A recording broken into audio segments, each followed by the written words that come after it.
Chapter 622. Divine spirits were born from the rules but also stood above them. With a single thought, they could move the world and overturn the clouds and rain. 4 gates appeared in the skies above the Carp archipelago. Each gate shined with a golden light and emitted a terrifying pressure. With a deep rumble, the 4 gates slowly closed, isolating this part of the world from the outside world. Qin Yu stuffily coughed and his face paled. His connection with the world's rules had been forcefully interrupted.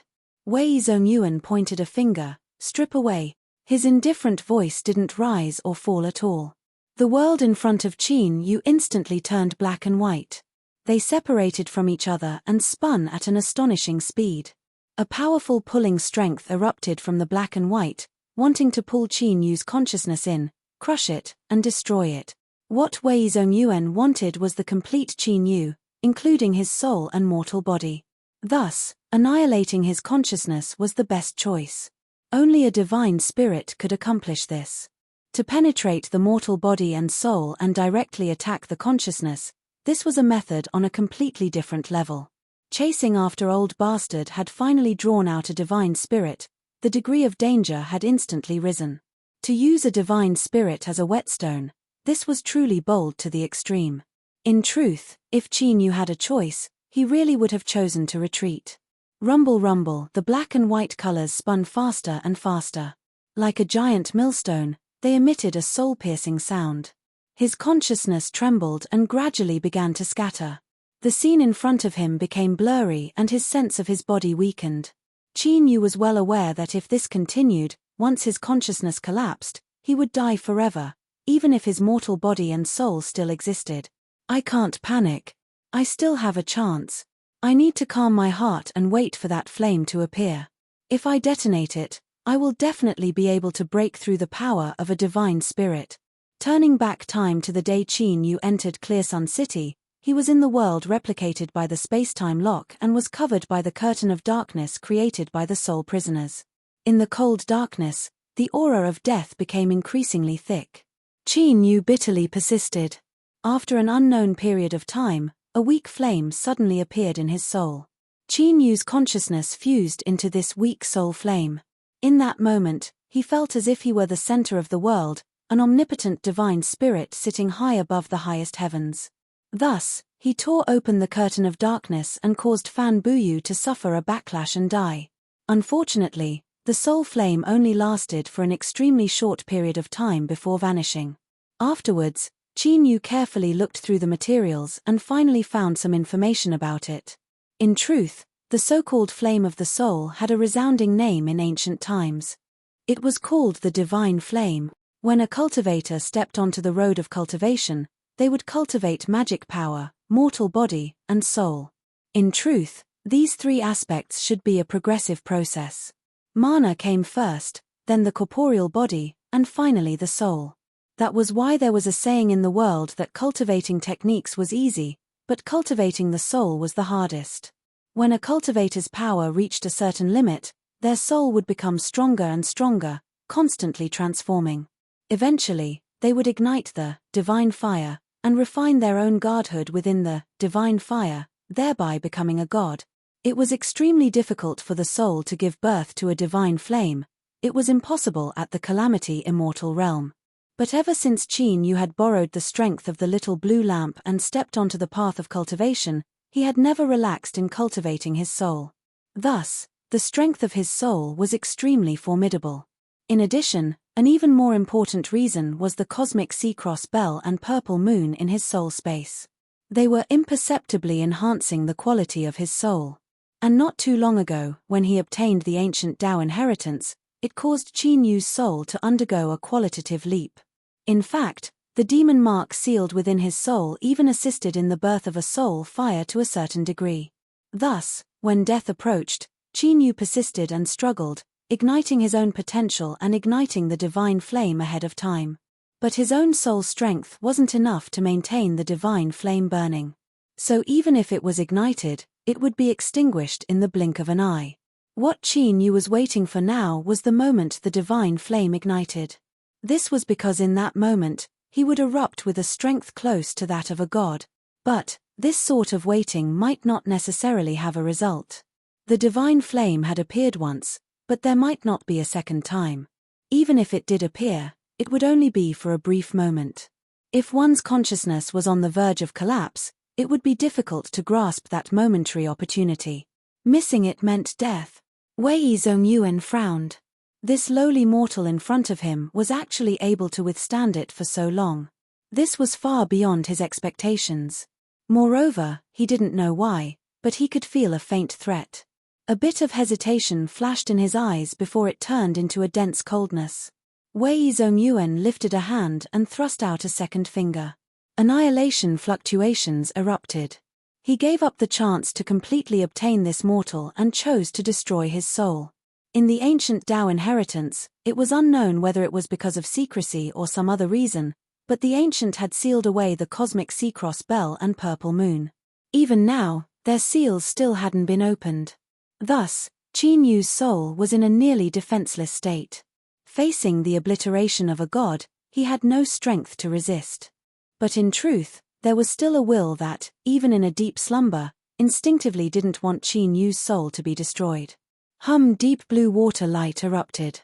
It was similar to the power of the Tao of water, but it far surpassed the current level of the Tao of water that Qin Yu possessed. This was because this was also the strength of a god, the divine spark fragment that had fused into Qin Yu's soul and could summon the sea map. Wei Zongyuan's eyes brightened. Divine spark. His Tao was different from that of others. He could plunder and swallow the strength of other gods. It was because of this that he was suppressed by the joint forces of others in the past and was trapped under the God Seal pillar for tens of millions of years. Now that he had escaped, he seemed unparalleled in his divine might, but the truth was that he was incomparably weak. If he could swallow this formidable divine spark, he could rapidly restore his strength and truly occupy this mortal body. He wouldn't need to worry about a backlash from its original consciousness. Bang Wei Zongyuan's pale golden eyes suddenly turned blood red. He glared at Qin Yu, or to be more precise, at the divine spark fragment that had fused into his soul. He opened his mouth and emitted a sharp howl. The sound vibrated at an astonishing frequency, instantly shattering the world's rules and causing them to reform and regenerate. Thus, a blood-red and withered arm stretched out from nothingness, grasping at the point between Qin Yu's eyebrows. The divine spark fragment seemed to feel an incomparably intense threat. The sound of crashing waves rose up between the heavens and earth. Then, the phantom of a boundless sea wrapped around Qin Yu. The blood-red and withered arm fell onto the sea phantom. It violently trembled for several breaths of time before it squeezed in with difficulty. The divine spark's taste was wonderful. Its 5 fingers shivered in excitement as it slowly but surely moved forward. Shua, the figure of a woman, appeared in the sea. As she looked at the approaching blood-red arm, she began to speak in rhythmic syllables. It was ancient, boundless, and exuded a transcendent dignity, as if she were the ruler of the world, controlling all life in this world. Within the sea phantom, sea beasts appeared one after another. Even though they were only phantoms, they still released a heaven-shaking aura. But as these sea beasts approached the blood-red arm, their bodies were like punctured balloons. They cried out in pain and rapidly shrank before bursting apart. This arm itself wasn't too strong, but it seemed to possess some unimaginable destructive attribute to the power of a spiritual god. It could easily destroy them. The woman in the sea phantom frowned, revealing a thoughtful expression. After several breaths of time, she gently sighed. The mortal she was residing in had grown at a speed that far surpassed her imagination. She really didn't want to help him. But now, if she didn't help him, she would vanish into thin air. The woman turned around and spat out a blue light. It was so pure and transparent that it left one lost in it. The blue light was like a waterfall. It flew between Qin Yu's eyebrows, entering his soul space and fusing into his soul. The birth of the divine flame was established upon a powerful foundation of the soul. This blue light was the same as providing Qin Yu with the spark to ignite the divine flame. Bang! That golden flame that Qin Yu had been waiting for was like a spark falling into a barrel of oil, instantly erupting. He opened his eyes. Golden light burst out, submerging into the void in front of him. He raised a fist and smashed it forwards. Bang! The sea phantom collapsed, vanishing as it tumbled about. The fist collided with the blood-red arm, causing it to emit pained and unwilling screams. Catcher, catcher! The arm broke into pieces, turning to powder. Wei Zongyuan drew back several steps, golden divine blood flowing out from the corners of his lips. He frowned, his eyes cold. He lifted his hands and the rules of the world wildly revolved. A giant python appeared out of thin air, opening its jaws and biting towards him. The irregularly broken divine spark constantly spun, releasing motes of blue light that were absorbed by Qin Yu's soul, allowing the divine flame to continue burning. During this process, Qin Yu's soul was like an iron ingot placed into a furnace. The impurities were burnt to ashes and the quality of his soul rose at an astonishing speed. In the distant past, there were divine beings that trained their disciples. They would consume their source divine spark in order to help their disciples ignite the divine flame ahead of time. Although this method couldn't directly create a divinity, it could still cause a leap in the quality of the disciple's soul, further consolidating the foundation for igniting the divine flame. Of course, the disciples mentioned here were those chosen by the divine beings. They were absolute direct descendants that would inherit the teachings of the divine beings. Now, Qin Yu was the same as enjoying a chance to be trained by the divine beings at all costs, even though she wasn't willing at all. The divine flame burned. In this state, Qin Yu possessed strength comparable to that of a divine being. But he was also a mortal. The fusion of divine and mortal allowed him to easily destroy the blood-red arm. Otherwise, even if another divine being were to come today, they would likely end up being swallowed up by him. With a punch, the world trembled. The head of the giant python that bit at him exploded. But it seemed as if it hadn't received any substantial damage. Its massive body wrapped around the space where Qin Yu was and began to wildly contract. A battle between divine beings could be seen as a competition between the two sides on the level of rules. In this aspect, Qin Yu was undoubtedly at a disadvantage. But the combination of divine and mortal could restrain Wei Zongyuan's strength. Both sides had their own advantages, thus they were evenly matched. The python's body was constantly broken and then instantly repaired itself. It wanted to crush apart the protection of the rules around Qin Yu, but it was always a little short. Qin Yu was willing to wait. After all, as the divine flame burned, his soul was constantly strengthening. Wei Zongyuan seemed fine for a while, but besides them, there was one person who couldn't endure it any longer. An icy cold female voice sounded out in Qin Yu's soul space. I don't know if you are pretending to be confused or if you are deliberately delaying for time, but I can clearly tell you that if this continues, this part of my divine spark will collapse. You should be well aware of what the consequences will be. Qin Yu took a deep breath. Perhaps these words were exaggerated, but he couldn't take this risk. He lifted a hand and pointed out. Rumble, rumble. In that instant, the winds and clouds changed color. A giant finger appeared in the wind and clouds, falling towards Wei Zongyuan. After the first finger fell, Qin Yu pointed out a second time without pause. With this finger, the sky suddenly darkened and the temperature crazily fell. A cold yin aura seeped into the marrow. Phantom after phantom, human or beast, appeared in the dark skies. In the blink of an eye, the world seemed to turn into a netherworld of ghost. The second finger was followed by the third. When this finger pointed out, heaven and earth immediately lost color. Endless scrolls appeared, displaying scenes of the great changes of time. Countless creatures were born and died.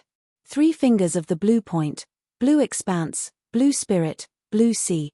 But at this time, Qin Yu, who was in a state of burning divine flame, paused for a moment before lifting his hand once more. His movements were extremely slow. Starting from the tip of his finger, it rapidly became transparent, like some sort of crystal that seemed to fuse with the world. The 4th finger of the blue point, blue heaven. The meaning was, a finger asks the blue heaven, who dares to contend with me? The name and meaning appeared in Qin Yu's mind as he pointed out his 4th finger. It was like a mark left behind by a branding iron that could no longer be erased. At this moment, Qin Yu even had a faint intuition that the 4th finger wasn't the end. There should be an even more terrifying power to come. But it was clear that this wasn't a level that Qin Yu could reach right now. Thus, he only remembered it in his heart before suppressing this thought. Wei Zongyuan's complexion changed. He flicked his sleeves and a golden will appeared behind him, releasing 1,000,000,000,000 beams of golden light. In the next moment, the 4 fingers of the blue point were like 4 arrows that crossed through space and time, smashing into the golden wheel. Rumble, rumble, there was a heaven-shaking explosion. Space instantly shattered, turning into chaos. Every time it tumbled, endless destruction would be released, swallowing up Wei Zongyuan. After several breaths of time, the burning golden divine flame on Qin Yu's soul suddenly faded away. He instantly fell from the feeling that he was the center of the world. His heart was filled with disappointment and emptiness. But in the next moment, he couldn't help but smile. The divine spark had taken back its strength. This meant that today's battle had come to an end. With a roar of despair, the python that was crazily tightening its body suddenly exploded into pieces. Wei Zongyuan walked out from the chaos. His expression was calm. He swept his eyes around, a deep reluctance in them. "Your Majesty, you have won in the end. I really am a person that deserves to die. I was willing to give up my will, but I still couldn't survive. Then, I will die here. I only hope that your Majesty can keep our promise and set up a stone tablet for me." Qin Yu nodded. "Since I promised you, I will naturally accomplish it." Wei Zongyuan bowed. "Thank you, your Majesty." In the next moment, his body was annihilated, turning into powder that was blown away by the wind. A golden flame remained where it was. It was like a candle in the autumn wind, flickering as if it would be extinguished at any moment. This was the final remnant soul of that divine spirit. "Keep it. Don't let it scatter," Purple Moon's weak voice sounded out in his mind. Qin Yu's soul ignited the divine flame. As he burned and tempered himself, he also helped her undo the seal. Although he didn't know what Purple Moon's goal was, he still trusted her. After a moment of hesitation, he lifted a hand and grasped it. Shua, a layer of dark purple moonlight flashed and the golden flames vanished from sight. After carefully sensing that there was nothing wrong, Qin Yu took a deep breath and smiled. When he killed Wei Zongyuan and encountered a divine spirit, although it was dangerous, the harvests were enormous. His soul had been tempered by the divine flame. In that state where he was the master of the world, his will had been sublimated. Not only that, but he had also inadvertently forced out the sea god's divine spark that had already awakened but remained hidden. Indeed, the risks one took were directly proportional to the harvest. Qin Yu lifted a hand and grasped forwards. The shattered islands and mountain peaks rapidly reformed. A great tomb appeared and a stone tablet broke through the earth. Qin Yu landed in front of the great tomb and cupped his hands together. The powder on the surface of the stone tablet constantly fell off and the words Great Wei Imperial Wei Zongyuan rapidly appeared. Since he had agreed to something, he naturally had to do it. Moreover, with Wei Zongyuan's cultivation, no matter what sort of person he was, he deserved the respect he deserved. The second kill had been completed. Qin Yu turned to leave, but he stopped in the next moment. He flew above the Carp Islands and his deep and low voice echoed through the world. "Starting today, the sacrificial ceremony will end forever. You can all rid yourself of this curse." Countless pale and panic-stricken natives heard this. They were stunned for a moment before they knelt down and kowtowed towards Qin Yu's back. It wasn't that the natives of the Carp Islands had never doubted whether or not the so-called demonic god really existed. But they didn't dare to, nor did they have the means to investigate. They could only sacrifice themselves, generation after generation, in order to exchange for the continuation of their families and tribes. Qin Yu flew out from the islands. With a thought, a ball of water rose up. Yu Qi's face lit up with joy and she immediately threw herself at him. The 7 great empires of the land of divinity and demons occupied the entire world. But this didn't mean that every place was ruled. For instance, at the border of the Qin, Wei, and Han empires, there was a place called Flowing Abyss. The 3 empires had once tried to incorporate it into their territory, but ultimately gave up because of various accidents. Gradually, Flowing Abyss became a lawless zone. But as time passed, it gradually formed its own system. All sorts of vicious and evil cultivators or desperate cultivators fled from the three empires into flowing abyss. Thus, the living environment here became incomparably harsh. Of course, there were exceptions. Flowing abyss had three great cities. They were called Seeking Cauldron, Pursuing the Tao, and Seeking Existence. Behind these three great cities, there were extremely powerful influences that used bloody methods to maintain order. If anyone dared to cause trouble in these cities, they would be hunted down and their fates would be miserable. But this sort of order only existed within the city walls. Once one stepped out of the city gates, even if blood splashed in front of them, the guards wouldn't bat an eye. On this day, a man and a woman walked in from outside Seeking Cauldron City. Their clothes were clean and tidy and their steps were neither fast nor slow. Many eyes locked onto their figures in the dark. But no one dared to do anything. The reason was simple. These two people were far too calm. This sort of calm demeanor absolutely couldn't be faked. Chapter 623. Just as the man and woman were about to enter the city, there was a loud rumble of horse hooves behind them. Large black-scaled horses carried riders on their backs as they raced forwards. They were as fast as lightning, stirring up dust in their wake. Their momentum was monstrous. Those that were secretly itching to try immediately calmed down. They restrained their auras, not daring to leak any of it out. But soon, their eyes widened as if they had seen a ghost. The young man and woman on the road didn't seem to have any intention of dodging. They maintained their original rhythm as they moved towards the city gates. The sound of hooves behind them was like a thunderclap, carrying with it a wild aura that could tear apart one's heart and lungs. It covered the skies, as if it would crush all obstacles in its path. The guards at the city gates had dignified expressions. Some of them couldn't help but curse out loud, "Hurry up and fuck off. Do you want to die?"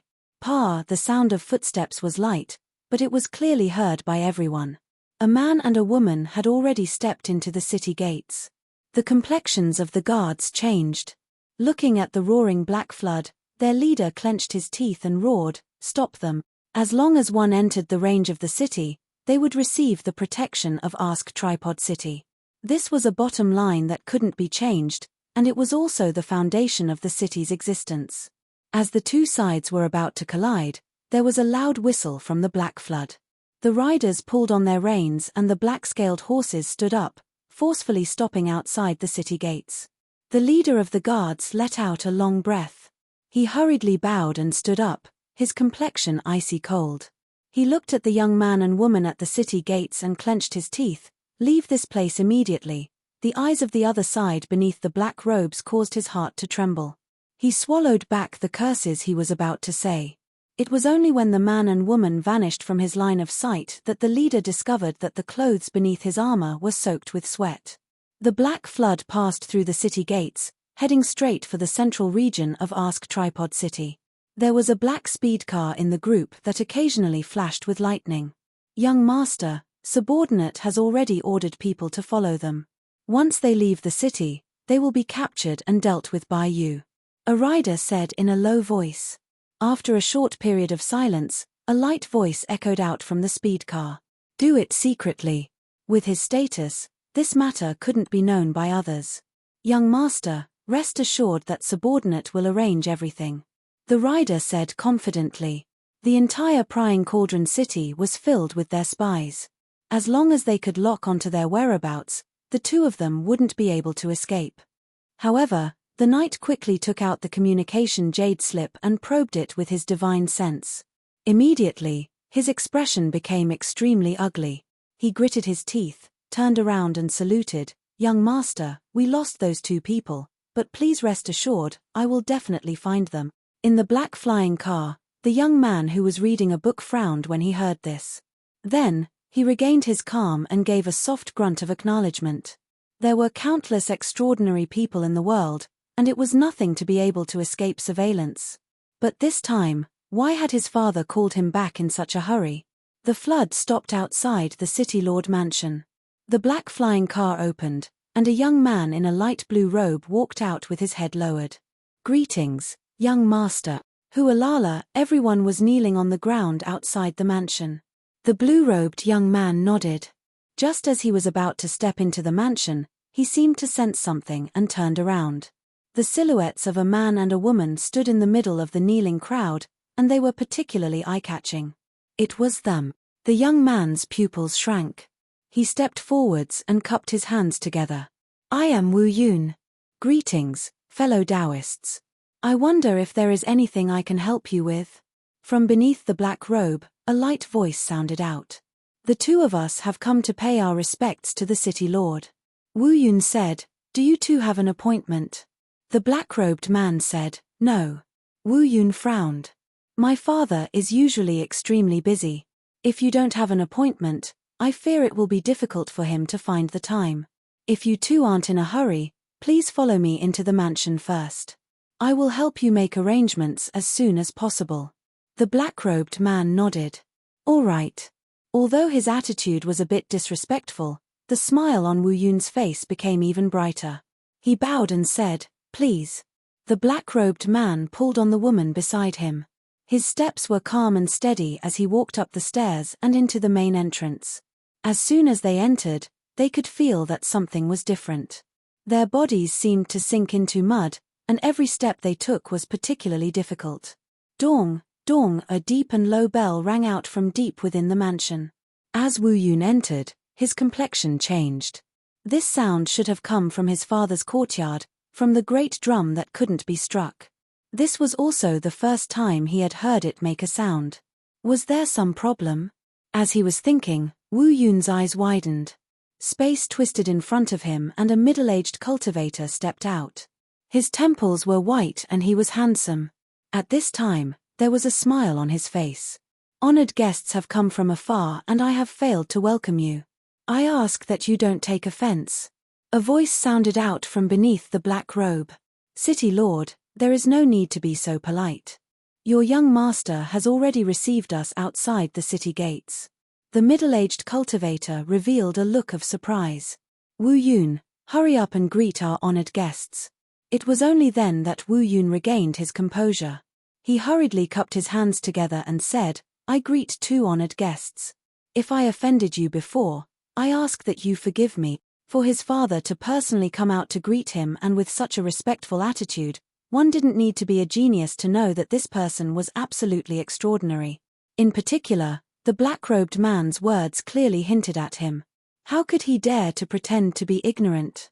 The middle-aged cultivator harshly said, Wu Yun, what did you do? The black-robed man lightly said, City Lord, there is no need to be like this.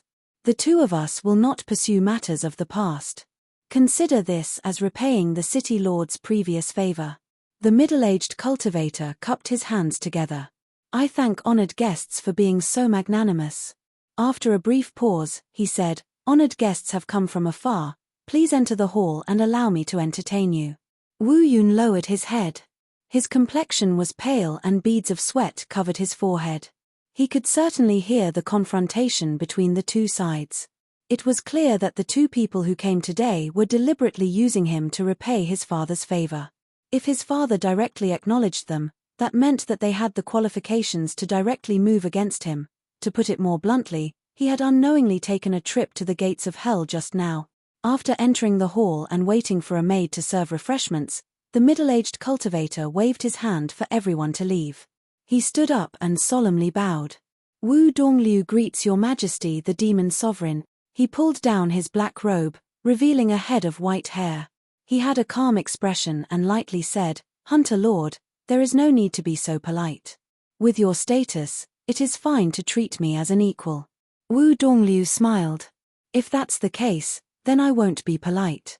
He cupped his hands together. Ever since your majesty the demon sovereign ascended to the throne, Hunter God has yet to offer her congratulations, so I took the initiative to provide information on Old Bastard. If your majesty is dissatisfied with this, I ask for your forgiveness. Qin Yu shook his head. What happened in the past is settled between you and me. I only hope that Hunter God will not try to spy on my whereabouts in the future, otherwise there will be misunderstandings. Wu Dongliu's smile was brilliant. If your majesty the demon sovereign speaks, then Hunter God will obey. In the future, we will absolutely not involve ourselves in anything related to your majesty. Qin Yu said, Thank you, Hunter Lord. In terms of information channels, Hunter God might be the number one in the world. But the influence of the demonic path couldn't be underestimated. With the status of the demon sovereign, it wouldn't be difficult for him to temporarily block off Hunter God's information channels. As for this brat Wu Yun, Qin Yu had indeed done this intentionally. Removing the favor was only on the surface, but it was more to warn Hunter God not to try to influence him. Wu Dongliu sat down. The demon sovereign has come to Flowing Abyss. What orders do you have? Qin Yu said, Does Hunter Lord not know why I have come? The two looked at each other. After several breaths of time, Wu Dongliu laughed. I naturally know. Demon sovereign, please wait a moment. He lifted a hand and tapped it. Layers of ripples spread out, covering the entire hall. In the next moment, he flipped his hand and took out a jade slip. Its surface shimmered with light. What the demon sovereign wants is in this jade slip. Take a look and you will understand. Qin Yu lifted a hand and took the jade slip. The jade slip dissipated, turning into blue energy that fused into his body. At the same time, information rapidly appeared in his mind. Qin Yu closed his eyes. After several breaths of time, a sharp light flashed in them. This result, he never thought it would happen. Wu Dongliu cupped his hands together. Demon sovereign, there is no need to worry. What happened before was my lack of consideration. Consider this an apology. Qin Yu said in a low voice, Is Hunter Lord willing to do so? Wu Dongliu shook his head. I will say something disrespectful, but if the one who came today wasn't the demon sovereign, then perhaps I would have personally made him stay. But because of your status, I am doomed to have no choice but to bow my head. Since that's the case, there is no need to be so conflicted. To use the death of one person to exchange for the stability of the Hunter God organization, I believe that even if the hunchback knows, he should be able to understand. The information in the sphere was what Qin Yu was looking for.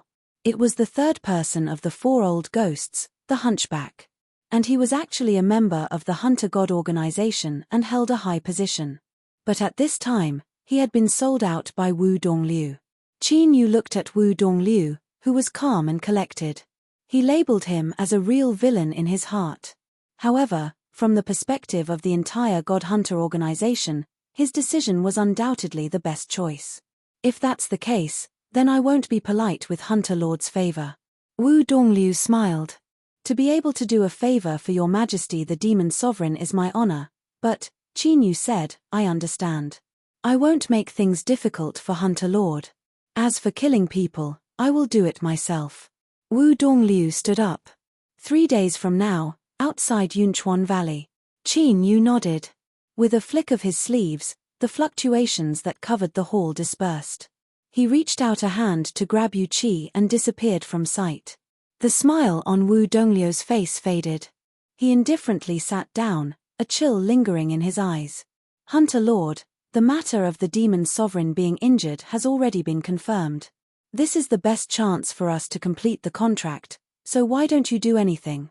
A face wriggled on the surface of a stone pillar in the hall. Although it was blurry, one could still feel its dissatisfaction. Wu Dongliu sneered. Do you think I don't want to do anything? The aura on his body is terrifying. Even if you and I work together, we still might not succeed. The blurry face frowned. I don't believe you. What aura can make you feel such dread? Divine flame. Wu Dongliu roared out loud. The face on the stone pillar immediately quieted down. Its eyes widened with shock. Wu Dongliu would never lie about this sort of matter. But looking at the entire land of divinity and demons, there had never been a true great Tao realm existence, so how could someone possibly light their divine flame? Wu Dongliu sucked in a deep breath. Don't ask me. I have no idea what happened either. It was no wonder that Fan Buyu and Wei Zongyuan, those two old fellows, had successively died at the hands of this severely wounded demon sovereign. He had actually lit his divine flame before. Even if he could only maintain it for a short period of time, in that 1 or 2 breaths of time, the strength he possessed was enough to sweep away the world. Betraying the hunchback was his final move. The most important reason why he didn't hesitate to throw it out was the aura of the divine flame on Qin Yu's body. The other reason was that Wu Dongliu wanted to clearly investigate just how Qin Yu had lit his divine flame ahead of time. 3 days from now, the battle at Yunchuan Valley would be the best chance. Outside Ascension City, Qin Yu and Yu Qi quietly walked forwards. Countless eyes were filled with awe and fear. As a group that lived in the shadows, killing and plundering for a living, they had their own channels of information. Although they didn't know just what happened in the City Lord Mansion, just the fact that Wu Yun personally appeared and invited the two of them into the City Lord Mansion was enough to shock everyone. Yu Qi hesitated for a moment. She said in a soft voice, "Your Majesty, I always feel that beneath this Hunter Lord's smile, there is some ill intent hidden within." Qin Yu smiled. "Your feeling wasn't wrong. In the main hall just now, besides you, me, and Wu Dongliu, there should have been another person." He narrowed his eyes and continued to say, "That person's aura was extremely formidable and filled with hostility. He had been vaguely locking onto us." Yu Qi's eyes widened. She never imagined that such a great danger would be hidden in that peaceful meeting just now. Qin Yu reached out and patted her back. "There's no need to worry. I still have a trace of the divine flame's aura that hasn't dissipated yet. Although it isn't powerful, it isn't a problem to scare people." Yu Qi bit her lips. "But 3 days from now," Qin Yu said, "don't worry, I won't give them a chance to kick me while I'm down." He suddenly turned. "Fellow Daoist Westgate, do you think I'm right?" Space quietly collapsed. Solitary Westgate stepped out, a helpless look on his face. "Qin Yu, if you continue like this, sooner or later you will bury your life." The strange 3-legged bird perched on his shoulder nodded again and again. "Brat, it isn't easy for a person to live. You must cherish your life." In these past days, it had witnessed with its own eyes how desperately Qin Yu had risked his life. Not only had he killed Fan Buyu and Wei Zongyuan, but he had also resisted the backlash of the demon mark in an exhausted and weak state. Many times he had nearly died. This bird lord had seen many people risk their lives in his life, but he was the first to treat this as a normal occurrence. Yu Qi revealed a happy expression. "Senior Westgate. With solitary Westgate here, even if there was an accident, there was still room to salvage the situation." She secretly pinched Qin Yu. Since he knew that solitary Westgate was here, why didn't he tell her earlier? He had left her worried all this time. Qin Yu bitterly smiled. When he killed Fan Buyu and Wei Zongyuan, solitary Westgate hadn't arrived yet. But he didn't have any intention of explaining. Letting Yu Qi think this was also good. Late at night, a bonfire burned in the wilderness, emitting light crackling sounds. Yu Qi leaned against Qin Yu, her eyes closed as she slept soundly. Qin Yu glanced at her face and turned his head. "I must thank fellow Daoist Westgate. After you came, she clearly felt much more at ease. In these past days, she slept the best tonight." Solitary Westgate waved his hand. "Don't push the blame onto me. The reason this girl slept so well was because she was leaning against you." After a pause, he flicked his finger and a barrier fell over Yu Qi, making it easier for the two to speak. "That's enough. Tell me, how are you right now?" Qin Yu said, "The demon mark is truly terrifying. It has fused together with my soul and it is impossible to separate it. Either I fuse with it, or I am swallowed by it." Solitary Westgate had a complex expression. "I don't know whether I should praise you for your courage or mock you for being ignorant and fearless. Something like the demon mark is not something that even someone on my level would easily touch. Yet, you actually dared to use it to suppress the Netherworld Lotus." Qin Yu shook his head. "I had no other choice. I could only do this." He looked up. "Fellow Daoist Westgate, I have always been under your care.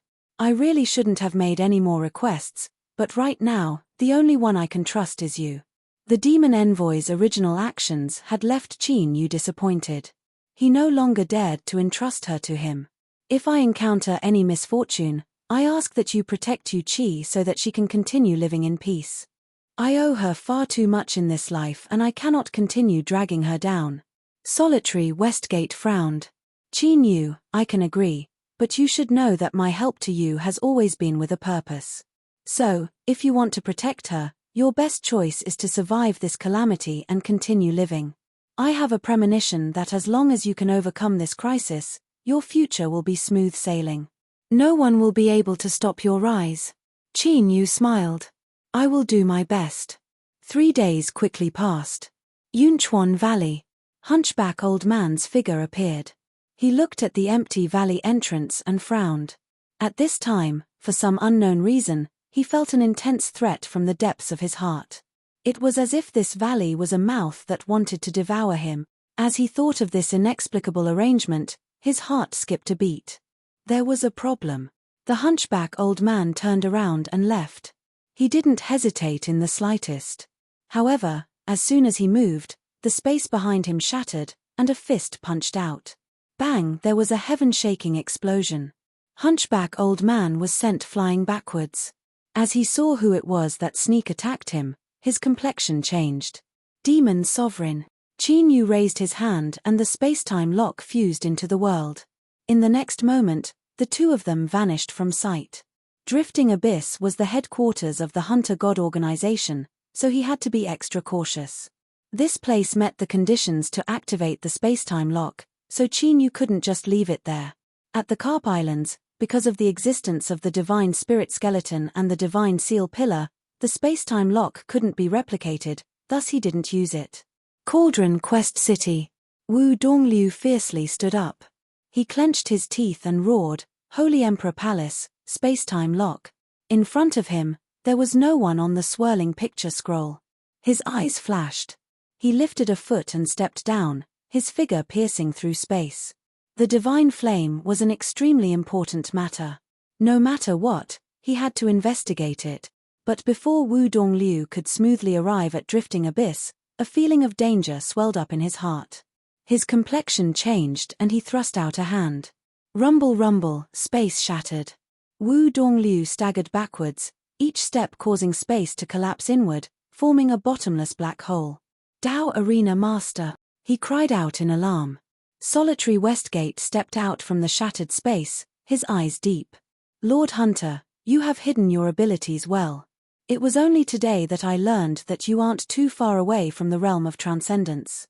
I believe that in at most 1,000 years, another giant will appear in this world, one that has broken through life and death.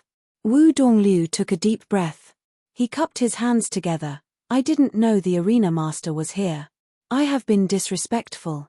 Solitary Westgate bluntly said, I have an agreement with the Demon Sovereign to not allow others to disturb him. I ask for Lord Hunter's forgiveness for his battle with Hunchback Old Man. Wu Dongliu's face stiffened. So that's how it is. I was worried that if something happened to the Demon Sovereign here, it would draw the retaliation of the demonic path.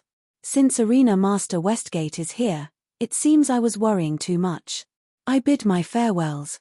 He turned and teleported away, vanishing from sight. Solitary Westgate revealed a look of praise. Not to mention his cultivation, just his shamelessness and decisiveness alone made this leader of the God Hunter organization a top-level character. If things didn't work, he would immediately give up and cleanly strip himself of all responsibility. He turned to look at Yun Chuanggu. With his cultivation, he could faintly sense the world reproduced by the space-time lock. Qin Yu and Hunchback Old Man's battle had entered a white-hot stage. But looking at it right now, Qin Yu's chances of victory were high. The strange three-legged bird flew over. Its body had expanded dozens of times over. Yu Qi sat on its back and hurriedly asked, Senior Westgate, do you know what Qin Yu's current situation is? Solitary Westgate smiled. He lifted a hand and pointed forward. Why ask me? You can see for yourself. A overlapping world appeared. Qin Yu stepped out from it. Although his face was pale, his eyes were as bright as ever. He met Yu Qi's gaze and warmly said, I'm fine. He turned and flicked his sleeves. A nameless tomb appeared on the ground.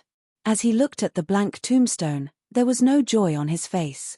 After continuously killing Fan Buyu and Wei Zongyuan, perhaps he had already adapted to this sort of intense slaughter. Although he had experienced a great battle, Qin Yu's will hadn't been tempered too clearly. In truth, Qin Yu was a bit disappointed in Hunchback Old Man's strength. Solitary Westgate lightly said, there is still one more. Trust me. Woodchopper Fu will not disappoint you. But, The premise is that you can find him. Qin Yu's eyes brightened. Someone just made a mistake, so he should be willing to sell me some face. He should be able to tell me the information I want. This fellow Wu Dongliu, did he really think that he didn't need to be responsible just because he left so quickly? What a joke. Solitary Westgate shook his head. Right now, you should worry about yourself and how you will survive. The demon mark began to restlessly stir. The aura it emitted couldn't escape his senses. Qin Yu's complexion paled even further. Next, I will have to trouble fellow Daoist Westgate to continue protecting me. The group flew away from Yun Chuanggu. Just as they found a place to rest, Qin Yu sat down and the backlash of the demon mark erupted. It was like a violent storm on the sea, accompanied by heaven-shaking waves. His consciousness was like a ferry that could capsize at any moment. An entire night passed. When the skies brightened, Qin Yu's tense body finally relaxed. He gasped for breath and opened his eyes.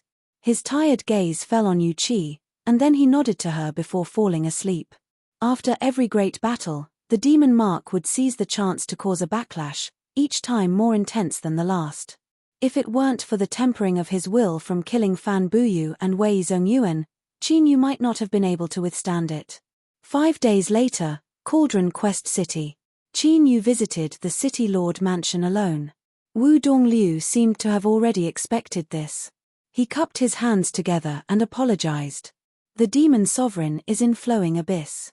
If anything were to happen to him, the entire hunting god would not be able to escape responsibility. In my anxiety, I acted rashly. I hope that the demon sovereign does not take offense.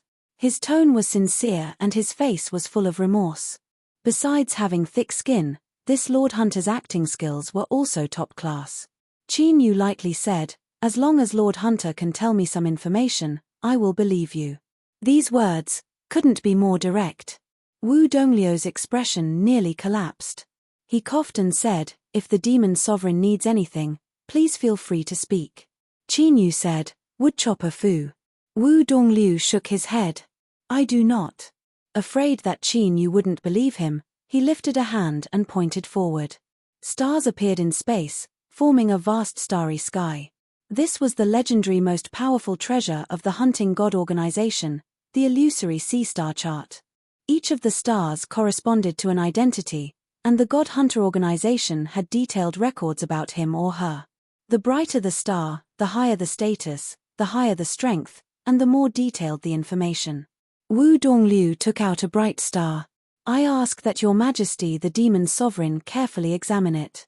Do not damage the treasure." Qin Yu received it and probed it with his divine sense. He was able to see all information regarding Woodchopper Fu. From when he was young and mediocre to when he rose, there were detailed records of him. But in the last 30 million years, the information regarding Woodchopper Fu had become extremely fragmented. Outside Four Seasons City and G City, he had attacked Qin Yu twice. These were the last news he left in this world. Qin Yu put down the star and frowned. Wu Dongliu shouldn't be lying. If even the hunting god couldn't find a trace of Woodchopper Fu, wanting to chase down this old fellow was harder than ascending to the heavens. His eyes darkened for a long time. Then, he took a deep breath and suppressed his thoughts. He said in a low voice, "I want to look at another person's information." Wu Dongliu asked, "Who?" "Immortal sect, Shen Yuanyin." Wu Dongliu's complexion changed. "No. Although the hunting god has collected information on supreme beings of this world, they have never made it public, otherwise they would be committing a great taboo." Qin Yu was expressionless. "I didn't hear you clearly. I ask the hunting god to say it again." Between his fingers, the star that recorded Woodchopper Fu constantly spun. No one knew whether or not it would explode in the next moment. Wu Dongliu was silent, his complexion incomparably ugly. He never imagined that the dignified demon sovereign would do something so disgraceful. He took a deep breath and clenched his teeth. "Demon sovereign, you must guarantee that no one else will ever learn of today's events." Qin Yu nodded. "I also don't want to provoke trouble." Wu Dongliu formed a law formula with his hands. A dark region of the illusory sea star chart suddenly erupted with a brilliant light. This was an extremely bright star that appeared. The moment it appeared, all the other stars in the area lost their luster.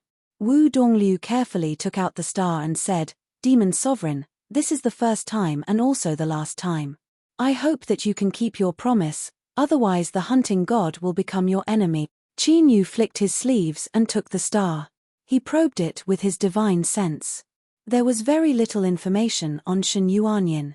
The current master of Nine Heaven Mirror Moon Palace had suddenly appeared not long after he had escaped from the immortal sect. At this point, Qin Yu could confirm that Shen Yuanyin was Ningling, and the last thing recorded in the star was, Nine Heaven Mirror Moon Palace has been sealed off, frozen for 30 million miles. It is suspected that Shen Yuanyin has suffered a backlash from cultivating the sublime lost emotion code. The cause of the backlash is unknown, but it is speculated that it is related to the demonic path's holy sovereign Qin Yu. The specific circumstances are currently being investigated. Qin Yu's body tensed. It took him several breaths of time to compose himself. He tossed the 2 stars to Wu Dongliu and stood up. "I bid my farewells." With a single step, he vanished. Wu Dongliu held the star that recorded Shen Yuanin's information, his complexion uncertain. Although he thought this was inconceivable, he hesitated for a long time and then added another line, "It is inferred that Shen Yuanyin and Ningling are the same person. The immortal sect is ordered to investigate." Chapter 624. Drifting Abyss also had a Dao Arena branch. According to Solitary Westgate, as long as it was a place where masters gathered, he would place a piece there. Whether or not he made money was another matter, but at the very least he would have eyes and ears. This branch was located in Survival-Seeking City. Solitary Westgate brought Qin Yu and Yu Qi here to temporarily rest. No matter which branch it was, the top training rooms were all beautifully built. Qin Yu leaned against a soft couch beneath a pavilion. He drank a mouthful of wine and let out a comfortable breath. "I suddenly feel that your goal in building these Dao arenas, Westgate, is so that you can have a comfortable foothold no matter where you go." Across from him, Solitary Westgate's smile froze for a moment before he fell silent. Qin Yu sat up straight. "Am I wrong?" Solitary Westgate bitterly smiled. "No, you should be the first person to guess the truth." He stood up and faced the beautiful garden. "The truth is that when I built the Dao Arena system, my original goal was to make myself and my family happier." Qin Yu had a dignified expression. "If my words have caused you to recall some bad memories, then I must express my apologies." Solitary Westgate shook his head. "It's fine." He was silent for several breaths of time. "There are some things that I should tell you." He turned. "Do you mind going somewhere with me?"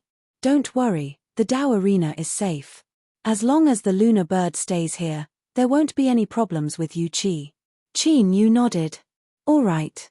Solitary Westgate flicked his sleeves. Space collapsed inwards, forming a bottomless black hole. The 2 of them stepped into it. Brilliant colors flashed in front of them at an astonishing speed. Qin Yu could feel that this wasn't a temporary channel, but a special channel that had been arranged long ago. Solitary Westgate explained to him. "In all the Dao arenas of the world, there is a hidden channel like this. It can allow me to return home in the shortest time possible. As for why, you will find out in a moment." Qin Yu could feel the heaviness coming from Solitary Westgate's body. He didn't say anything. Soon, they reached the end of the colorful channel. The 2 passed through the exit and appeared above the endless sea. A low mountain peak floated in the skies above the sea. Fog curled around it, obscuring one's line of sight. Solitary Westgate revealed a gentle expression. "Qin Yu, you are the first person to step into my home in the land of divinity and demons. In a moment, no matter what you see, please do not reveal it." He took a step forward, and the clouds parted automatically, revealing an ordinary house on the mountainside. "Father!" Amidst the surprised cheers, the boy ran and threw himself into his arms. Solitary Westgate hugged him and rubbed his head. His smile was unprecedentedly gentle. "Hasn't Ning been good lately?" The boy nodded again and again. "Of course. Mother has praised me many times." As he saw Qin Yu behind him, he timidly hid behind Solitary Westgate. "Don't be afraid. This is your uncle Qin Yu, my good friend. Qin Yu suppressed the shock in his heart and bowed slightly. Hello Ran, I often hear your father mention you. You really are an obedient child. And Ning poked his head out and smiled embarrassedly, but his eyes revealed intimacy. The middle-aged woman came out to greet them. She earnestly bowed to Qin Yu and pulled Ning away. Listen to me and follow me to prepare some food. Don't disturb your father and uncle. As Qin Yu watched the mother and son leave, he turned to look at solitary Westgate. His expression became dignified. With his cultivation and boundary, he could naturally see that this mother and son pair that seemed no different from ordinary people were in truth two masses of souls that had already died. It was just that a formidable strength of rules had molded their bodies and forcefully preserved their souls that should have dissipated a long time ago. Now, you know everything. Solitary Westgate said in a low voice. I once said that there would be a matter in the future that I would need your help with, and that matter is to help me resurrect my dead wife and son. Qin Yu frowned. Westgate, I can help you, but the great terror of life and death is something that even calamity immortals find difficult to transcend. Moreover, what you need to do is bring them back from the dead. This matter has never been recorded in the demonic path. Are you sure you can do it? Solitary Westgate lightly said, in the past, after Yun Niang and Ning died, I crazily searched for a way to save them. Thus, I divided up this world and reversed the rules here so that their souls could continue on. At the time, I also thought that they would never be able to come back to life. That was until I discovered a great secret of this world. I cannot say it now, not because I don't want to tell you, but because if I mention it, there is a chance that it will stir up the aura and cause unpredictable consequences. But, I am certain that as long as you help me with all your strength, they will have a chance to come back to life. And for this, I will give you sufficient repayment. Qin Yu's eyebrows relaxed. Even if there is no repayment, the help you gave me in the past is already enough. Solitary Westgate's lips moved. Thank you. Qin Yu smiled. I suddenly feel a great pressure. It seems that my life no longer simply belongs to me. Solitary Westgate said, so, you must live on. You absolutely cannot die. Because you are my only hope to resurrect my wife and son. It was impossible for Yun Niang and Ning to wait for a second turning point to appear. The wine and food were soon prepared. Yun Niang and Ning sat down. As they watched Solitary Westgate and Qin Yu drink, their eyes were filled with joy. It seemed that it had been a long time since a guest had come to their home. After Ning and Qin Yu became a little more familiar with each other, they began to chat. Uncle Qin, just what is the outside world like? In this world, are there really large birds that can cover the skies just by spreading their wings? I want to see the sea, but father said that I was too young and that I would be picked up by the big fish in the sea. Is that right? I'm bored at home. Father often goes out and only mother accompanies me. I want to go out and take a look. Can you take me? Looking at Ning's innocent eyes and the longing on her face, Qin Yu felt his heart ache. He put down his wine cup and smiled. Ning, be obedient. The outside world isn't safe and your father doesn't trust you to go out. But, Uncle guarantees you that it won't be long before Ning leaves this place. Really? But if that's the case, then father has already said it. Ning's eyes brightened before dimming. Solitary Westgate said, believe in your Uncle Qin's words. He won't lie to you. Night arrived.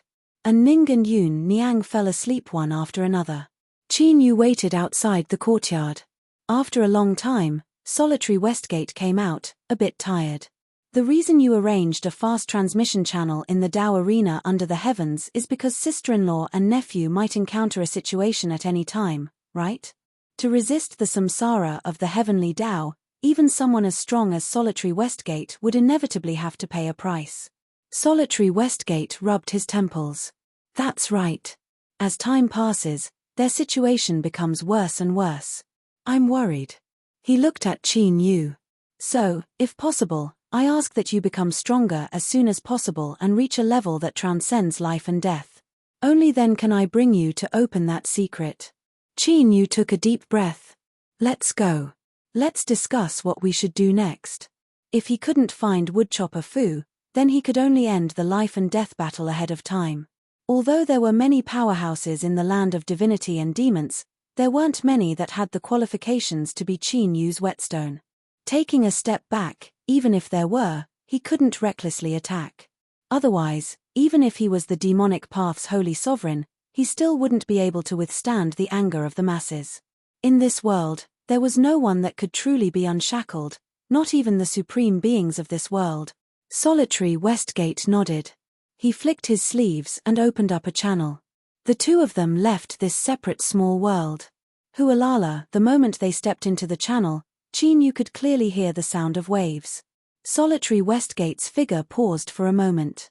And Ning wanted to see the sea, but he didn't know that beneath the clouds and fog that obscured his line of sight was the boundless and endless sea.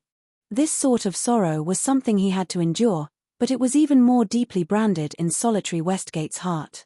It was like a hot iron that constantly burned at his heart. Even if he was a supreme being of this world and possessed unsurpassed authority, so what if he could cause the heavens to collapse and the earth to sink in with just a thought? In the end, he was still a lonely man whose wife had died and his son had died. Drifting abyss, seeking survival cities Dao Arena. Solitary Westgate and Qin Yu walked out one after another and the channel vanished with them.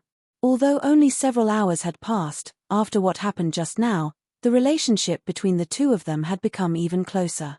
Woodchopper Fu is a qualified whetstone. But since I can't find him now, I can only stop my plan to temper myself between life and death. After Solitary Westgate sat down, he went straight to the point. I know of a place that is a supreme treasure land for tempering one's will.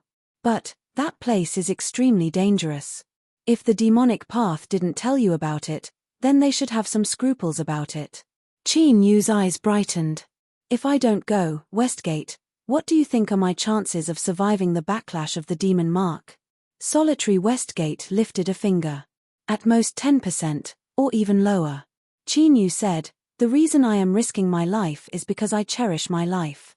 If there is a greater chance that I can live on, then I will fight for it. Moreover, my luck has always been extremely good, otherwise it would have been impossible for me to emerge from that waning land of exiles and have my current achievements.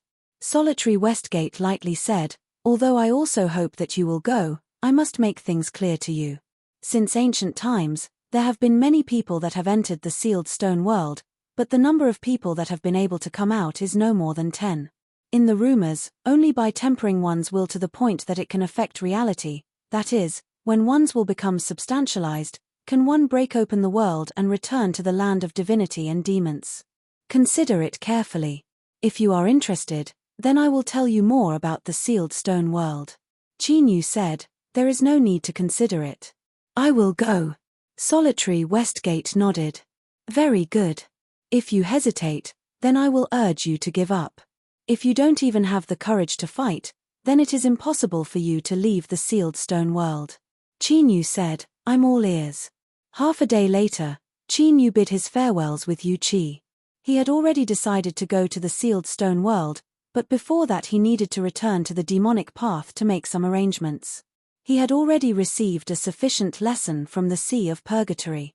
Before he left, he naturally had to make preparations to deal with any accidents. If you dare to abandon me and vanish without a trace, I will immediately commit suicide. Yu Qi's words cut off any room for Qin Yu to persuade her. Her expression was earnest, without any hint of joking at all. Qin Yu hesitated again and again before finally swallowing his words. His heart was touched. Follow each other in life and death was a simple phrase. But how many people in this world could truly accomplish this? To encounter it was his life's greatest fortune. 10 days later, the demonic path's holy emperor palace was sealed off. The holy sovereign announced that he would be going into seclusion. Demonic energy billowed into the heavens. On the same day, Qin Yu looked at the demon envoy. He lightly said, I cannot be sure what the result will be. But, I hope that you will not disappoint me again. He turned and floated away with Yu Qi, leaving behind the demon envoy. The demon envoy stood where he was, his complexion uncertain. After a long time, the demon envoy bowed. Your Majesty, rest assured that this subordinate will complete your orders no matter the cost. In truth, The sealed stone world was only a name given by the cultivator who first discovered it because of a half-broken stone tablet. Where did it come from? What background did it have? Why did it arrive in the land of divinity and demons? These were all mysteries. No one knew the answer to this day. But there was one thing that was certain. The sealed stone within the sealed stone world had a formidable tempering effect on a cultivator's will. 80 million years ago, the first cultivator to leave the sealed stone world was called Ju Rui. He rose like a comet, sweeping through the world and establishing a transcendent empire.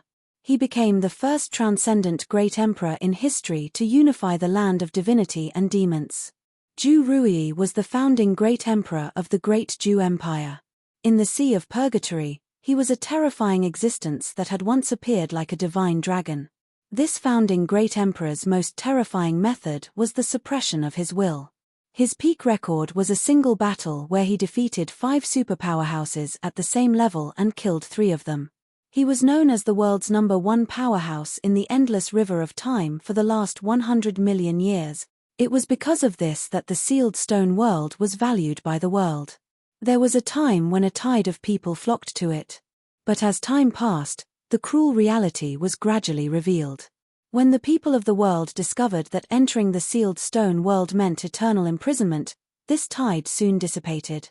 But the truth was that for the last tens of millions of years, there had always been people that entered the sealed stone world.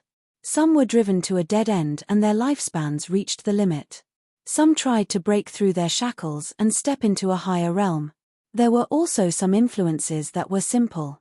In order to have a chance to create an incomparably powerful existence, they took the initiative to send their subordinates in. Emperor Ju's existence was the best example of what motivated them to constantly send people into the sealed stone world. Of course, because Emperor Ju was far too dazzling, he overshadowed the glory of others. In truth, for the last tens of millions of years, there were others that left the sealed stone world. Each one of them was unparalleled in their generation, possessing the strength to suppress their entire era, and in order to enter the sealed stone world, one first needed to obtain a key.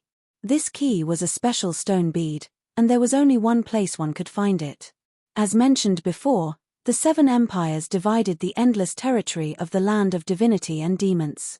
But there were always some places that they couldn't touch. For instance, Flowing Abyss. Or, for instance, Zulu. It was located within the territory of the Han Empire.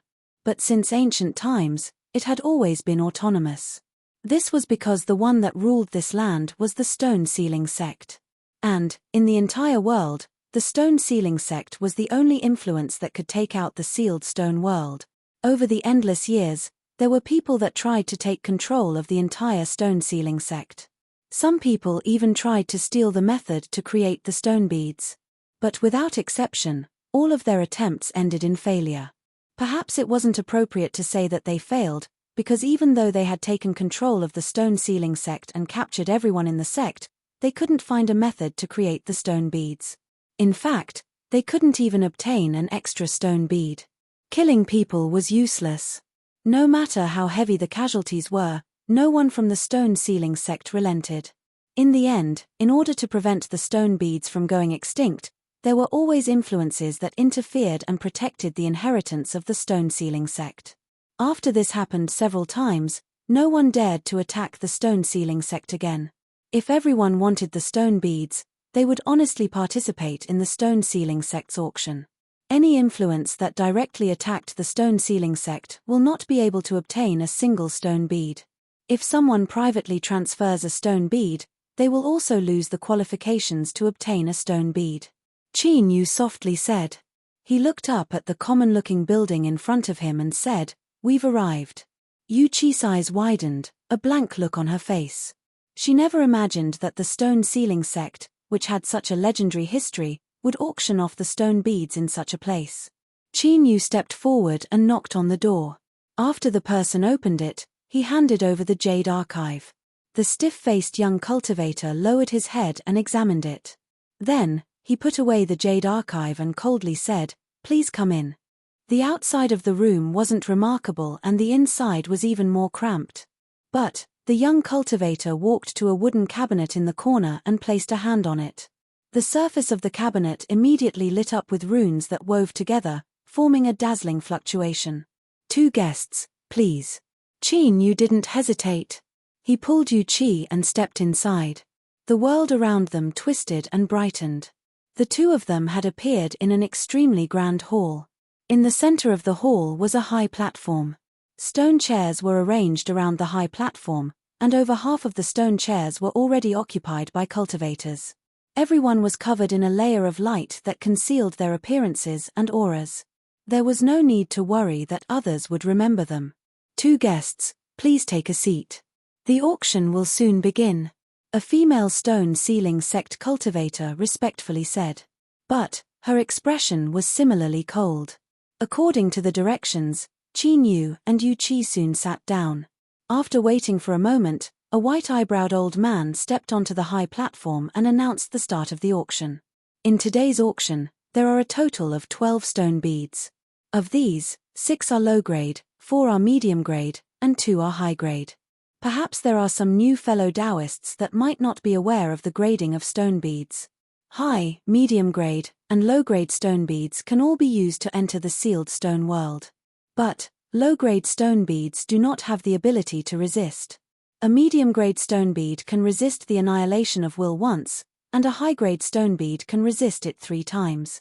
The annihilation of will refers to the terrifying aura that suddenly erupts within the sealed stone world.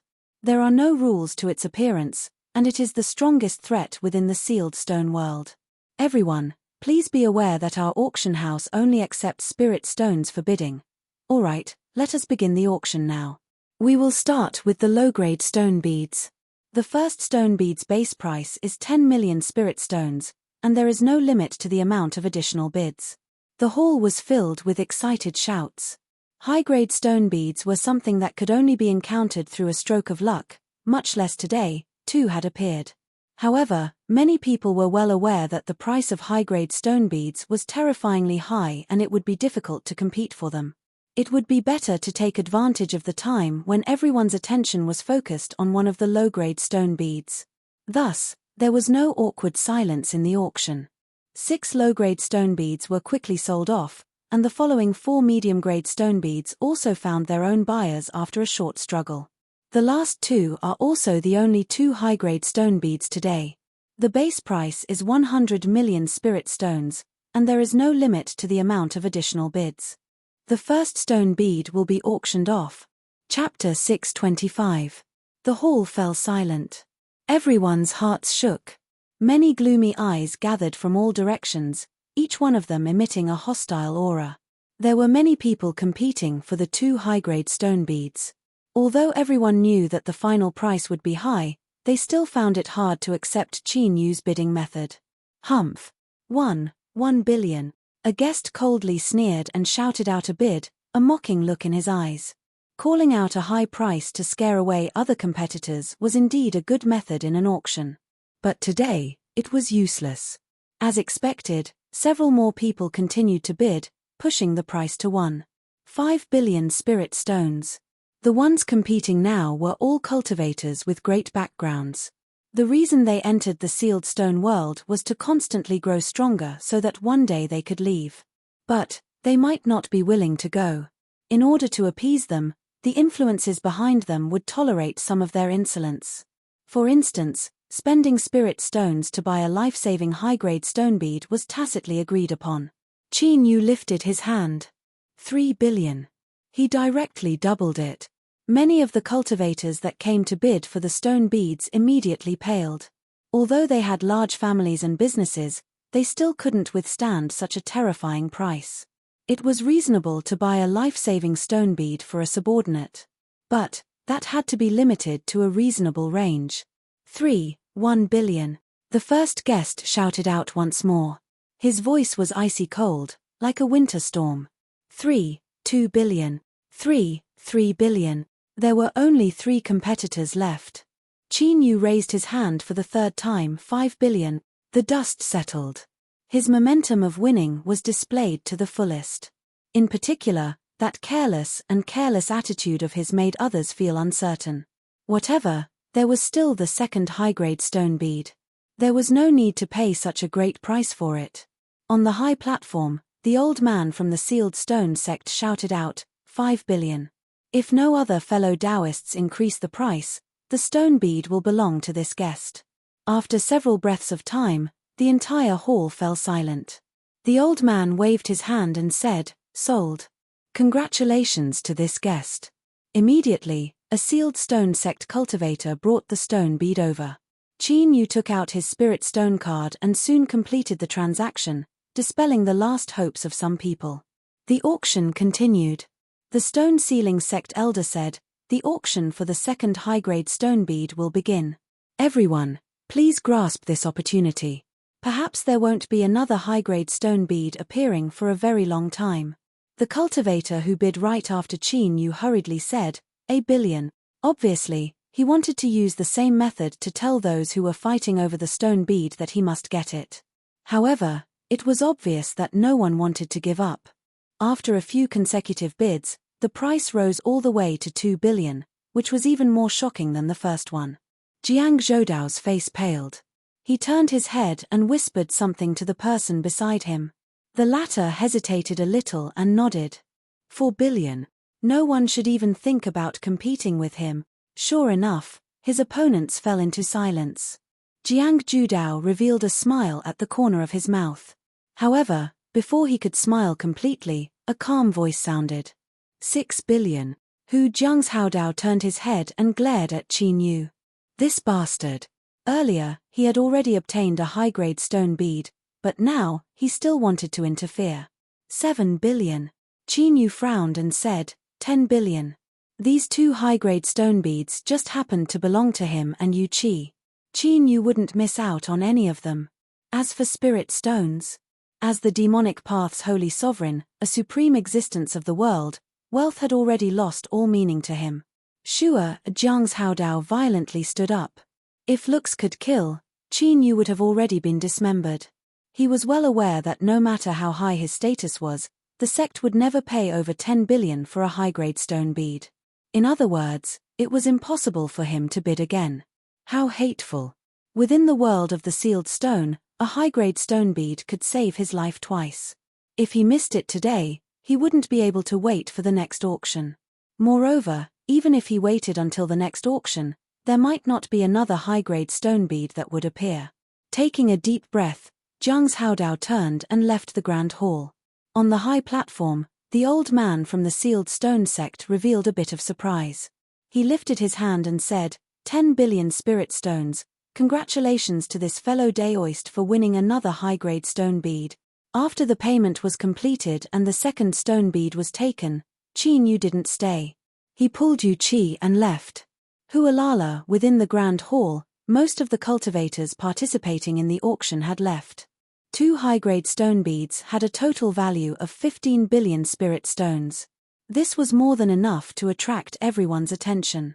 Moreover, they were currently in Zhulu, a land of chaos where there was no order. As long as they left the auction house, there would definitely be people making a move. They didn't need to join in, but there was no harm in watching the fun. If their luck was good, who knew what would happen in the end? But contrary to everyone's expectations, after Qin Yu and Yu Qi left the auction house, they vanished in front of everyone like ghosts. No matter how crazily they searched, they couldn't find any trace of them. Finally, they could only helplessly disperse. In the folded space, Qin Yu had a calm expression. He stood with Yu Qi not too far away from the entrance of the auction house. As he saw those people leave, the excitement on his face gradually turned to disappointment. Let's go. Qin Yu pulled Yu Qi and left. The folded space continued to extend forward, like a silent pool of flowing mercury. The function of the space-time lock wasn't just to suppress and imprison others. It could also create a space that overlapped with the main world and serve as a temporary shelter. Unless one's cultivation reached a boundary that transcended life and death like solitary Westgates, it would be difficult to sense the traces of the space-time lock. After entering the sealed stone world, he could encounter dangers at any time. The space-time lock was the only way for Qin Yu to rest and resist the backlash of the demon mark.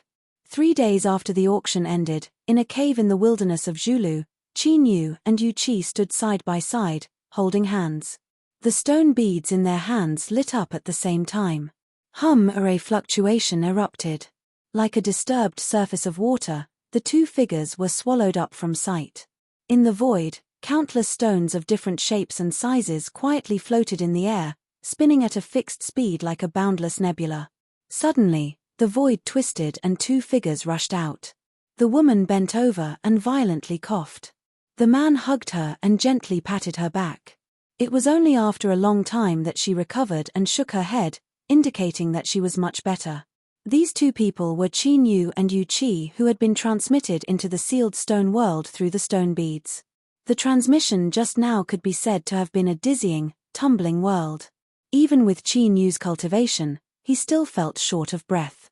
As for Yu Qi, if it weren't for him protecting her, the crushing strength of the transmission would have been enough to crush her to pieces.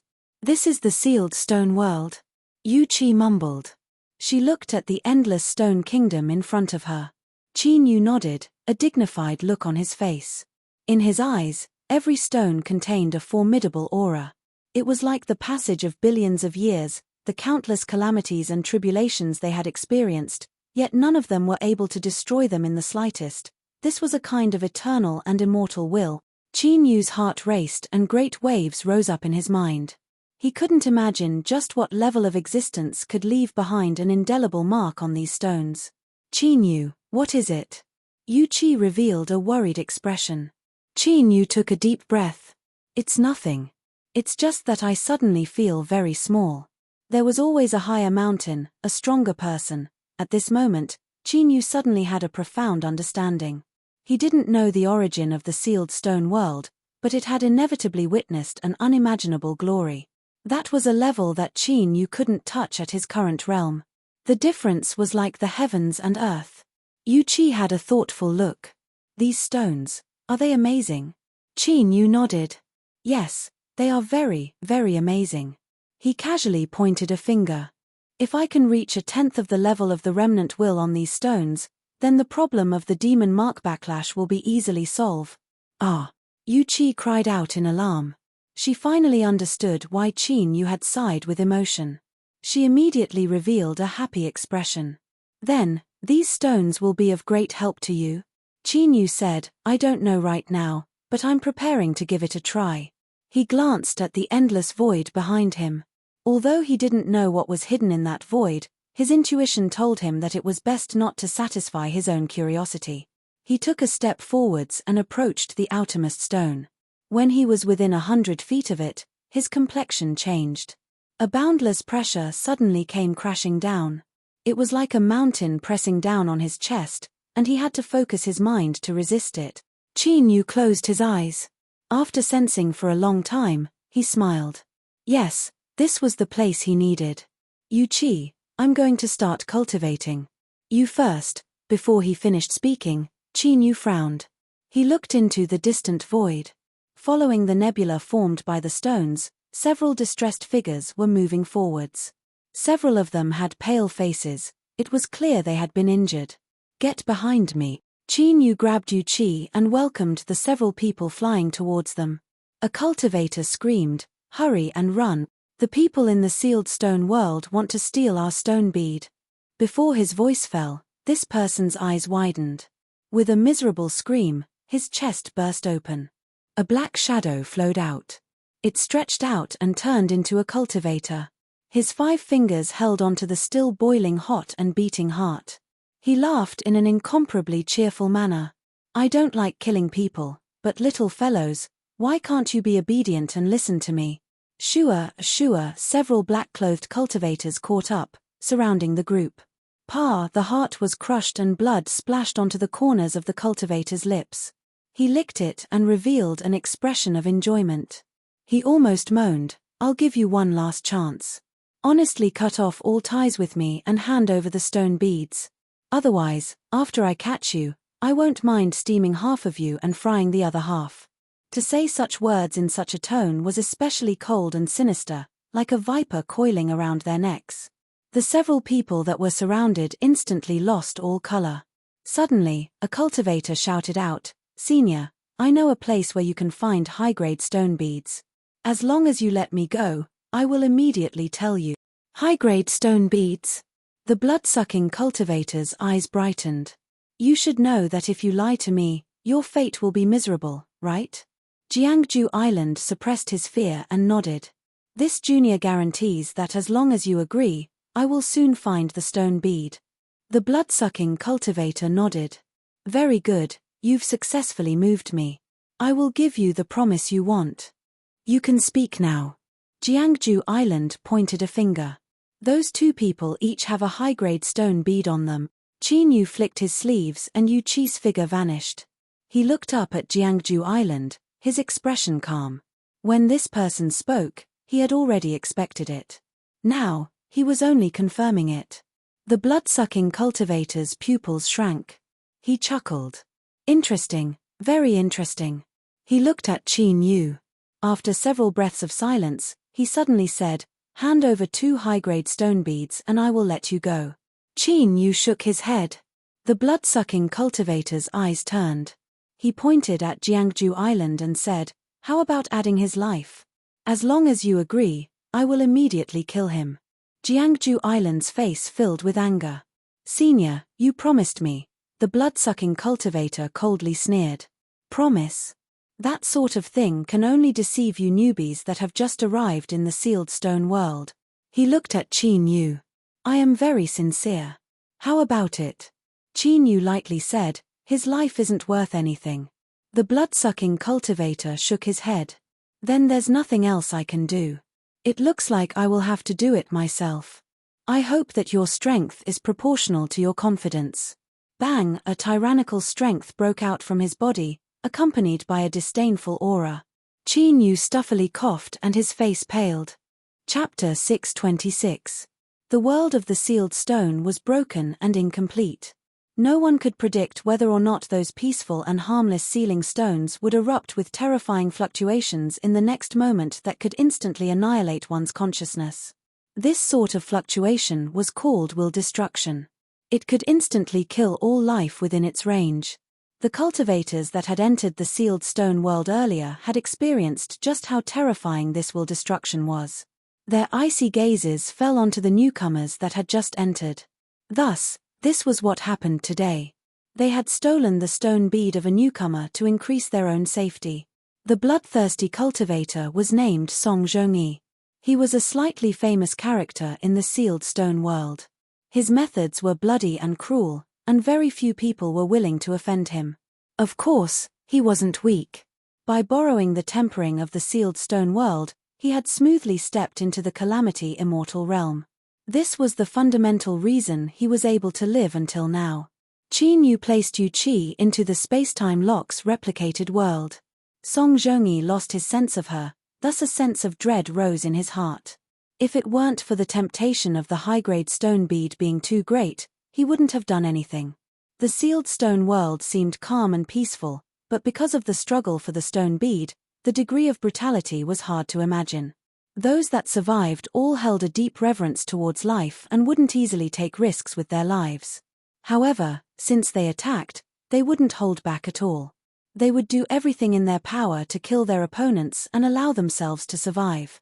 At this time, Qin Yu felt as if an iron rod had ruthlessly struck him in the head. His field of vision darkened and his ears buzzed. In this state, even if he tried to attack, his strength would be greatly reduced. Bang! With a loud explosion, Qin Yu drew backwards. The strength that crashed into his body was like flowing magma, wildly rampaging about, carrying with it a horrifying destructive attribute. Wherever it went, his flesh and blood cracked apart. In just the blink of an eye, Qin Yu had turned into a burnt doll. His skin was covered in cracks. But not a single drop of blood flowed out from these cracks. At this moment, the strength of a saint-step demon body was fully displayed. His heart wildly beat and his rich blood energy erupted with it. The wounds on his skin rapidly healed and healed at a speed visible to the naked eye. As long as it wasn't a fatal injury, he could recover in a short period of time. Song Zhongyi smiled. No matter how strong your mortal body is, there will come a time when it can't withstand it. It seems that your self-confidence will ultimately kill you. The power of words could also place a powerful psychological pressure on an opponent. Unfortunately, this wasn't of any use to Qin Yu. His heart had already been tempered to a formidable degree, and besides a few people he cared about, he wouldn't be shaken by the outside world. The suppression of will still existed, but after the initial shock, Qin Yu gradually adapted to it. His eyes brightened and his gaze became firm. Perhaps the one who will die today will be you. He raised his hand and punched out. Berserk power surged out. Song Zhongyi sneered and flicked his sleeves to neutralize it. You won't cry until you see the coffin. Today, I will send you to the west. Qin Yu fell into an absolute disadvantage. He was like a human-shaped ball that was sent flying back and forth. But Song Zhongyi's complexion became increasingly ugly. This was because as time passed, the strength that Qin Yu erupted with was gradually becoming stronger. From a rubber ball, it turned into a stone ball, and then it began to evolve into an iron ball. Even if he was sent flying away, the shaking strength was still giving him a headache. Song Zhongyi paled. He had no choice but to accept reality. He didn't have the qualifications to kill Qin Yu, and if he continued, there was a chance he would be killed instead. In truth, the reason was simple. Qin Yu's will was already firm and tyrannical enough. He was like a raw stone that, under the polishing of Song Zhongyi, began to bloom. Bang! With another loud explosion, Song Zhongyi stuffily coughed and drew back. He looked at the pale-faced Qin Yu, whose aura was even stronger than before. He cursed inwardly at this freak of nature. Without a word, he turned and walked away. If he continued, he wouldn't be able to leave even if he wanted to. Qin Yu was fighting to his heart's content. He simply didn't want to stop. But after taking a single step, he stopped and secretly sighed. Song Zhongyi was slightly weaker than him, but because of the suppression of will, he was able to suppress him. To Qin Yu, he could be considered the perfect sparring partner. In a fight, Qin Yu could rapidly adapt to the suppression of will and also strengthen his own will. If it weren't for him worrying about the backlash of the demon mark, Qin Yu would never have let him leave so easily. Jiang Judao was dumbfounded. After a moment of absent-mindedness, his face suddenly lost all color. He never imagined that the insufferably tyrannical Song Zhongyi would actually be scared away. Of course, he never imagined that Qin Yu would actually have a calamity immortal cultivation. Big brother, you are already a calamity immortal. Wouldn't it be better if you stayed in the land of divinity and demons and enjoyed your life? Why did you come to the sealed stone world to harm people? Puff! Jiang Judao fell to his knees. Senior, I have eyes but failed to see. I beg you to show mercy. In my next life. His head exploded and red and white matter flew out. Qin Yu drew back his hand without expression. If apologies were useful, then no one would have died in this world. Today, he was strong enough. If it were anyone else, they would have already suffered a calamity. Senior, please spare us. The other cultivators were so frightened that they collapsed to the ground. Their bodies shivered with fear. Qin Yu glanced at them and lightly said, "You can all leave." Although they were the ones who led Song Zhongyi and the others here, it wasn't intentional. The person who was killed just now had even warned them. Qin Yu didn't fear killing others, but he also didn't want to indulge himself in slaughtering the innocent. Everyone had to have their own bottom line. Thank you, Senior. Thank you, Senior. After surviving a calamity, the several people kowtowed repeatedly and crawled up to leave. If they didn't leave now, did they want to wait for Qin Yu to change his mind? After these people left, Qin Yu turned and walked away. Although he had scared away Song Zhongyi, he didn't think he could rampage through the sealed stone world. After tens of millions of years, countless cultivators had entered. Although the vast majority of them had died, those that survived were absolutely masters. Within the sealed stone world, there were definitely terrifying level powerhouses. Qin Yu naturally had to be a bit more cautious. After flying far away, Qin Yu came to a stop. He already understood that although the outermost region of the sealed stone world didn't seem to have any pressure, the truth was that it was the most dangerous place. Anyone who wanted to steal the stone bead could fly out from the nebula and accidentally meet him there. The best method was to enter the nebula as soon as possible. At that time, it would be much safer. With a thought, Yu Qi appeared in front of him. Qin Yu said, "I will immediately begin cultivating. Do you want to wait for me or come with me?" Yu Qi directly said, "I'll come with you." With her current cultivation, the disparity between her and Qin Yu's was far too great. If she wanted to be with him forever, she would have to work hard to follow in his footsteps. Qin Yu nodded. "Good. Remember not to force yourself. If anything goes wrong, I will immediately transfer you to the duplicate world. The sealed stone cannot be duplicated, so the duplicate world can only be a narrow space used for hiding or seclusion. Moreover, it cannot be moved." The two of them each chose a sealed stone. After approaching a 100-foot radius, they sat down cross-legged. Yu Qi soon stopped cultivating. She hurriedly stood up and withdrew from the suppression range. She was panting and sweating. She looked up at the motionless Qin Yu, a look of anticipation in her eyes. You had to succeed. At this time, Qin Yu suddenly opened his eyes. He stood up and walked forwards. He soon arrived in front of the sealed stone he chose and placed a hand on it. A warm feeling gushed out, directly fusing into his mind. Qin Yu could clearly feel his will rising. This was an indescribable feeling. It was mysterious and mystical, but it truly existed, leaving one lost in it. After a long time, Qin Yu let out a long breath. He smiled. It was only now that Yu Qi dared to speak. "Qin Yu, what is it?" Qin Yu turned and said, "I have already obtained the approval of this sealed stone. Now, the outermost sealed stone no longer suppresses me." Yu Qi's eyes brightened. "Then Qin Yu nodded. "I've had a great harvest. Not only can the suppression of the sealed stone sharpen my will, but after obtaining its approval, I can also obtain a gift.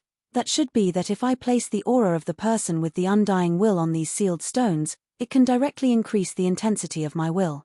He looked at the nebula formed by endless stones, sealed stones, in front of him, and a warm current surged in his chest. The deeper one went into the sealed stone nebula, the larger they would be and the stronger the will contained would be. If one day he could really reach the end, Qin Yu took a deep breath and suppressed his surging emotions. He said, "Yu Qi, I'm going to continue cultivating." Yu Qi hurriedly said, "Don't worry about me, just continue." Qin Yu nodded. After walking forward several hundred feet, he chose a slightly larger sealed stone and sat down cross-legged in the void. Looking at his back, Yu Qi revealed a proud expression. Before entering the sealed stone world, she had specifically looked up information on this. Although the outermost sealed stone didn't contain a strong will, the fact that Qin Yu was able to pass through it so quickly proved how strong he was. However, to find such a powerful man, she felt a great deal of pressure. Pursing her lips, Yu Qi took a deep breath. She walked into the range of the will suppression and closed her eyes to cultivate. In the quiet sealed stone world, it was nearly impossible to sense the passage of time. In the blink of an eye, 3 months had passed. The sealed stone world in front of Qin Yu had changed from the initial size of half a person to the current size of several feet. Its color seemed to have deepened and a halo of light occasionally flashed on its surface. 2 months ago, Yu Qi had no choice but to enter the space-time lock's replicated world. Her ability to withstand pressure simply couldn't compare with Qin Yu's, and if the two of them were too far apart, there was a chance of an accident occurring. Luckily, Yu Qi didn't mind this at all. Instead, she comforted Qin Yu. After entering the replicated world, she could also cultivate and it wouldn't be hard to pass the time. At the start, Qin Yu would often enter the replicated world to see her. But afterwards, he was driven out by Yu Qi and told to concentrate on cultivating. In any case, every time Qin Yu moved, he would need to temporarily put away the replicated world. At that time, they would naturally meet again. Sure, Qin Yu's eyes flashed open, a crystalline light flashing in them. He stood up and let out a light breath. After spending 4 days, he had finally obtained its approval. He took several quick steps forwards and arrived above the sealed stone that was several dozen feet wide. He reached out a hand and carefully felt the warmth that fused into his body. After a long time, he opened his eyes. He turned around and looked at the endless sealed stones. As he thought back to his 3 months of improvement, Qin Yu couldn't help but smile. In these 3 months, The demon Mark had suffered a backlash several times, but he had resisted it each time. Although it was still dangerous, it was much easier than before. The demon Mark seemed to have sensed that Qin Yu's will had become stronger. It seemed to be accumulating strength. Almost a month had passed since the last backlash and there were no signs of it activating. Perhaps it was looking for a suitable opportunity. The revolution has not yet succeeded. Comrade, you still need to work hard, Qin Yu whispered. Although he was a bit puzzled by the Dao Arena Master's words, he understood the general meaning behind them. With a thought, Qin Yu vanished and entered the replicated world. The replicated world was only several dozen feet in size. Sensing Qin Yu's arrival, Yu Qi's eyes moved. She slowly opened them and revealed an incomparably brilliant smile. Qin Yu suddenly felt a deep sense of guilt. He had been left alone in the replicated world. It was completely silent and deathly silent. He had experienced this sort of dreariness before, so he naturally understood it better. I'm sorry. Before he finished speaking, he was interrupted by Yu Qi. She hugged Qin Yu and said, "Don't say sorry to me. As long as I am with you, that is what I love the most." Qin Yu took a deep breath, smelling the fragrance on her body. After several breaths of silence, he suddenly said, "Shen Yuanyan is likely Ningling. She has her own difficulties, so she cannot recognize me." There were some words that he had to make clear, even if it would seem heartless. Yu Qi looked up. "I understand." Qin Yu frowned. Yu Qi reached out a hand and stroked the point between his eyebrows. "In the past, I didn't want to jump in, nor could I. But since Ningling gave me a chance, I must accept the consequences." She wrinkled her nose. "Don't think about leaving me behind. Don't ever think about it." Feeling her sincerity, warmth flowed through Qin Yu's heart. He tightly held on to her. "That's enough, don't be so wishy-washy. Whether or not we can leave is still uncertain. If we are trapped here forever, then let Ningling regret it for the rest of her life." Qin Yu smiled. "Don't worry, we will definitely leave this place." Sure, the replication space dissipated. Qin Yu appeared holding Yu Qi, resisting the crushing will around him. "We should continue." At this time, Qin Yu's complexion changed. He lifted a hand and slapped behind him. A figure appeared in the void and was shaken away. What keen senses! This person's voice was hoarse and his entire body was wrapped in black fog. One could only faintly see a pair of yellowish-brown eyes, cold and gloomy. Qin Yu coldly said, "Who are you? Why did you sneak attack us?" The black fog cackled several times. "It's very simple. I am very curious. Just how did you manage to pass through the sealed stone world's tempering and obtain its recognition so quickly?" Qin Yu's tone became even colder. "Have you been following us for a long time?" The black fog didn't deny it. "I originally wanted to capture this woman to threaten you, but now it seems I won't have that chance. Brat, let me remind you. The sealed stone world is far more dangerous than you think. If you bring such a burden with you, sooner or later something will happen to you."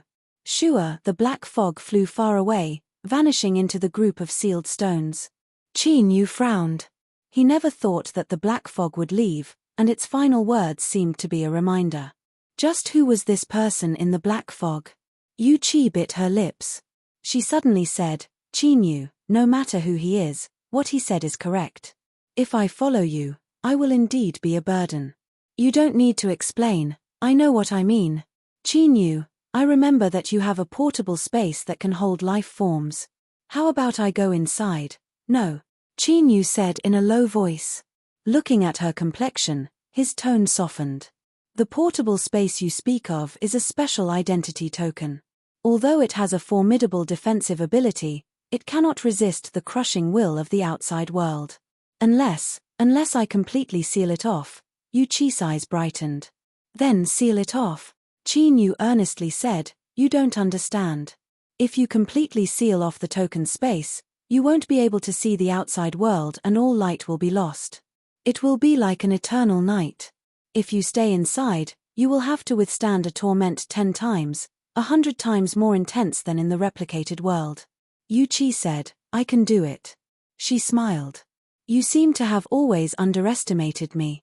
In the past, When I was sealed off in the Holy Emperor Palace, the pressure and fear I withstood was no less than what you have just said.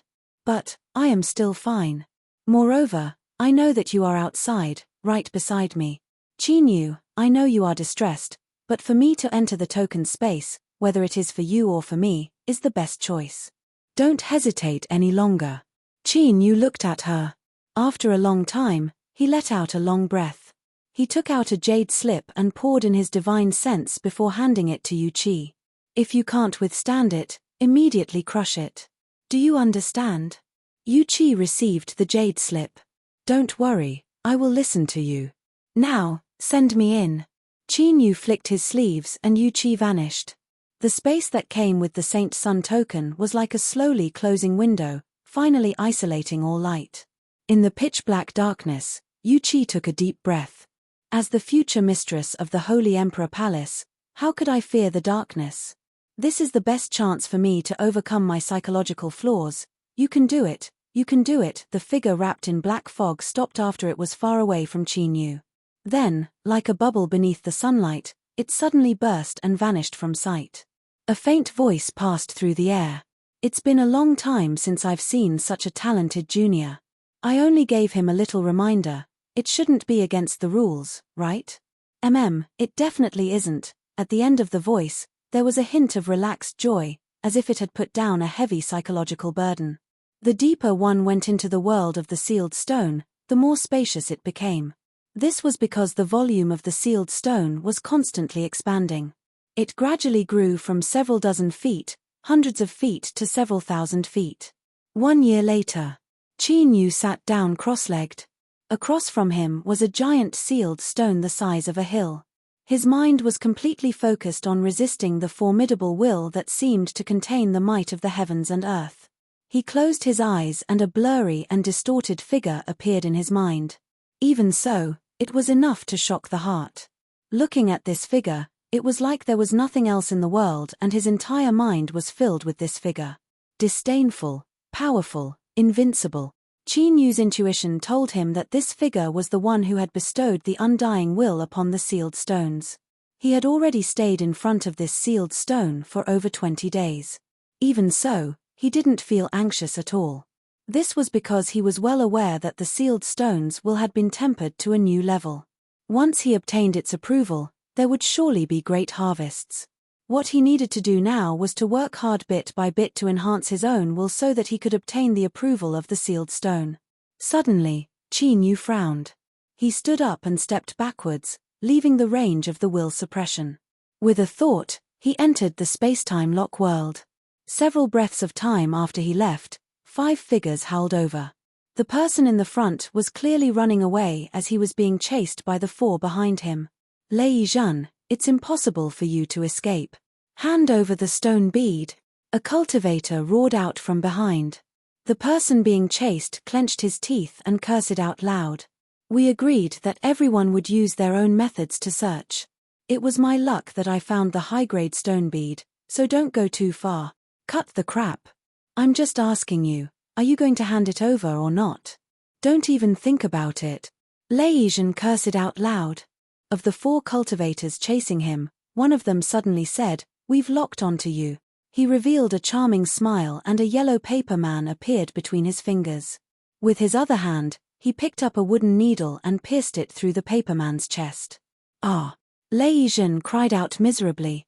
He clutched his chest and staggered backwards. From the yellow paper man's pierced chest, a dark red color spread out like blood. The cultivator took out a second wooden needle. Lei Zhen, why don't you keep running? Puff, one of the paper man's thighs was pierced through. Lei Zhen was shocked. He roared out in anger, "Impossible, you didn't have the chance to place a curse on me, so how could I have been locked onto? As long as a person lives in this world, they will always encounter all sorts of unbelievable things. Luckily, you will soon be able to escape from this helpless situation." Another cultivator spoke up, his expression grim. Lei Zhen paled. "We have been friends for many years. Don't kill me, I am willing to hand over the stone bead to you. It's already too late. What we want now isn't just the stone bead you just obtained, but also what you already have. The cursing cultivator lifted his thumb and middle finger. I want 2 medium-grade stone beads. You can divide the rest. The other 3 people frowned. After a moment of hesitation, they nodded in agreement. The cursing cultivator had a gentle expression. He said to Lei Zhen, "We have known each other for many years and you are well aware of my methods. It is best if you obediently take them out. If I personally take action, you will suffer greatly." Lei Zhen's expression was fierce. He suddenly lifted a hand and slapped it between his eyebrows. "If you want to kill me, then let's die together." The cursing cultivator clenched his fist. With a loud cracking sound, the yellow paper man shattered into powder. Lei Zhen's fierce expression froze on his face. He placed his palm between his eyebrows but couldn't summon any strength. His aura rapidly dissipated. "We agreed that the 2 medium-grade stone beads would belong to me." He turned his head and looked at the other 3 people. One of them shook his head. "Lei Zhen is dead, so you can only take one."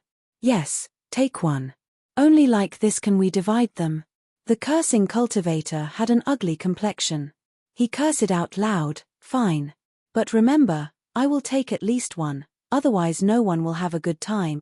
After clearing out Lei Zhen's belongings, he had just obtained a high-grade stone bead. He hadn't had time to recognize it as its master yet, so he naturally kept it in perfect condition. In addition, there was also a medium-grade stone bead, 2 low-grade stone beads, and some other treasures. The 4 people relaxed. Luckily, there was enough for everyone to divide. "I will take the medium-grade stone bead first. You can divide the rest," the cursing cultivator said. He reached out a hand to take the stone bead. But at this time, his eyes widened, revealing shock and anger. A layer of black light erupted, condensing into a powerful protective barrier behind him. But this wasn't able to block the fist that came at him from behind. It didn't stop at all. It smashed apart the black light and smashed apart the cursing cultivator's head. Shua, a translucent little person, flew out from the headless corpse. It glared at Qin Yu with hatred in its eyes and then turned to flee. Its speed was so fast that it was nearly impossible to follow with the naked eye. But suddenly, the little person cried out in panic. No, as if a terrifying swallowing strength had fallen onto its body, the little person was pulled back. Qin Yu grabbed it. The little person rapidly withered and vanished from sight. Within Qin Yu's soul space, the cosmic sea-cross bell that had been a step slower than Purple Moon in breaking free from the seal began to cry out in excitement. It was far, far too hungry. Qin Yu turned around. He looked at the 3 people across from him and lightly said, "I want these stone beads." The complexions of the 3 people changed. Qin Yu had killed the cursing cultivator and had even used some strange method to extinguish his soul. In truth, they didn't want to provoke such a ruthless person.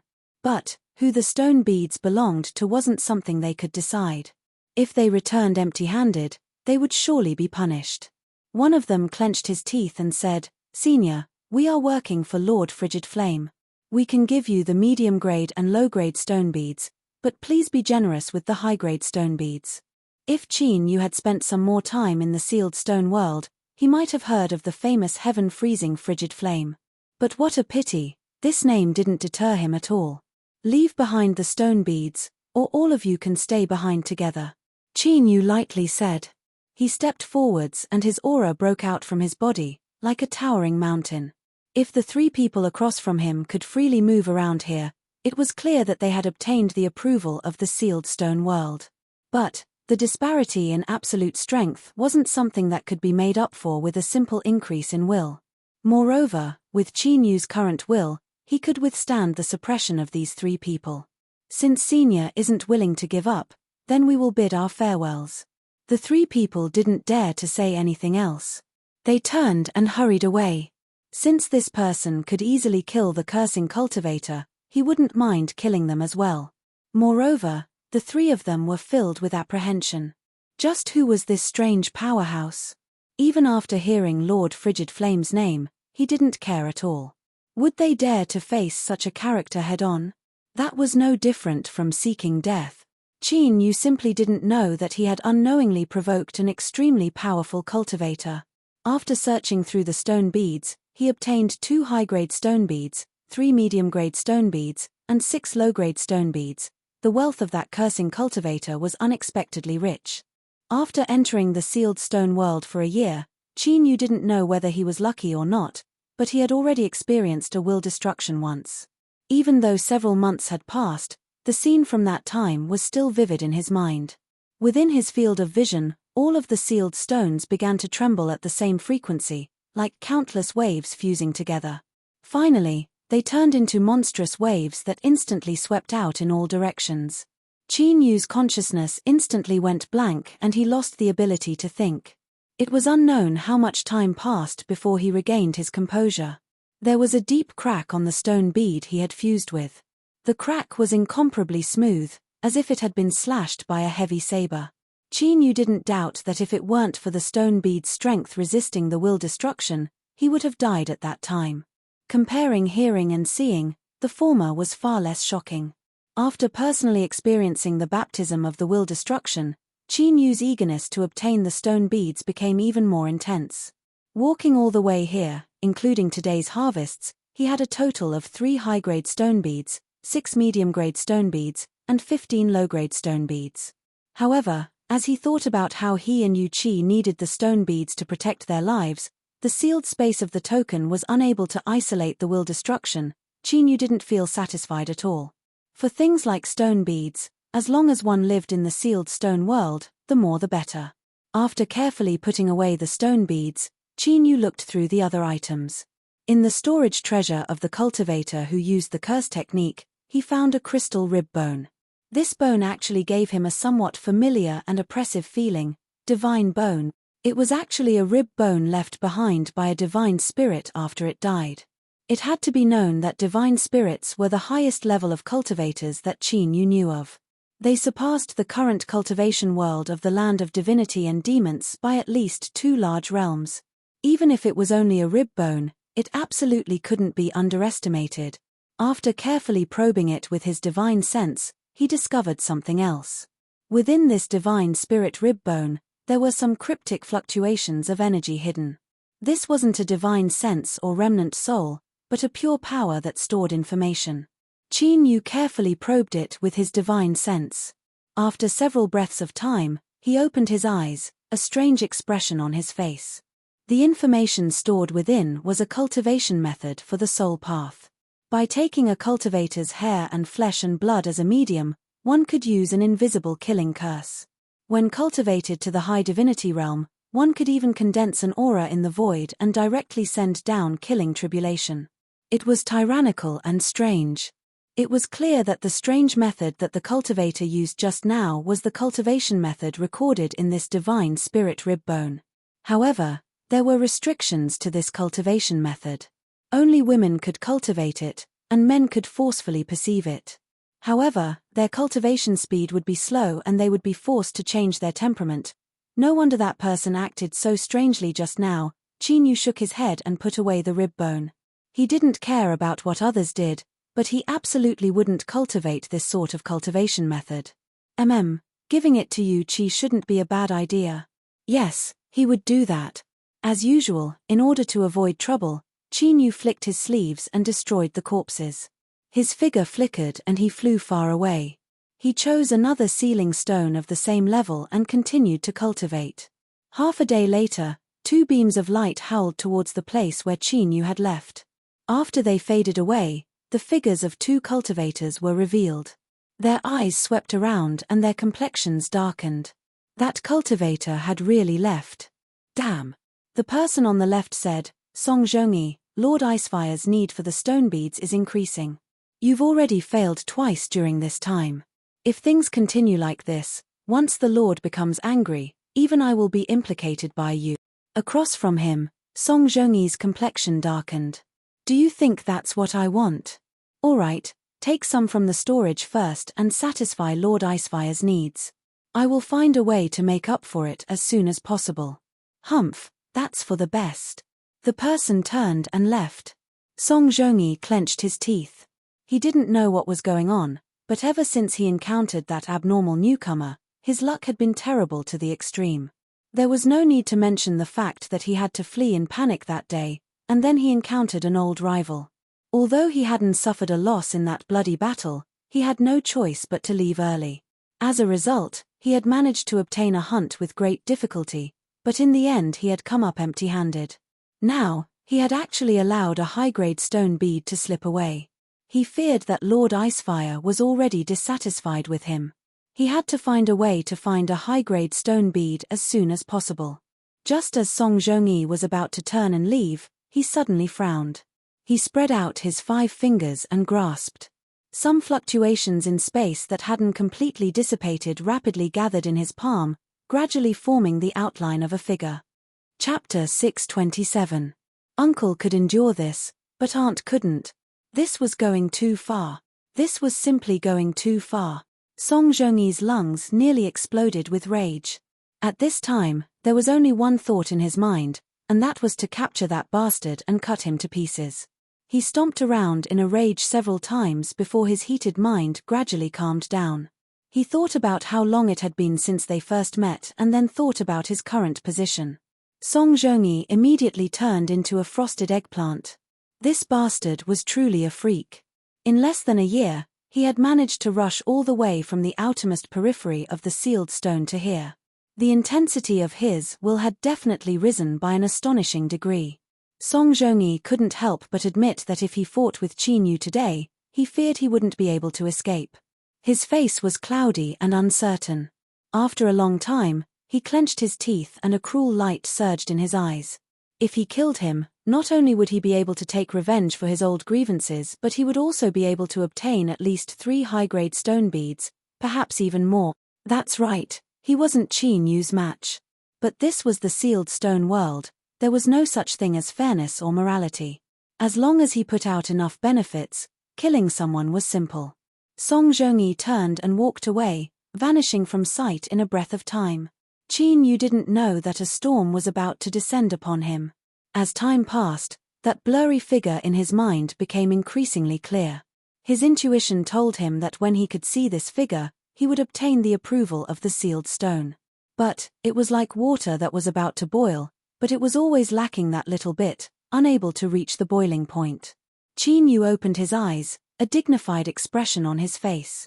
He had tempered his will enough and had accumulated enough. What he lacked was a turning point for a qualitative change. He didn't know what this turning point was, but if he couldn't find it, he feared he would be delayed here for a long time. As he furrowed his eyebrows in deep thought, Qin Yu suddenly turned around. Besides the countless sealed stones, there was no one else. Just now, he felt as if he was being watched. But now, when he tried to sense it, it had already disappeared. Was it an illusion? Qin Yu shook his head, suppressing these thoughts. He faced the sealed stone and fell into deep thought. The sealed stone world was a massive void. Floating in the void were countless large and small sealed stones. These sealing stones were arranged in a circle. The outermost small sealing stone was the first circle, followed by the slightly larger sealing stone, forming the second circle, and then the even larger sealing stone, forming the third circle. Sealing stones of the same level were relatively fixed in position. Thus, after Song Zhongyi vowed to kill Qin Yu, all he needed to do was follow the same circular trajectory and search from the location of the incident to the 2 sides. There was a high chance he would be able to find his position. As it turned out, Song Zhongyi's considerations were correct. Brother Song, I found him. 4 figures were sitting cross-legged on a sealing stone that was 10,000 feet wide. One of them suddenly opened his eyes and revealed a smile. If he found the person, he would be able to obtain a mid-grade stone bead. This was an additional reward. After he killed the person, he would receive another reward. However, that person's perception was indeed astonishingly sharp. His divine ability could be said to be invisible and traceless, and he was actually almost discovered. However, looking at the 3 people beside him, Ji Yun quickly suppressed the restlessness in his heart. If the 4 of them joined forces, besides some heaven-defying characters, they would be able to rampage through the sealed stone world. Killing someone with a lower level of will would be easy. Moreover, he had no idea what benefits this Song Zhongyi had promised them to pull in that crazy woman My Ruoyu. With her help, it would be even safer. Song Zhongyi's eyes brightened. He said, "Brother Ji, please lead the way." Ji Yun nodded. "All right." Whoosh, whoosh, 4 figures shot out like arrows from a bow. They left the sealed stone and shot into the void, heading straight for Qin Yu. With a calamity immortal realm cultivation, even if they couldn't use teleportation, their speed was still astonishing. Around 2 hours later, Ji Yun said from the front, his up ahead. Song Zhongyi's aura suddenly rose and his speed increased. A figure soon appeared at the end of his line of sight. It was him. That bastard, he had ruined his plans time and time again. Today, he would let him know just how the word death was written. Qin Yu frowned. As he looked at the 4 aggressive figures, a cold light flashed in his eyes. He had immediately recognized Song Zhongyi.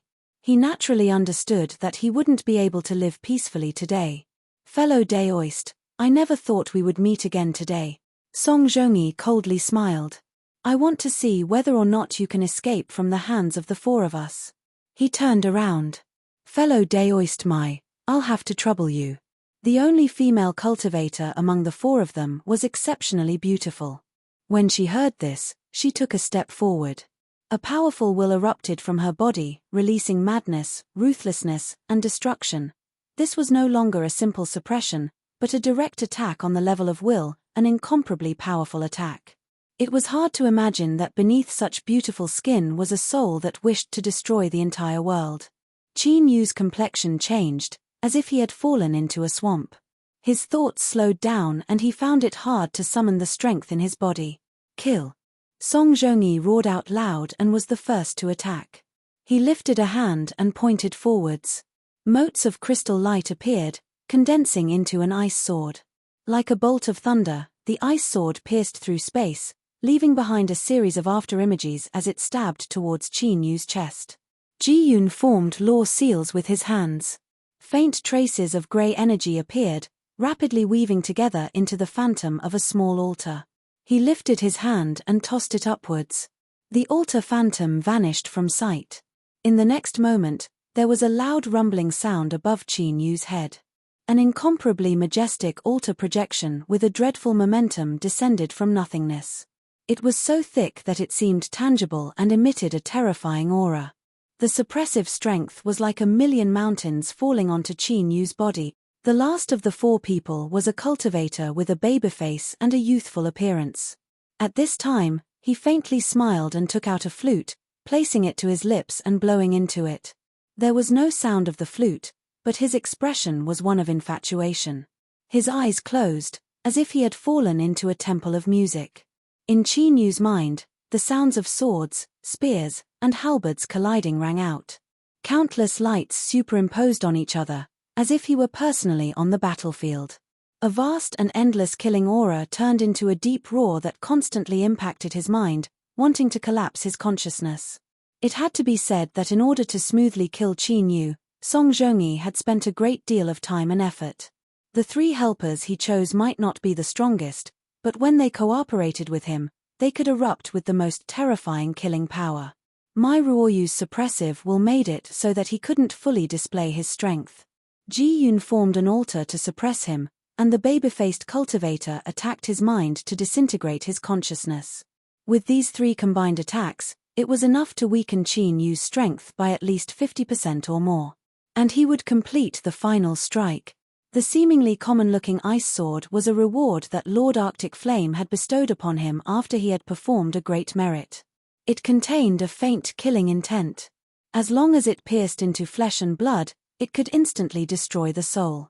Puff! As the ice sword pierced through his chest, Song Zhongyi revealed a look of joy. Indeed, he hadn't let down his expectations. All of his painstaking preparations had caught him off guard, and he was able to completely crush this person to death. With a thought, the ice sword instantly dispersed. A terrifying chill spread throughout Qin Yu's body. With loud cracking sounds, a massive layer of ice sealed him within. Song Zhongyi laughed. "Fellow Daoist, have a safe journey." All of his anger and depression were swept away. All that was left over was pride and excitement. In order to kill this person, he had paid a great price. But, as long as he could obtain the high-grade stone bead, it was worth it. Lord Arctic Flame would definitely be satisfied. Besides the ice sword, he might even be able to bestow upon him other formidable treasures. Mai Ruoyu, Ji Yun, and the baby-faced cultivator cupped their hands together. Congratulations, Brother Song. They were only responsible for killing people. As for who they killed, why they killed, and whether they deserved to be killed, they didn't care at all. Song Zhongyi bowed in return. You three can rest assured that I will immediately give you the reward I promised. But before that, I need to take him away first. With a wave of his hand, the frozen corpse flew over. But soon, Song Zhongyi's complexion changed. This was because his storage treasure couldn't absorb it. This was bad. Song Zhongyi's heart skipped a beat. He wanted to run away, but before he could respond, the ice in front of him exploded. Every piece of ice carried with it a terrifying strength. They tore through the air, emitting shrill whistling sounds as they smashed into the four people. A fist followed closely behind. In the blink of an eye, it smashed into Song Zhongyi's chest. Qin Yu's icy cold voice echoed out. The power of ice annihilation. I once saw someone far stronger than you. Bang! With a loud explosion, Song Zhongyi's chest caved in. The sound of bones breaking caused one's scalp to tingle. His body was sent flying away. Blood wildly gushed out from his nose and mouth, mixed with pieces of dark brown organs. Qin Yu's all-out punch had thoroughly destroyed his mortal body. Wild strength swept out. Bones, flesh, organs, and everything else began to rapidly wither like flowers in midwinter. Qin Yu took a step forwards, catching up to Song Zhongyi's collapsing body in midair. He lifted a hand and thrust a finger between Song Zhongyi's eyebrows. Ah! A pained soul howled in everyone's hearts. As Qin Yu drew back his finger, a translucent soul phantom that had been pierced through by his fingertip was forcefully pulled out from between Song Zhongyi's eyebrows. This was a miniature version of Song Zhongyi. With a calamity immortal realm cultivation and a formidable will, his soul was able to condense into a semi-tangible state.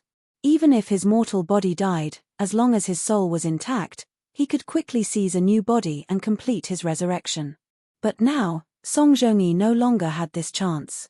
Since Qin Yu had decided to kill him, he wouldn't leave any room for mercy. Forgive me. Forgive me. Song Zhongyi's soul pitifully begged. But as he saw Qin Yu's icy cold face not soften at all, his expression soon became fierce. I am Lord Arctic Fire's subordinate and I am sheltered by Lord Arctic Fire. If you kill me, you will inevitably suffer Lord Arctic Fire's revenge. Qin Yu's eyes flashed. He finally understood why Song Zhongyi and the others had come looking for him today. Arctic Fire, it was Arctic Fire again. This seemed to be an extraordinary character. But, so what? Since he had attacked today, there was no room for reconciliation. Qin Yu didn't believe that he would obtain Song Zhongyi's gratitude after letting him go. If that was the case, then he would kill him. Bang! Song Zhongyi's soul was torn apart by a formidable strength. Then, all of the soul fragments howled into Qin Yu's palm. After the cosmic sea cross bell awakened, it had been complaining that it was hungry. It should be satisfied with the soul of a calamity immortal. However, the process of killing Song Zhongyi was smoother than Qin Yu imagined. It seemed that this calamity immortal realm cultivator was a level weaker than the calamity immortals of the outside world. This wasn't an illusion. The sealed stone world itself was broken and incomplete. If one became a calamity immortal there, they wouldn't be able to completely control the rules and their strength would be correspondingly weakened. Run!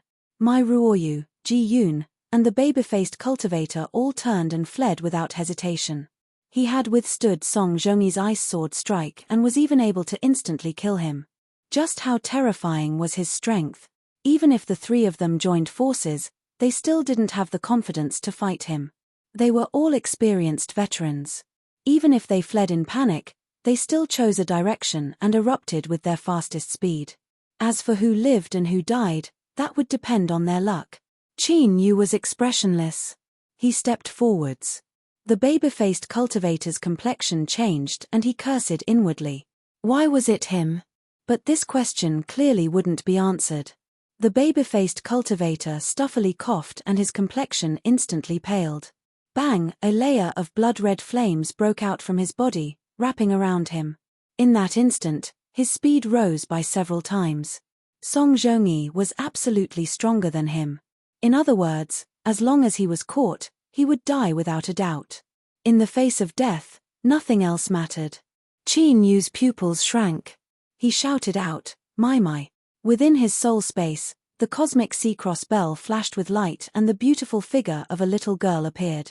Between her chubby hands was a round bead. "It's here." She raised her hand and bit her lips. "Qin Yu, you absolutely cannot fail. Don't let him run away." A majority of Song Zhongyi's soul force was here. If it weren't for the fact that she wanted to win with a small advantage, she would never have agreed to cooperate with Qin Yu. She clenched her teeth and threw out the bead. Sure, the bead appeared between Qin Yu's fingers on its own. Without hesitation, he gripped it tightly. With a loud cracking sound, like a broken egg, a horrifying soul attack instantly erupted. Bang! In that moment, all living beings within 3,000 miles felt as if a rusty iron nail had ruthlessly pierced through their souls. The baby-faced cultivator in the blood-red light, as well as my Ruoyu and Ji Yun in the other two directions, all cried out in pain. Their fleeing bodies froze and they plummeted to the ground like birds that had been shot. Qin Yu's figure instantly moved. His feet slammed into the ground, and there was a deep rumbling sound in the void.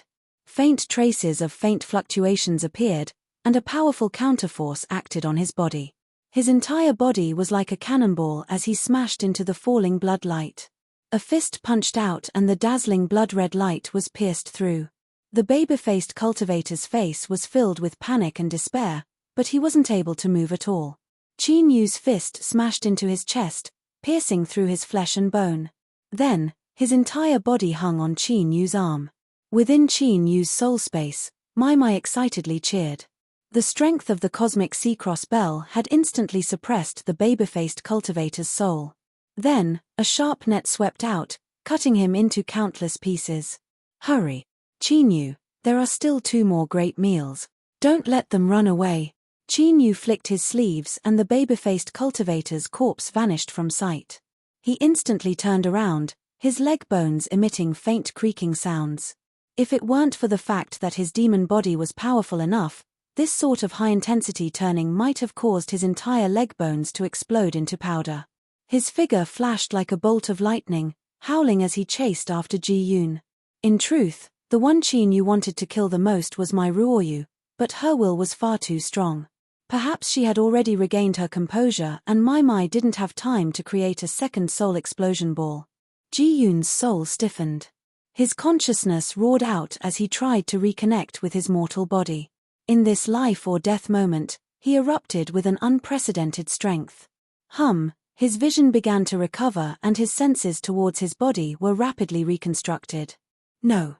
He finally opened his eyes. But what appeared in front of him was Qin Yu's icy cold face. A fist rapidly grew larger in his sight. Bang! A large head directly exploded into pieces. Qin Yu's footsteps fell and his body came to a sudden stop. He fiercely turned around. In his line of sight, my Ruoyu's body suddenly exploded. Whoosh, whoosh, countless beams of bloodlight shot out like arrows, rapidly fanning out in all directions. Qin Yu took a deep breath. His body tensed and his heart wildly beat. After killing Song Zhongyi, the baby-faced cultivator, and Ji Yun, killing intent had filled his mind. His stagnant will had unknowingly begun to transform. If he killed my Ruoyu, he could break through his shackles and temper his will, stepping into a completely new level. The 4 people that had delivered themselves to his door today were the turning point that Qin Yu had been missing, but at this time, a cold and gloomy aura erupted from Qin Yu's soul. It was like a winter night had suddenly arrived, completely submerging him. Demon mark backlash. It sensed danger. It couldn't be bothered to continue gathering strength, it had to stop Qin Yu's will and complete this transformation. Otherwise, if it wanted to swallow Qin Yu again in the future, it would be far more difficult. Qin Yu frowned. He instantly gave up on chasing down my Ruoyu. With a flick of his sleeves, he put away Ji Yun's corpse and rapidly left. Qin Yu's field of vision darkened and his aura began to violently fluctuate. Just before he reached his limit, Qin Yu sat down cross-legged and then vanished from sight. In the world replicated by the spacetime lock, Qin Yu closed his eyes.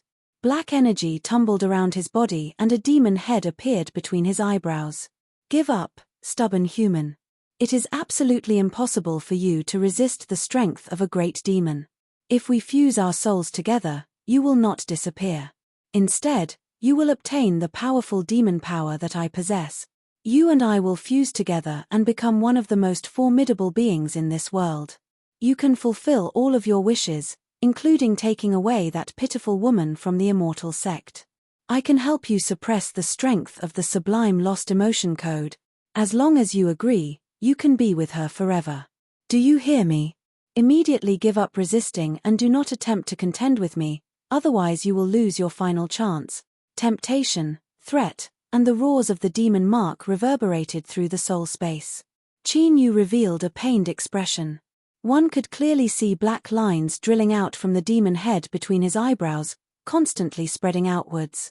When these black lines covered Qin Yu's entire body and connected together, the demon mark would complete the consciousness swap. It would forcefully suppress Qin Yu's consciousness and obtain complete control over his soul.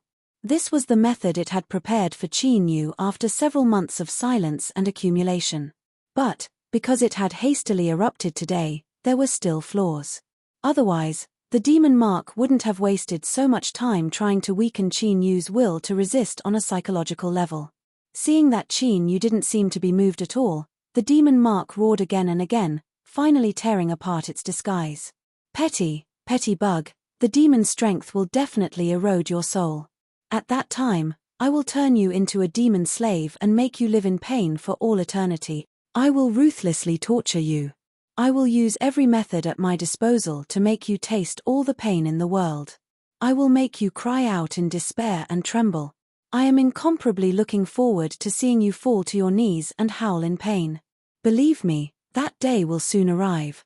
Within the copied world, Qin Yu suddenly opened his eyes. He slowly said, "You are afraid." The demon mark's voice suddenly stopped. Then, it wildly laughed. "You little bug, what did you say? Are you trying to make a joke? You are afraid." Qin Yu repeated this a second time. "Shut up.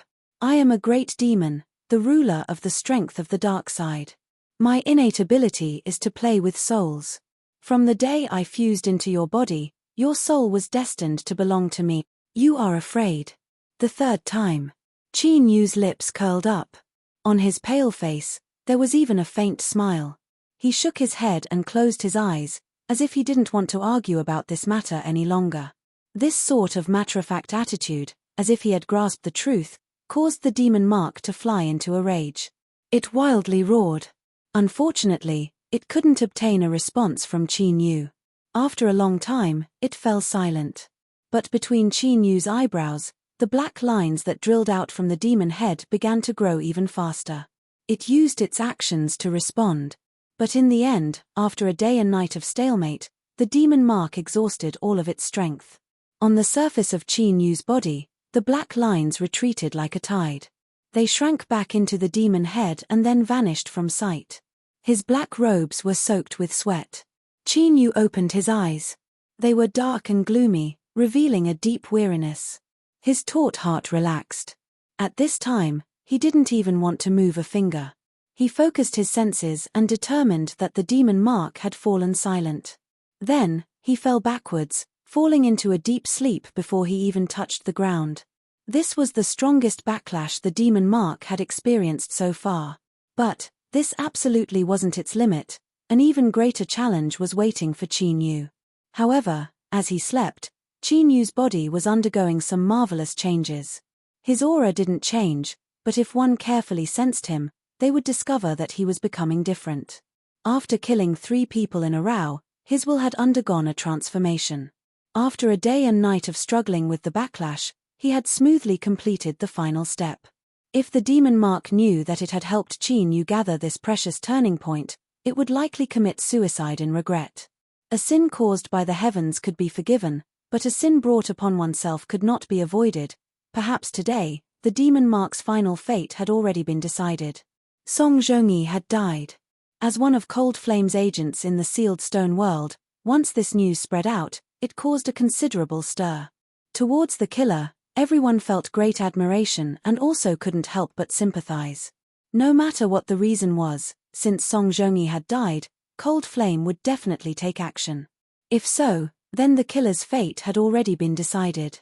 Chapter 628. The sealing stone was supported by an immortal will and couldn't be destroyed. But by borrowing its original form and carefully arranging it, one could also obtain a relatively safe place to live. For instance, this 40 to 50 foot wide sealing stone had a crack near the end. It was less than 2 fingers wide and seemed inconspicuous. If one didn't look carefully, it would be nearly impossible to discover.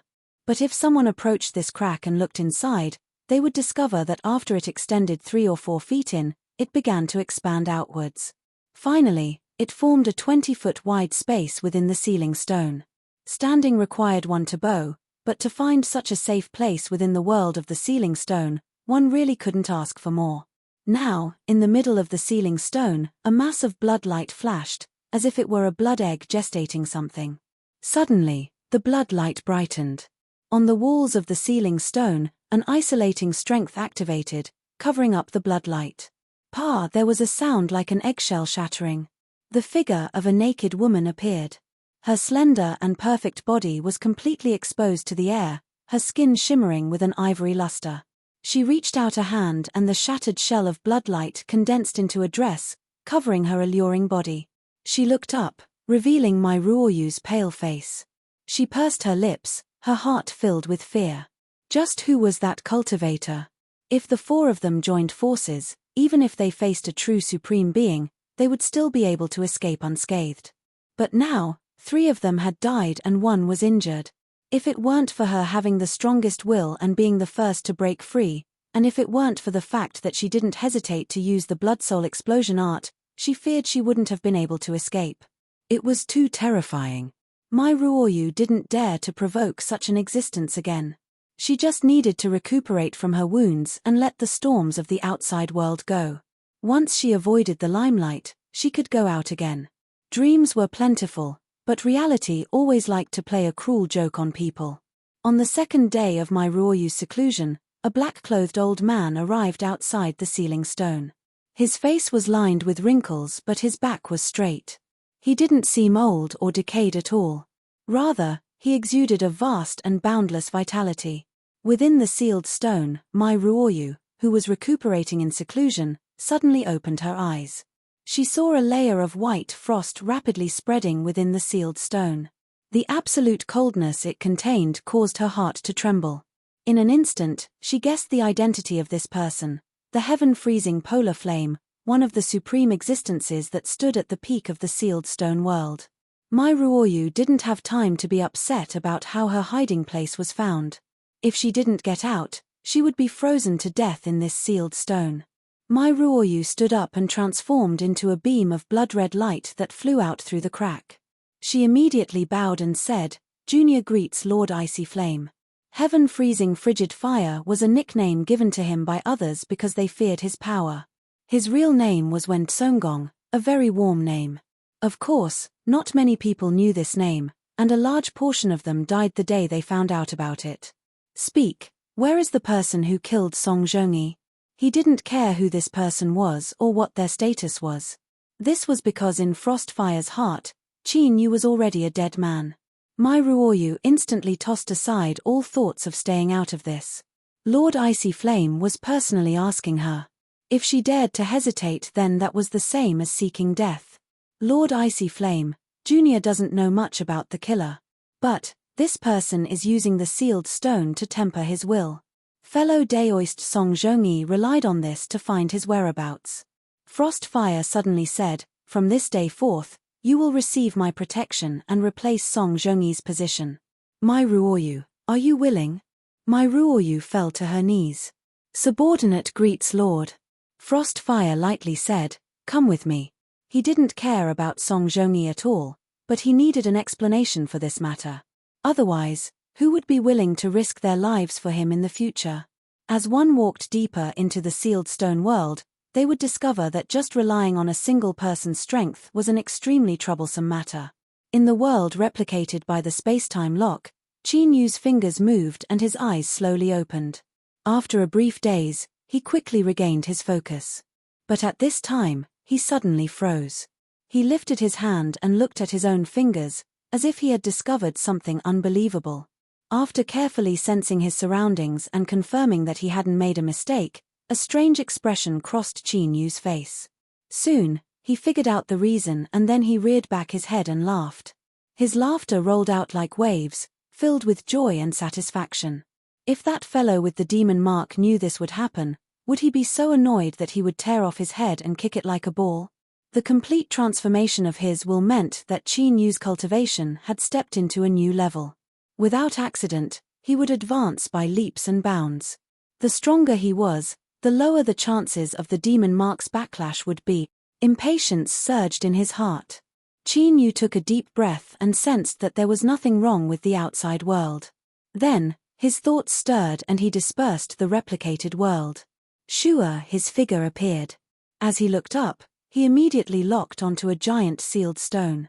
He strode forwards and entered the range of the sealed stone's suppression. His feet paused for a moment and he smiled. This was because to him, this suppression was no different from a gentle spring breeze. It had no effect at all. Qin Yu closed his eyes. Within his mind, that blurry figure rapidly appeared, becoming increasingly clear. His face, his hair, his clothes, his straight back, his unyielding eyes, his incomparably tyrannical temperament, all of it appeared at this moment. Qin Yu's mind trembled. He didn't know why, but he suddenly had an illusion that this figure was himself. Then, this absurd illusion was like a seed that took root and sprouted in his mind, growing wantonly.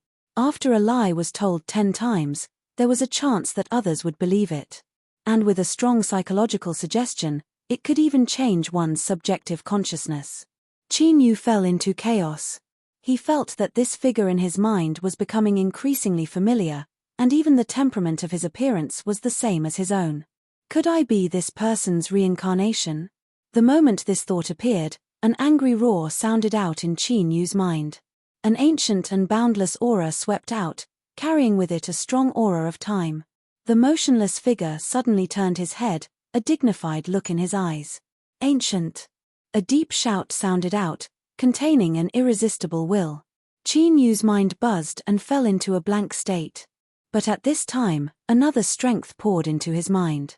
Although he couldn't break free from the suppression, he still regained his clarity of mind. At this time, Qin Yu was like a bystander. He stood high in the skies, overlooking everything that was occurring in the world of his mind. Another figure appeared at the end of his line of sight. He stepped forwards, each step causing the earth to tremble and pained groans to echo out. The giant's body was endless and towering.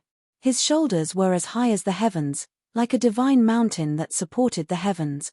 Ancient race. This was the inheritance of the ancient race that Qin Yu had obtained. As a powerful and proud ancient race, they would never allow the inheritor of their will to be assimilated and tamed by others. I am the war race's 5th Chanyu. Across from him, the giant roared out, ancient. This was his race and also his name. Just this word alone was enough to represent everything. The giant lifted his hand and clenched his fist. An incomparably wild strength erupted from his body like a volcano. The war race's 5th Chanyu had a solemn expression. Facing this heaven-shocking fist, he didn't have any intention of dodging. He lifted his hand, clenched his fist, and met it. From the very start, both sides engaged in a frontal battle. This was because this wasn't a true battle, but a collision of their wills. There was nothing fancy about it, only a contest of absolute strength. The strong would win and the weak would be destroyed. Besides this, there was no other possibility. Qin Yu's mind instantly fell into a shaking of destruction. An incomparably wild strength wildly rampaged about. Luckily, his consciousness had already separated from his mind and he was now in the position of a bystander. Otherwise, this sort of intense collision might have shattered his consciousness. What the ancient race giant represented was the unyielding inheritance of the ancient race. They were born to support the heavens and earth, and even after death, they wouldn't fall. As for the 5th Chanyu, what he possessed was a formidable will that fought the heavens and earth, one that ruled over all else. To a certain degree, both sides had reached the pinnacle of themselves, to exist eternally in the world, to be indestructible, to never fade away. But everything in this world had a limit. The so-called indestructible was bound to be limited to a very large range.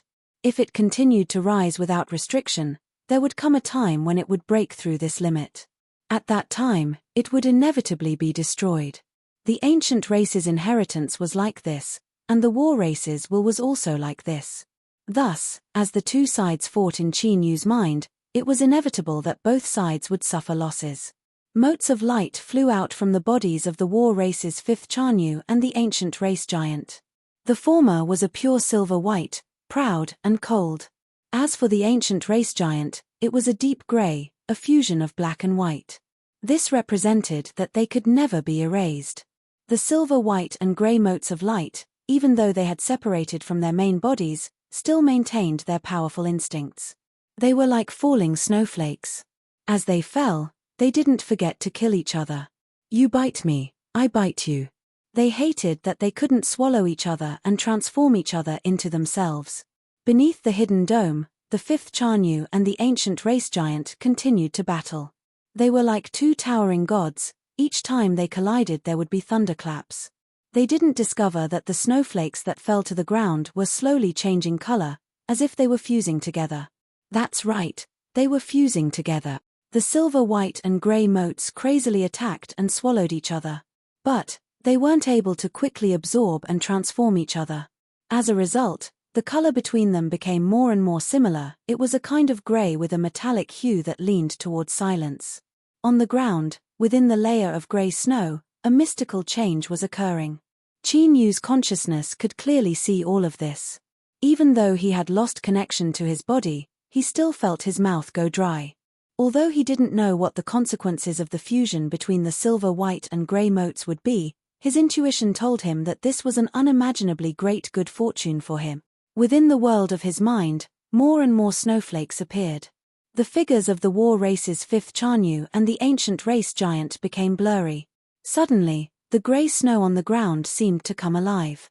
Waves rose up, pushing the snow towards them from all directions. A snow mountain rapidly piled up. It grew higher and higher until it erupted with a terrifying swallowing strength. This strength simultaneously covered the war race's fifth Chanyu and the ancient race giant, as if invisible shackles were binding them.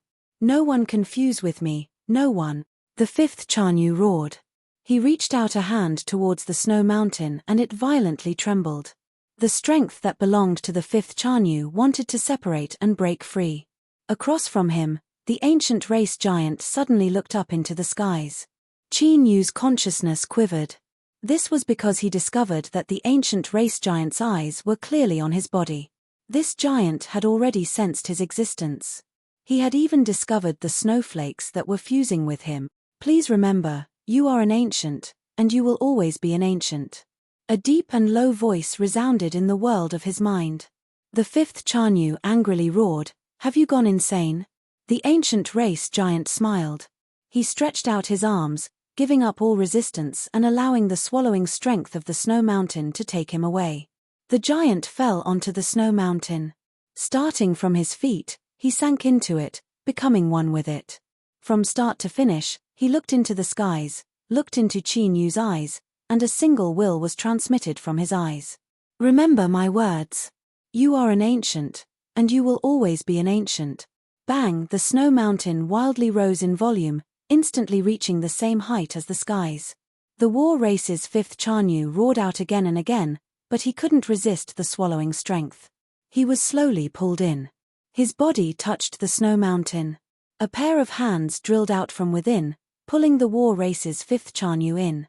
At this time, all fluctuations disappeared from Qin Yu's mind, falling into a strange stillness. Thump, thump, the sound of a beating heart echoed out from the snow mountain.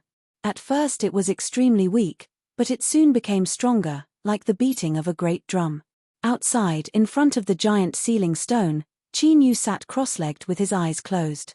His body seemed incomparably small amongst the many giant ceiling stones. But at this time, the feeling he gave off was incomparably lofty, like a divine god in the clouds, noble and inviolable. Hum hum, the ceiling stone began to tremble. At the same frequency, It transmitted out a wild will. In the next moment, it completely erupted. The will was destroyed. A terrifying, annihilating strength smashed into Qin Yu's body. But at this moment, his body was like a silent and hard boulder. No matter how the waves struck him, he didn't move at all, nor was he injured in the least. This was because from this moment onwards, while Qin Yu might be far inferior to the war race's fifth Chanyu in terms of absolute strength, in terms of pure will, they stood in the same position. In the world of consciousness, the snow mountain suddenly collapsed. A figure walked out from within. He wasn't tall, but it seemed as if he could step on the world beneath his feet. He wore black robes and stood tall and straight. His appearance was completely the same as Qin Yu's. Sure, Qin Yu opened his eyes. A brilliant divine light flashed in them, like two stars in the night sky, attracting the attention of all. An indescribable temperament exuded from his body, as if he were one with the heavens and earth, as if he had transcended the heavens and earth. No matter how much time passed, no matter how much the world changed, it was impossible to erase him. This was an absolute and pure strength of will. This was a change that no one expected. The confrontation between the fifth Chanyu and the ancient was the same as Qin Yu stepping on the shoulders of two giants, reaching an inconceivable boundary in a single go. He looked up at the ceiling stone in front of him. That silent oppressive feeling had completely vanished. Qin Yu took a deep breath and calmed his surging heart. He stepped forwards to the ceiling stone and placed a hand on it. It was like he had pierced through a leather bag of water. A warm current gushed out from the ceiling stone, fusing into Qin Yu's body and being absorbed by him. Catcher, cracks rapidly spread out like a spiderweb, finally covering every inch of the ceiling stone. Then, the supposedly indestructible ceiling stone shattered in front of Qin Yu. It didn't break into pieces, but dissipated into powder, vanishing without a trace. Thus, the ceiling stone nebula that had existed for 1 trillion years and had never changed in the least, suddenly lost a piece on this day. Qin Yu looked at the emptiness in front of him, his complexion dignified.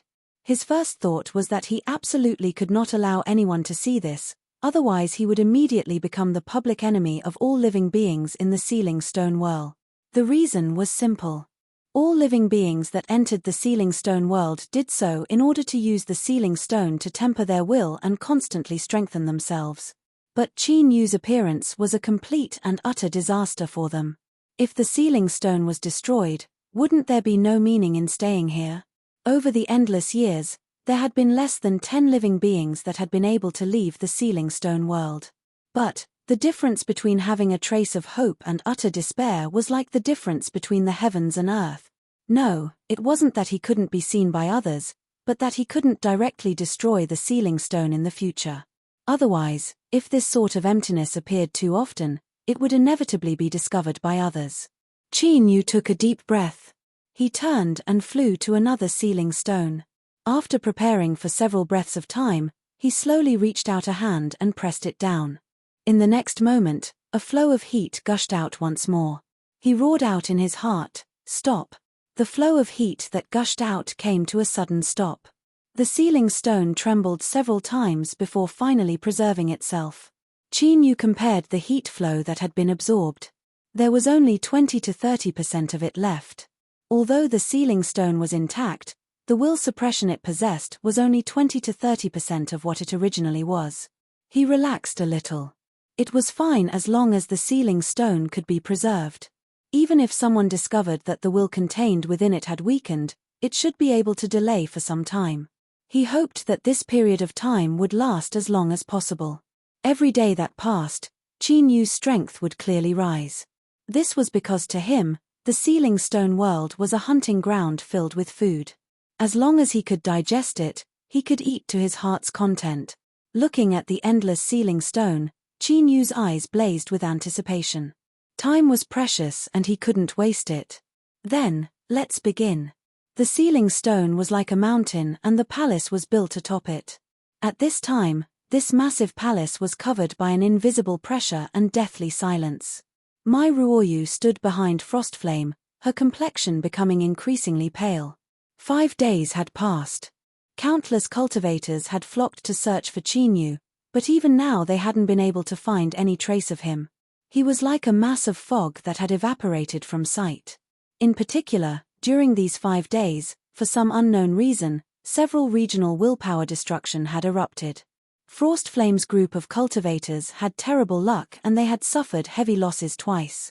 Although Frostflame didn't speak, his aura became increasingly heavy, as if he would erupt at any moment. This shouldn't be the case. Where could he have escaped to?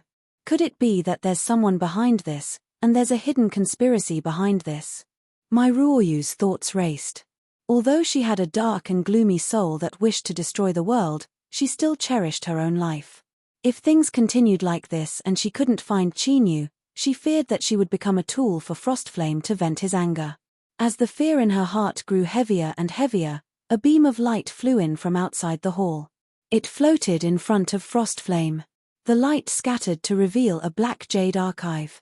There was news. My Ruoyu's eyes brightened. Frostflame reached out a hand and took the jade slip. In the next moment his eyes flashed open and he said, "My Ruoyu, are you sure that the place where you fought with that person that day was correct?" My Ruoyu was stunned. She hurriedly said, "My lord, this subordinate is willing to use my head as a guarantee that I absolutely won't lie to you." A cold light rose in Frostflame's eyes. With a loud crack, the jade archive in his hand shattered into powder. He stood up, his voice low and horrifying. "Interesting. I'm really interested to know which old friend is scheming against me." Chinyu's whereabouts had been discovered. He had gone 1,000 miles deeper than the place my Ruoyu had mentioned. It seemed like an unremarkable distance, but this was the sealed stone world. Every step towards the center required a tremendous amount of effort. In a short 6 days, no one had been able to accomplish this.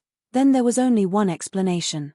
The person who killed Song Zhongyi had emerged from the depths of the sealed stone world. With a flick of his sleeves, Frostflame wrapped my Ruoyu up and stepped forwards. His figure was like a bolt of lightning, his speed beyond imagination. No matter who his opponent was, he had the confidence to face them. If he didn't even have this much confidence, then he wouldn't be worthy of being called the heaven-freezing frigid flame. Perhaps he had been too quiet these past years and some people had already forgotten the strength and might he possessed. Then, he would take advantage of this chance to let everyone clearly see that he, the heaven-freezing frigid flame when Songgong, hadn't aged yet. Qin Yu was expressionless. He looked at the 2 shivering cultivators kneeling in front of him, his eyes cold. "You've been spying on me for a long time. Are you here for me?" He paused for a moment and then continued, "Heaven-freezing frigid flame?" Seeing the 2 people stiffen, Qin Yu nodded. It really is him. He and this great figure he had never met before actually had some sort of relationship. As soon as he entered the sealed stone world, he encountered his subordinates trying to steal the stone bead. After that, the several conflicts that occurred were mostly related to this person. Now, this person had come to find him. Without saying anything, it was obvious that it was because of the death of Song Zhongyi and the others. Not to mention right or wrong, one had to bear the consequences of killing someone. Rather than being entangled in this mess, it was better to settle everything once and for all. If he could kill Frostflame, then no one would disturb him for a long time. Time was precious to the current Qin Yu. He didn't want to waste any energy on something like this. Taking a step back, even if he couldn't kill Frostflame, this battle would be the best chance to test his current strength. He wanted to see just how strong he was compared to the peak great figures in the sealed stone world. Qin Yu's eyes flashed. He lightly said, "Send a message to Frostflame that I don't have much time. Have him hurry." The 2 terrified cultivators were stunned. They had lived for so many years and this was the first time they had seen such an arrogant character. Did he really not know just how terrifying Lord Frostflame was? Although they were fish on the chopping block right now, in their hearts, they simultaneously sentenced Qin Yu to death.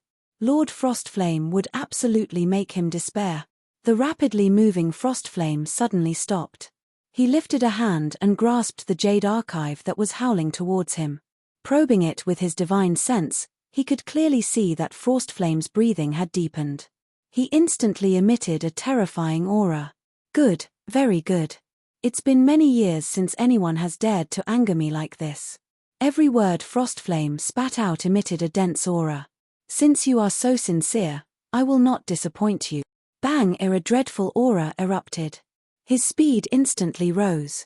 Wherever he went, frost fell from the void and thick ice formed on the surface of the sealed stone. Chapter 629. The temperature in the air crazily fell.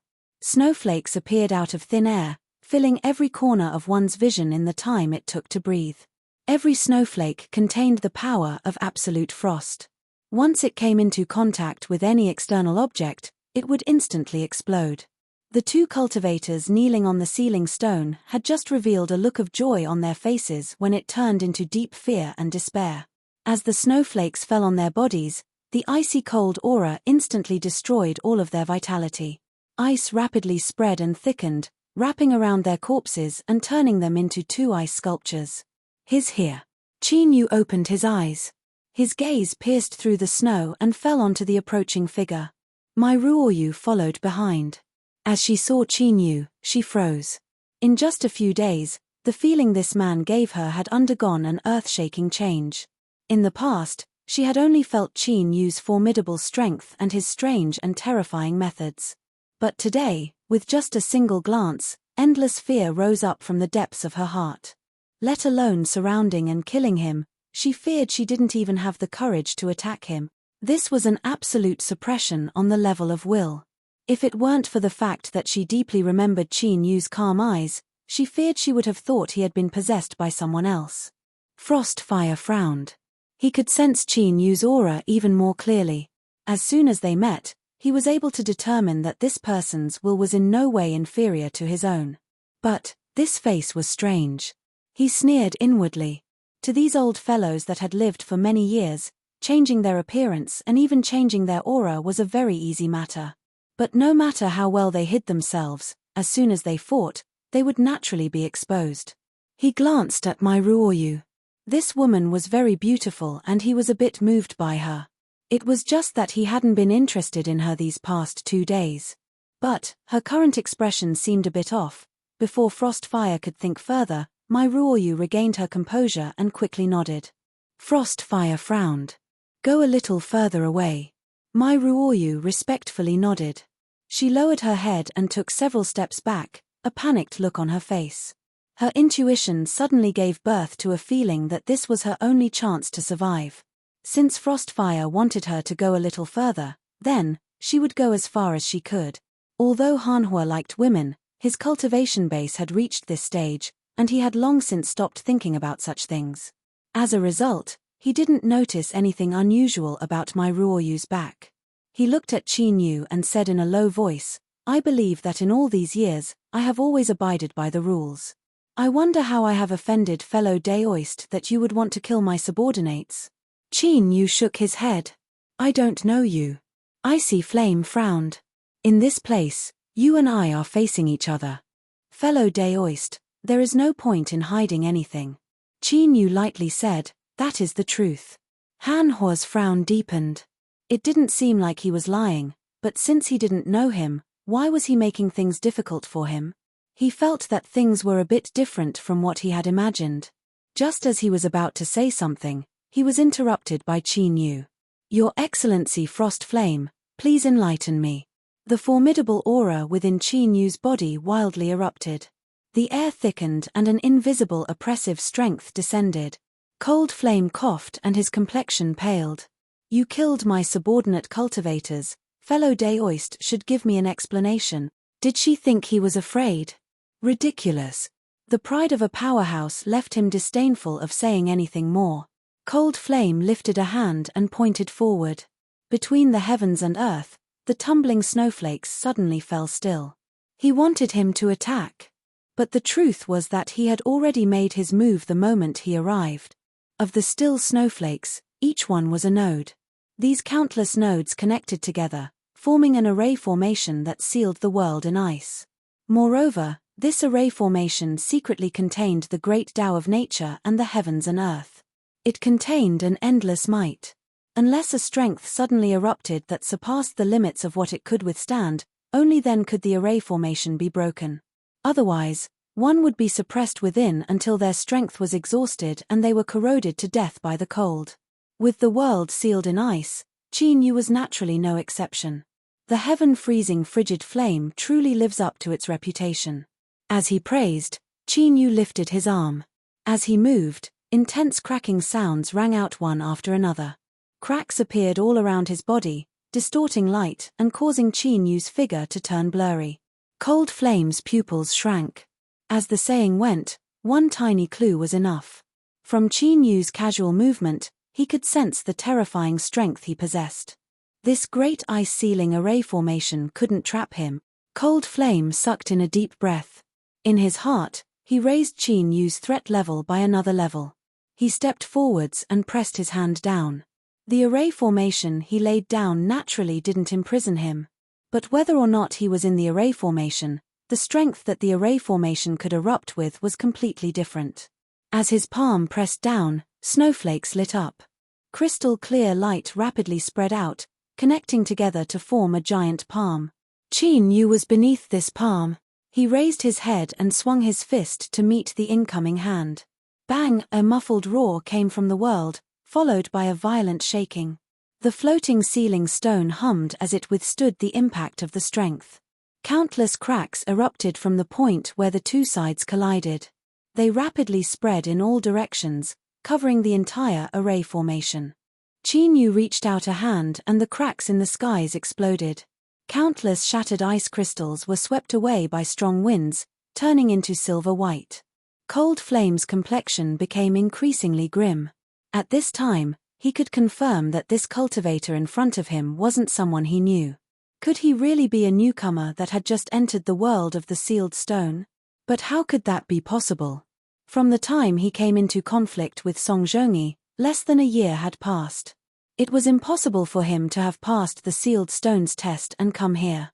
But he was here. A burning heat gradually appeared in the depths of Cold Flame's eyes. If there was an abnormality, there must be a demon behind it. And if he could obtain this demon, then not only might he be able to solve his puzzles, but he might even obtain a lucky chance. Please remember, I am Cold Flame who freezes the heavens. My name is Wen Tsonggong. Qin Yu smiled. Fellow Daoist Wen seems to be very confident. Cold Flame lightly said, you will know soon enough. Although words were useful, what truly determined the overall situation was always absolute strength. He stepped forwards. This was originally a trump card I prepared to increase my ranking. But my intuition tells me that I won't regret using it on you. The reason I was able to live to this day and have my current cultivation is because I have relied on several critical moments to make judgments based on my intuition. I hope that my intuition is still correct this time. If so, I ask you to die. Cold Flame lifted his hand. Faint threads of ice gushed out from his fingers, weaving together and turning into an ice spear. As the ice spear condensed, Cold Flame's face rapidly paled. Even the palm that held the ice spear began to be covered in ice and snow, rapidly spreading up his arm. This would cause a backlash and injury to the person who used it. In particular, the one who used it was someone like Cold Flame, someone with a profound cultivation. The might of this ice spear could be imagined. Even before it shot out, Qin Yu felt as if he had fallen into an icy lake. And this horrifying chill seeped into his flesh and blood, reaching all the way to his marrow. In fact, Qin Yu's soul even began to shiver. This wasn't fear, but an instinctive reaction to this absolute chill. Cold Flame took a step forwards and bent his knees. He leaned backwards and thrust out his arm. Whoosh! The ice spear was like a phantom. It instantly pierced through space, arriving in front of Qin Yu. In the void behind him, the phantom of a world of ice and snow appeared. Everything was pure white and one couldn't see the end of it. Giant snowy mountains pierced through the horizon with a cold and aloof attitude. To use the strength of a single strike to affect reality and form a world projection, this was the manifestation of strength reaching the limit. Qin Yu's complexion darkened. With a loud shout, he stepped forwards and punched out with his fist. Roar! Within the world of the sealed stone, a deep roar sounded out. It seemed to cross the river of time and carried with it the boundless aura of the endless wilderness. Unwilling, unyielding, unyielding, unyielding, struggling against the heavens and earth. A terrifying figure appeared behind Qin Yu. Its feet stepped on the earth, its head in the skies, its eyes like the sun and moon, its aura wild and violent, looking down on all directions. Synchronizing with Qin Yu's movements, the terrifying figure lifted its arm and punched out with an incomparably large fist like a mountain. The inheritance of the ancient race. Originally, this strength of inheritance had been in a dormant state. This was because with Qin Yu's current cultivation, he wasn't able to activate it. But after the ancient race inheritance fused with the war race's fifth Qin Yu's will, both sides had transformed into a strength that Qin Yu could control, and the ancient race inheritance had been unsealed. Transforming into the ancient race was the ultimate combat form. In order to prevent his identity as an ancient from being revealed, Qin Yu wouldn't use it unless he was in a life or death situation. But this didn't mean that he couldn't use the strength of the ancient race inheritance. For instance, although this punch seemed simple, the truth was that it summoned the phantom of an ancient ancestor. By fusing its strength into this punch, its might was similarly astonishing. The ice spear violently trembled. The humming sounds superimposed on each other, like a shrill howl. A small crack appeared on the spear point. It rapidly spread upwards until the end of the spear pierced through the entire shaft. Impossible! Cold flame roared in alarm and anger. Bang! The ice spear shattered. The world of ice and snow behind it began to collapse and collapse. The snowy mountains that pierced through the horizon were cut in half. Endless stretches of snowy plains tumbled about, turning into a raging black sea. Qin Yu's eyes suddenly shrank. This was because within this world phantom that was falling into destruction, he could see the existence of a life form. This was a giant ice crystal dragon. It roared as it flew out from a shattered ice mountain. Its giant eyes were filled with fear and anger. It swung its tail and soared into the skies, trying to escape the collapsing world. But in the end, it was sucked into the shattered space. This was only a world phantom formed from supernatural abilities, so how could there be a life form within it? But now wasn't the time to think about this. He suppressed this thought and looked at Cold Flame, a cold light flowing in his eyes. He never minded killing others, especially his enemies. If he didn't kill them when he had the chance, that was the greatest irresponsibility towards his own life. At this time, Cold Flame's appearance was incomparably miserable. The ice spear had shattered, the world of ice and snow had been destroyed, and he had suffered a terrifying backlash. Blood flowed out from every orifice of his head. The dark red blood was thick and viscous, smearing his entire face with a fierce and pitiful expression. Meeting Qin Yu's gaze, Cold Flame stiffened. An unprecedented shadow covered his entire body. Cold yin, icy cold, and a despairing aura gathered together, finally turning into an extremely rich smell of death. Cold Flame wasn't unfamiliar with this smell, but this time was different. He suddenly felt that he wouldn't be able to escape today's calamity. His life's experiences flashed through his mind. Cold Flame straightened his back. His eyes were incomparably bright, like two masses of blazing flames. As a tribulation immortal cultivator, a powerhouse that had rampaged through the sealed stone world for hundreds of thousands of years, he had his own pride and dignity. Even death couldn't make him become petty and insignificant. Since he was going to die, he would die a glorious death. He would use all of his strength to draw a perfect end to his life. Qin Yu could feel the change in Cold Flame's aura. A trace of respect appeared in his eyes. There were trillions of lives in this world, but how many of them could face death head-on? Even if he was an enemy, he still deserved respect. A terrifying aura fluctuation erupted from Cold Flame's body. A layer of white flames appeared, wrapping around him. The flames blazed, but there was no heat at all. Instead, the temperature between the heavens and earth began to fall at an astonishing rate. The name of the heaven-freezing Cold Flame came from this scene. Unfortunately, this should be the last time it would appear in the world. I am Wen Tsong Gong. With a roar, the white flames instantly flourished. Cold Flame's body that was wrapped up within directly melted into it. The uncontrolled white flames surged out like a broken dam, instantly sweeping through the surrounding 5,000 miles. Within this range, everything was sealed in ice. The ice that formed was pure white without the least bit of impurities. including all the sealed stones within 5,000 miles, the entire world turned into an incomparably massive block of ice. A calm voice echoed out from within the ice. I have already remembered your name. Fellow Daoist Wentsongong, please have a safe journey. My Ruoyu ran 10,000 miles away before she stopped. She turned to look at the area that was covered by the sealed stone world, and her eyes filled with even more panic.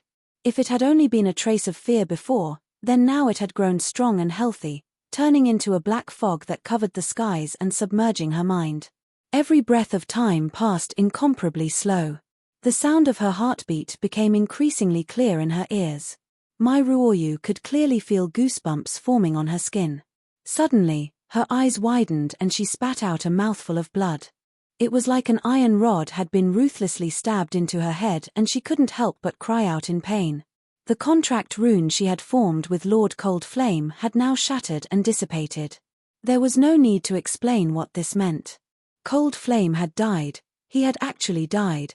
Although she had a foreboding premonition, when this truly happened, great waves rose up in her mind. For a time, she even suppressed the pain she was feeling. Heaven freezing Cold Flame, he was a character whose fame resounded through the highest heavens. Within the sealed stone world, he was a formidable existence that everyone knew of. But today, such a majestic mountain had collapsed without any warning. Endless fear filled Mai Ruoyu's eyes. This was especially true when she thought about how she had tried to surround him with Song Zhongyi and the others. Run. She didn't have a second thought. Right now, all she wanted to do was run as far away as possible and hide herself. But just as she turned around, Mai Ruoyu froze. From her widened eyes and the cold sweat that covered her forehead, it was clear this wasn't her original intention. A delicate bloody hole appeared between Mai Ruoyu's eyebrows. The light in her eyes dimmed and her aura rapidly dissipated. Qin Yu stepped forwards. Fellow Daoist Wentsongong seems to be interested in you. Then, on the road to the Yellow Springs, I would like to ask you to accompany him. On this day, the entire sealed stone world fell into turmoil. Heaven freezing Cold Flame had died and all the cultivators that had formed contracts with him had been severely wounded. This news instantly spread out. The name of the mysterious black-robed cultivator swept through the entire sealed stone world in the shortest period of time. Countless people praised and revered him. But this sensational event soon lost its follow-up. This was because the mysterious black-robed cultivator that killed Cold Flame didn't appear to take over the influence he left behind. Instead, as the news spread out, he went into hiding and disappeared. Countless people guessed. Finally, they came to a conclusion: even if Cold Flame was killed, the mysterious black-robed cultivator must have been severely wounded and had gone into hiding to heal. Perhaps he had even perished together with Cold Flame. Whether it was right or wrong, it was a fact that the mysterious black-robed cultivator hadn't appeared. After waiting for a period of time, the other supreme elders began to move, dividing up everything that Cold Flame had left behind. This process certainly wouldn't be too harmonious. A storm of blood and gore immediately rose up in the sealed stone world. And as this turmoil arrived, Qin Yu's figure appeared in a bustling trading market. This was an area where the sealed stones were close to each other. There was a sealed stone world every few hundred feet, and each sealed stone world had at most 3 or 4 stalls. A world with cultivators meant there was demand, and demand would inevitably drive transactions to appear. This was the place where the living beings of the sealed stone world came to exchange for what they needed. Over the endless years, the sealed stone world had already evolved its own set of survival rules. Some cultivators knew that they had no hope of cultivating the great Tao. In order to survive, they had no choice but to make changes. For instance, farmers who specialized in growing spirit plants, refiners who specialized in refining artifacts, doctors who treated people, and of course, there were also women who sold their flesh and skin in exchange for a source of income. Thus, the trading market was bustling with activity. It was a prosperous scene, not dull or dull at all. Of course, in all transactions, the most basic and most popular currency was still the stone bead. It was the key to everyone surviving in the sealed stone world. The only thing worth rejoicing about was that the frequency at which the destroyed will would erupt wasn't high. Qin Yu sent away a woman that was nearly plastered to his body. Then, he swept his eyes around and soon found his target. On top of the sealed stone world that was 100 feet high, there was a 3-story wooden building. It couldn't be considered exquisite or grand, but in the sealed stone world where materials were scarce, this was already considered a great deal. From time to time, cultivators flew in and out of the wooden building. It was clear that business was booming. Qin Yu stepped forward and soon arrived outside the wooden building. He looked up and then walked in. A maid immediately welcomed him.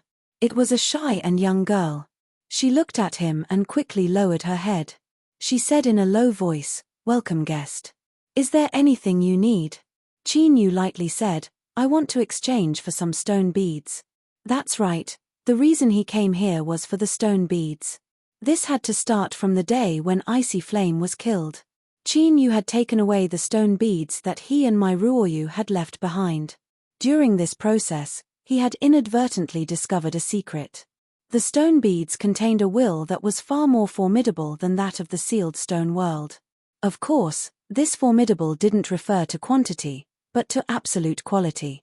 For example, if Qin Yu absorbed the strength of 3 sealed stones, he would be full. He could only wait for them to be digested before continuing to absorb, and the energy he would obtain would be 1. Then, absorbing the strength of 10 stone beads wouldn't be a problem. Moreover, each stone bead would provide him with energy far greater than 1. And, the most important point was that absorbing the strength of the stone beads wouldn't leave behind any hidden dangers. This was what attracted Qin Yu the most. Although he had killed Icy Flame and the process hadn't been too difficult, it was also because of this that Qin Yu didn't dare to be complacent. He didn't believe that he could easily reach the peak of the sealed stone world. Moreover, before Icy Flame died, he had said that the ice spear was a method he had prepared to attack the echelon. Although he didn't know what the so-called echelon was, it was clear that the sealed stone world still existed, a level that Qin Yu hadn't touched upon yet. The life forms on this level were absolutely terrifying. The main reason he spoke so much was to explain something. If there was a better method to enhance his will, Qin Yu would rather give up on the sealed stone world. That was simply far too dangerous. If he wasn't careful, he might draw a calamity upon himself. Since the stone beads were the best choice for cultivation, Qin Yu began to study them carefully. Without spending too much effort, he learned some general information from a cultivator. Thus, he came here. The young maid across from him hurriedly said, "Guest, please follow me." She turned and walked away. After several steps she stopped, her face flushed red. I'm sorry. I went the wrong way." She looked as if she were about to cry at any moment. Qin Yu revealed a look of surprise. He had already noticed that the other maids all around them emitted a dusty aura. Could it be that his luck was so good that he had encountered a legendary young chick? Or, was this her method of attracting attention? His thoughts turned and then scattered. No matter what the truth was, he didn't care. He directly said, "It's fine. Lead the way." The young maid was moved to tears. She nodded again and walked in the opposite direction.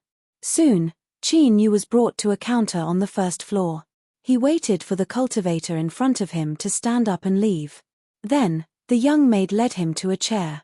"My lord, this guest wishes to exchange for some stone beads." The young maid bowed and retreated to the side. Although it was a semi-open partition, it was clear that it had been specially arranged. Once one entered, they could completely isolate out the sound of the outside world and the images were blurred so that they couldn't be seen clearly. The middle-aged cultivator behind the counter paled. He greedily glanced at the young maid standing to the side and smiled. "May I ask how the guest wishes to exchange?" Qin Yu maintained his composure. "May I ask what the exchange rate is?" The middle-aged cultivator said, 10 low-grade beads can be exchanged for a medium-grade bead. 10 medium-grade beads can be exchanged for a high-grade bead. Of course, the market price for high-grade beads has always been higher. If the guest wishes to make a move, the most we can give is 12 medium-grade beads. Qin Yu frowned. "So it's like that." The middle-aged cultivator's smile faded. "If the guest hasn't decided yet, you may come back after some time." Qin Yu glanced at him. I heard that there are other methods to exchange for stone beads at half price. I wonder if that is true. The middle-aged cultivator's eyes brightened. Of course it is. Guest, our Chamber of Commerce will send a ship to the bewildering fog sea every once in a while.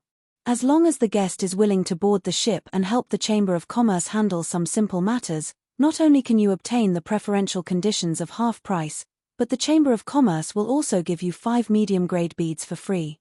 Qin Yu hesitated. Will it be dangerous? The middle-aged cultivator hesitated for a moment. Of course there will be dangers, otherwise we wouldn't give such generous rewards. But, our Chamber of Commerce has rich experience in entering the bewildering fog sea. As long as we are careful, there shouldn't be any major problems.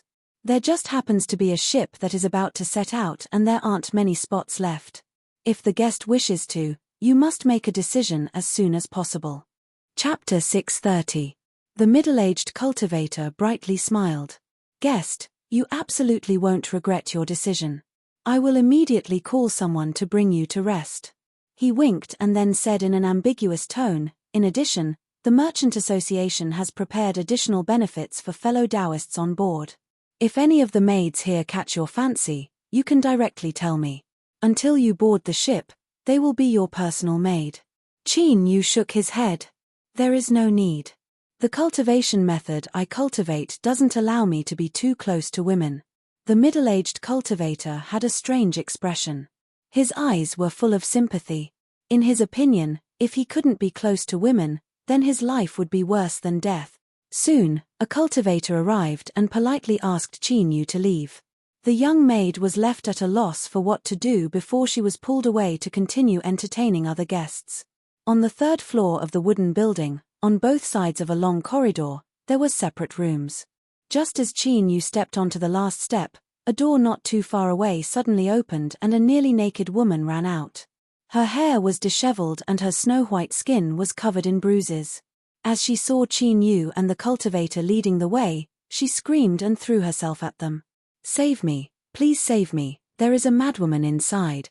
Her screams were filled with fear. Whoosh, a rope flew out from the door and wrapped around the woman's neck. It pulled her to the ground and pulled her into the room. The woman's expression became even more panic-stricken. Her hands gripped the carpet so tightly that her nails broke off one by one.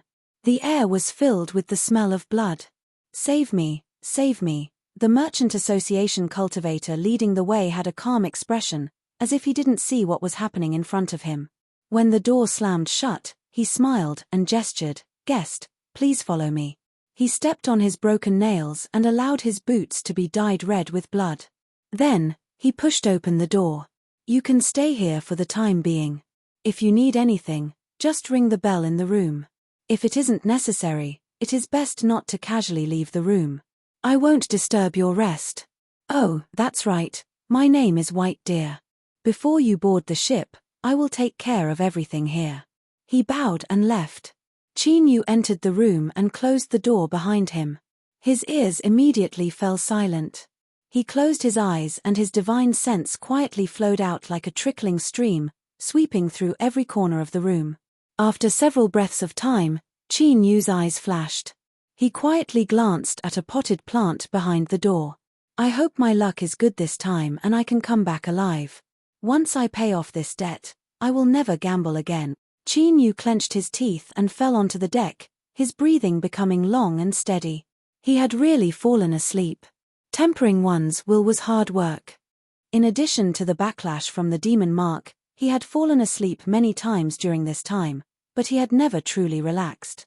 By the time he woke up, the sky had already darkened. The sealed stone world did not have a clear distinction between day and night. A dark grey sky represented night. Qin Yu sat up from his bed. He drank a cup of tea and rang the bell. Bai Lu soon knocked on the door. He smiled and said, "What does guest need?" "Get some food and drinks. Also, when will the ship leave?" "We can't always wait here," Qin Yu said with a frown. Bai Lu said, "The ship will depart in about 2 days. Please wait patiently.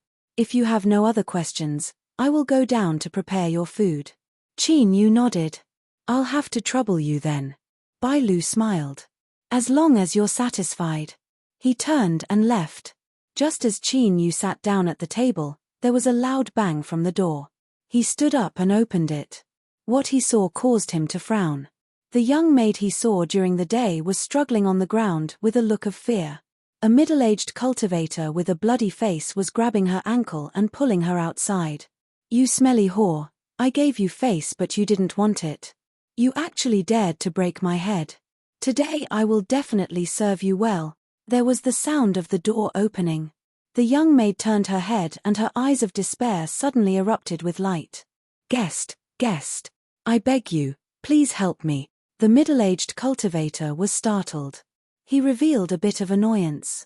"I apologize for disturbing guest's rest. I will immediately take her away." At this time, Bai Lu arrived with a box of food. His complexion changed and he asked, "Tong Yin, what are you doing?" The middle-aged cultivator let go, a nervous expression on his face. "It's nothing. We will leave now." Qin Yu suddenly said, "I should be able to choose a maid to serve me, right?" Tong Yin fiercely looked up, hatred in his eyes. "You didn't want the woman I gave you before, and now you actually interfered and ruined my plans?" Bai Lu said, "Of course you can. This is your right." Qin Yu lifted a hand and pointed. "Ha!" Bai Lu smiled. "Starting from now, she belongs to you. The food in the box is enough for 2 people. If it isn't enough, I can help you take more." He looked at Tong Yin. "Why haven't you left yet? Are you waiting for me to personally send you off?" Tong Yin coldly snorted and angrily left. Bai Lu glanced at the young maid. "Go and freshen up." Qin Yu interrupted him. "There's no need. Just follow me inside." Bai Lu nodded. He passed the food box to her, gave her a meaningful look, and then bowed and excused himself. Qin Yu looked at the young maid. "Come in." Carrying the food box, the pale-faced young maid bit her lips and followed in. With a creak, the sound of the door closing caused her body to shake. "Put down the food box and sit down." Qin Yu lightly said, "Don't worry. Because of my cultivation method, I can't casually approach women. You are safe." The young maid clearly let out a sigh of relief. Qin Yu revealed a helpless expression. He hastily ate his meal and then sat down cross-legged on the bed. "If you feel safe then you can leave on your own. There is no need to tell me." But when Qin Yu opened his eyes once more, she was still in the room. Qin Yu glanced at her and then pulled the bell. A moment later, Bai Lu brought over a second food box. According to Qin Yu's request, the amount had been increased. The young maid wolfed down her food. Her appetite was astonishing. It wasn't until she burped that she slowed down, blushing. After chewing and swallowing for a long time, she put down her chopsticks and carefully tidied them up before placing them to the side. Seeing Qin Yu close his eyes to cultivate once more, the young maid revealed a struggling look. After a long time, she bit her lips and stood up to take off her clothes. A rustling sound entered his ears. Qin Yu sighed. "I have no interest in you. If you want to do this, then leave." The young maid stammered, I am clean." Qin Yu shook his head. "It has nothing to do with that." He pulled the bell. "I will have Bai Lu take you away. He will ensure your safety." Bai Lu soon knocked on the door. Qin Yu directly said, "If I come back alive, I will give you 5 medium-grade beads as a reward. If you guarantee that she is safe, I will give you 2. If I die, the agreement will automatically become invalid. How about it?" Bai Lu smiled and nodded. "Of course. I agree to your conditions. 2 medium-grade beads." In the sealed stone world, that was an extremely high purchasing power. Qin Yu said, "Now take her away. Before I leave, I want to be in my peak condition." The young maid bowed in shame. "Thank you, guest. I will wait for you to return." Following behind Bai Lu, the 2 left. After leaving the 3rd level, the restlessness on the young maid's face disappeared. Bai Lu stopped and bowed. "Greetings, Lady Mantuor." The young maid lightly said, "He is just a good person. There is no need to investigate any further." "Yes." Bai Lu hesitated. "But if it's like this, the plan has been disrupted. How will you follow me to the bewildering fog sea?" The young maid said, "Didn't a maid die? I can replace her." Bai Lu said, "What about that person just now?" The young maid's lips curled up. "Isn't that better? They have their own contradictions, so I can save a great deal of effort." "It's decided." She walked away. Bai Lu bowed. After she left, he looked up at the third floor, a mocking light in his eyes. Third floor room. Qin Yu was sitting with his back to the door, a calm expression on his face. It was a good thing that others thought he was stupid. At the very least, he could avoid a great deal of unnecessary trouble. What he wanted was to borrow the ship to enter the fog sea and find the place where the stone beads were born. As for the rest, he would do it himself, so he didn't need to waste time acting. Pitiful little maid. Ha ha ha, ha ha ha ha. Following this, Qin Yu stayed in his room. When Bai Lu came to call him, it was time to board the ship. He pushed open the door and heard a burst of laughter. Another door opened from the inside and a large man walked out with a petite figure in his arms. Seeing Qin Yu, the petite figure stiffened and quickly lowered her head. Qin Yu sneered inwardly, but he had no choice but to cooperate. He revealed a stiff expression. Bai Lu had an awkward expression. "I apologize to guest, but this is the decision of the Chamber of Commerce. I have no way to refuse." Qin Yu nodded without expression. "Were you the one who drove Softy out of her room? How unromantic. But if it weren't for that, how could such a beauty belong to me?" The large man's face was fierce and fierce. "Looking at how tactful you are, I will forgive you for seeing that cheap slut's naked body. From now on, stay away from Softy and don't look for trouble for yourself." He laughed and left. Bai Lu said in a low voice, "Softy will board the ship with you." Qin Yu coldly snorted and left. He thought that once he boarded the ship, he would stay in his room and not come out. He didn't have the energy to accompany these people and play out such a melodramatic plot. Outside the market, the wooden ship had already stopped. Qin Yu and the other 17 people boarded. During this process, many eyes fell on them. Their sneers were filled with pity, as if they were looking at a dead person. Ripples appeared on the surface of the wooden ship. A protective shield rose up and the ship began to move forwards. It was extremely fast. In just several breaths of time, it had left the market far behind. Bai Lu stood at the bow of the ship, his eyes calm. "It will take us around 2 hours to reach the ship. During this time, I hope that everyone can carefully read through the jade slips placed next to your seats. They contain information about the bewildering fog sea as well as things to pay attention to. Although this voyage will be dangerous, as long as everyone is careful enough, I believe we will be able to return alive." "Humph. I hope so." It was unknown who sneered, but the atmosphere on the ship was stifling. Bai Lu faintly smiled. He turned and sat down without a care in the world. His mission was about to be completed. Moreover, there was no need to be angry with a group of people who were doomed to die. Qin Yu picked up the jade slip. After sensing that there was nothing wrong with it, he probed it with his divine sense. After several breaths of time, he opened his eyes. They flashed for a moment before returning to tranquility. There was very little information about the bewildering fog sea in the jade slip. But, as long as one was willing, they could obtain some harvests. For instance, the fog in the bewildering fog sea could disturb a cultivator's mind. Once one lost their way, they would forever remain within, becoming a walking corpse that wandered about in the fog. Or, there was a chance that special fog sea tides would bring out stone beads. Comparing all the information he had, although he didn't have absolute confidence, there was a high chance that the bewildering fog sea was the source of all the stone beads in the sealed stone whirl. The reason Qin Yu entered the bewildering fog sea was to find the place where the stone beads were born. The wooden ship moved towards the outside of the sealed stone nebula. Qin Yu thought back to the nothingness behind him when he first arrived. Could it be that the bewildering fog sea was there? There was far too little information about the sealed stone world in the outside world. Even in the information that the demonic path had collected, there were many places that were suspicious. Soon, 2 hours passed. The wooden ship smoothly left the range of the sealed stone nebula. A massive ship was calmly docked in the void. It was flat and covered with bumps, as if it were some sort of scale armor. As they approached, Qin Yu's heart chilled. As he looked at the ship, his eyes became dignified. This ship was actually refined from some sort of massive life form after some slight modifications. This was a ship and also its corpse. Even though it had died, the life form's aura hadn't completely dissipated. It was as heavy as an overturning mountain, pressing down on the mind and making it difficult to breathe. Bai Lu stood up and clapped his hands. Everyone, we have arrived. Please follow the instructions and board the ship. There will be someone on board to make arrangements. Qin Yu suddenly frowned. He turned his head, his expression faint.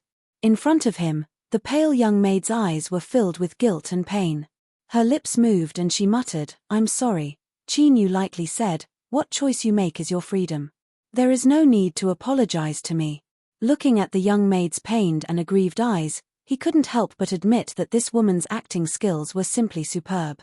She wasn't something that could be described as a mere best actresses. Humph. The large man coldly coughed. His eyes were fierce. "Softy, what are you doing?" He grabbed her shoulder and pulled her back into his arms. He looked up at Qin Yu, the muscles on his face wriggling. "Brat, I warned you before. Don't make me say the same words a second time. Do you understand?" Qin Yu said, "Don't worry, I have an obsession with cleanliness. I won't touch things that have been used by others." The young maid stiffened. Qin Yu stepped away. He didn't want to be entangled with her any longer, so he could only directly use his ultimate move. Although he didn't know what this woman's goal was, if he heard those words, he would be able to remain silent for a long time. The large man roared, "You bastard, just who are you? You dare to insult my woman?" He rushed forwards and was tightly hugged by the young maid. "No, the Merchant Association will not allow you to fight in private. I just wanted to express my gratitude to him. He doesn't want me to approach him, so it's fine if I stay away from him in the future. Don't be angry." The large man clenched his teeth. He can be considered lucky. The young maid in his arms glanced at Qin Yu's departing back, her eyes cold. Chapter 631. Qin Yu and the others were the last group of people to board the ship. There were already over 100 people waiting on the ship made from the body of a giant life form. These people had the same status as Qin Yu. They were all cultivators that accompanied the ship. That's right, the explanation that the Three Amalgamations Trade Association gave them was that they needed to guard the treasure chest in the hold of the ship. All fellow Taoists have arrived. The ship that the Three Amalgamations Trade Association is sending to the bewildering fog sea is about to set off. I ask everyone to remain seated and not move around. The person who spoke had a warm smile on his face. His eyes were clean and warm, making one feel close to him. The ship trembled and immediately began to move. Its speed rapidly increased, leaving behind a series of after-images as it howled towards the direction of the Sealing Stone Nebula. Qin Yu's eyes brightened. His guess was right. The bewildering fog sea was there. After a moment, the ship stopped accelerating and entered a period of steady progress. The cultivator who spoke just now stood up from his seat and bowed. "Let me formally introduce myself. I am the Three Amalgamations Trade Association's Shu He, and I am responsible for managing this voyage. For the next half-month, I hope that everyone can help each other." He straightened himself. "I think many fellow Taoists are confused. Just what do you need to be responsible for following the ship that there is such a rich reward?" In truth, the answer is simple. There are some stone beads placed in the treasure chests in the hold. Our goal in entering the bewildering fog sea is to borrow their strength to enhance the quality of the stone beads. When the time comes, we will need fellow Taoists to help deliver the treasure chests to the designated locations. Although there are some dangers in the fog, we will do our best to approach the destination. As long as everyone is quick, there shouldn't be any problems. Of course, there is something I must remind everyone of. The bewildering fog sea is extremely dangerous. Staying near the ship can guarantee your safety, but if you leave the ship's protection, I believe everyone knows that many great figures have tried to unravel the truth of the bewildering fog sea, but none of them were able to leave. That last sentence was the key. We will give you the treasure chests, so you had best do your job honestly and not have any thoughts that you shouldn't have. Then, Shu He spoke about the taboos of the bewildering fog sea. During this time, Qin Yu earnestly looked at him. His warm smile, his calm demeanor, and the attitude that he naturally revealed, all of this indicated that Shu had a high status in the Three Amalgamations Trade Association. But as Qin Yu looked at him, there was a bit of sympathy and pity in his eyes. Although he didn't know what happened to the others on the ship, compared to them, Shu's fate should be far more miserable. Far away from the nebula of the sealing stone, the big ship silently moved forward in the empty void. Unknowingly, wisps of mist suddenly appeared, like a veil fluttering in the wind at dusk, hazy, blurry, and difficult to see clearly. Shu's face froze slightly. "Everyone, we're about to enter the misty sea. Please remember my earlier warning. It's best not to make any mistakes so as to avoid attracting trouble." The fog quickly thickened, like a mass of turbid water, swallowing the entire ship. Everything around them was vast and boundless. The atmosphere on the ship suddenly became oppressive. Shu smiled. "Everyone, don't worry. This is just the periphery of the bewildering fog sea. There's basically no..." Before he finished, his expression changed and he turned around abruptly. Everyone was startled. They hurriedly followed his gaze and saw a blurry figure appear in the fog. Walking forward, the figure quickly became clear. It was a young female cultivator with a long sword on her back. Her white dress was like snow and her face was like the moon. But her eyes were ash gray, the same color as the fog. She silently moved forwards in a straight line. Suddenly, the female cultivator came to a stop. She tilted her head to look at the ship, as if sensing the fluctuations in the fog as it moved forwards. Shu stepped forwards. At the bow of the ship, two blood-red lights lit up. From their positions, they seemed to be the eyes of the life form that had refined the ship. A formidable will pressure erupted from the ship. The female cultivator in the fog trembled, a trace of fear on her face. After several breaths of time, she turned and continued forwards. Soon, she passed by the ship and vanished from sight. "It's fine." Shu turned around, his complexion solemn. "Everyone, these are the walking corpses I mentioned to you. They are the people that walk in the fog. For countless years, they have entered the bewildering fog sea for various reasons. In the end, they die within and are forever imprisoned. These walking corpses are the greatest threat to the bewildering fog sea. Before they die, they have unwillingness and resentment in their hearts. Because of this, they develop a lingering obsession and want to drag others down with them. So, do not expose your aura. Once you are discovered by these walking corpses, it will be difficult to escape." Everyone on the ship had dignified expressions. Although they had only brushed past each other and the female cultivator in the fog hadn't done anything, they still felt an intense threat. Qin Yu's eyes drooped, concealing the strange light that flashed in his eyes. When the ship's eyes lit up just now and scared away the female cultivator, it seemed that it was because of the suppression of will. If this was true, then the so-called greatest threat of the bewildering fog sea was nothing but air to him. There was no hurry. He had to wait a little longer. He had to confirm this before proceeding to the next step. For the next 2 days, the ship encountered 3 more walking corpses. Luckily, they didn't cause any trouble. At this time, fluctuations rose in Qin Yu's mind. He opened his eyes and saw that deep within the fog, he could vaguely see buildings. These were incomparably towering palaces that were tens of thousands of feet high. They seemed like the residences of heavenly divinities, exuding a dignified dignity. The ship carefully sailed along the edge of the palaces, like a small flying insect. The cultivators on the ship seemed even smaller. Shu stood at the bow of the ship. His voice was tinged with obsession as he subconsciously lowered it. "Everyone, we have arrived. This is our destination. You should all be curious about the origins of these divine palaces. But, I apologize, I do not know. In fact, in the entire sealed stone world, no one knows. But, there is one thing we can be sure of, and that is that the master of these divine palaces was an existence that surpassed our imaginations. Even if he died, the divine palaces he left behind still contain an infinite strength. What you need to do next is to send the treasure chests into the palace and borrow the strength of the palace to transform the stone beads in the treasure chests." He flicked his sleeves and the deck parted. Treasure chests rose up on their own, appearing next to each seat. These treasure chests have been specially refined so they cannot be placed into storage treasures. Everyone will have one, and in groups of 2, you will send the treasure chests out according to the instructions. Everyone, please remember to restrain your aura, because there are many, many walking corpses hidden in these palaces. Now, I ask everyone to drip a drop of blood onto the treasure chests. This is a simple contract so that you can move them without suffering a backlash.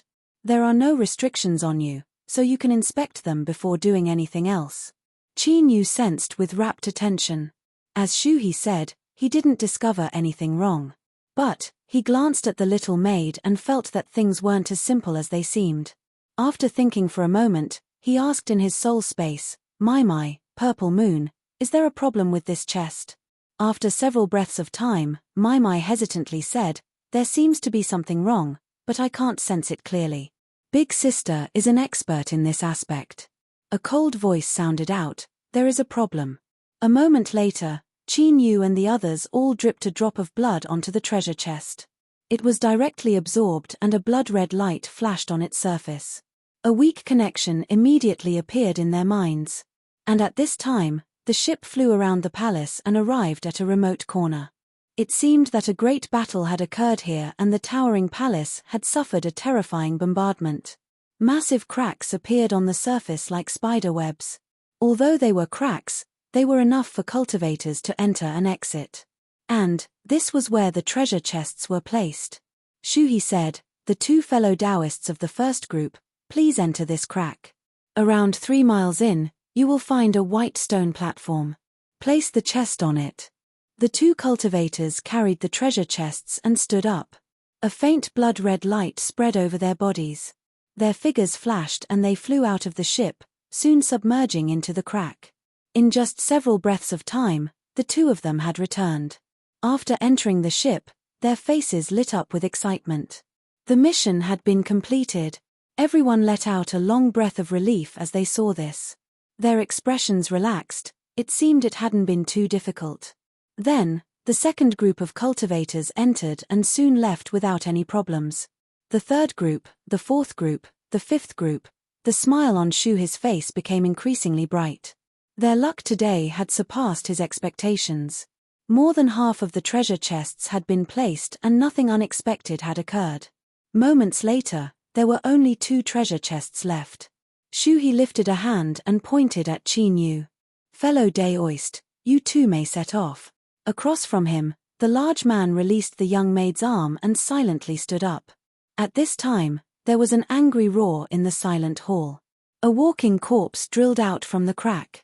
He held a torn piece of clothing in his hand and placed it between his nose and mouth, sniffing at it. Following that was a second walking corpse, a third walking corpse. In the blink of an eye, the area around the crack was filled with them.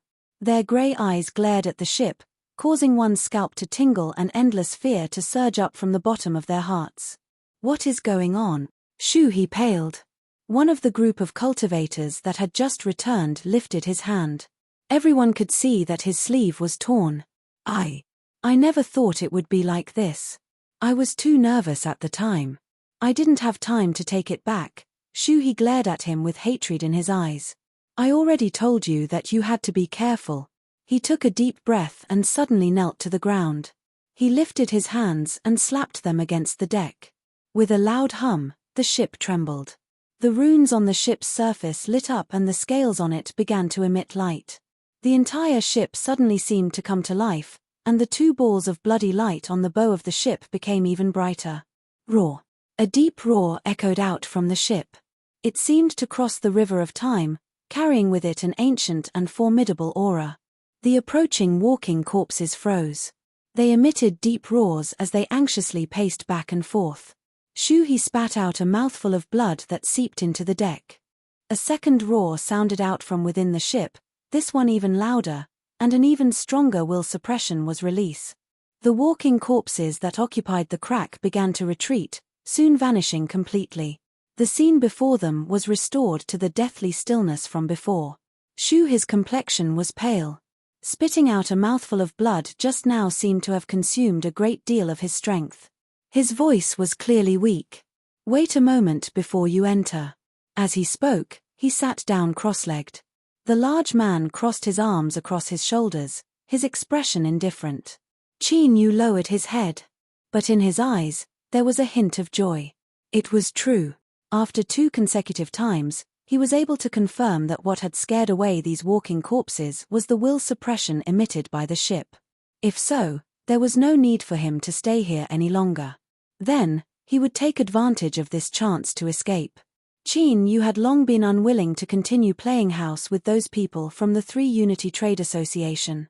That's right, with his current cultivation and strength, acting was extremely boring.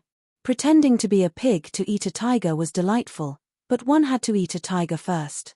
Who would be willing to do something like pretending to be a pig to eat a pig? After a moment, everything fell silent. Shu He opened his eyes. All right, you can go in. Remember to be careful and don't stir up any more trouble. The large man grinned. Don't worry, I'm an old man. He looked at Qin Yu, revealing a set of white teeth. Shua, the 2 people flew out of the ship one after the other. With several flashes, they drilled into the crack. The temple was towering and tall, and the walls were shockingly thick. After flying for a mile, they passed through the crack and entered the temple. The inside was also filled with fog. After flying forwards for a bit longer, they finally found the white stone platform. The large man was the first to put down the treasure chest and retreat to the side. Qin Yu followed close behind. He flew in front of the stone platform and put down the treasure chest. At this time, a swift and fierce aura came from behind him. Qin Yu turned and lifted a hand, blocking the large man's fist. In this sort of place, do you think you can run away after harming me? The large man grinned. Of course. His body was like smoke, twisting and vanishing from sight. Smug laughter echoed out from the fog. Brat, enjoy the last moments of your life. The roars of the walking corpses echoed out. It was clear they had already sensed the aura of an outsider. In the fog, the large man's body was like a phantom as he rapidly flew out from the crack. He cultivated some sort of life-saving technique that allowed him to temporarily conceal his mortal body and conceal his aura. It was because of this that the large man was able to leave the bewildering fog sea alive twice in a row.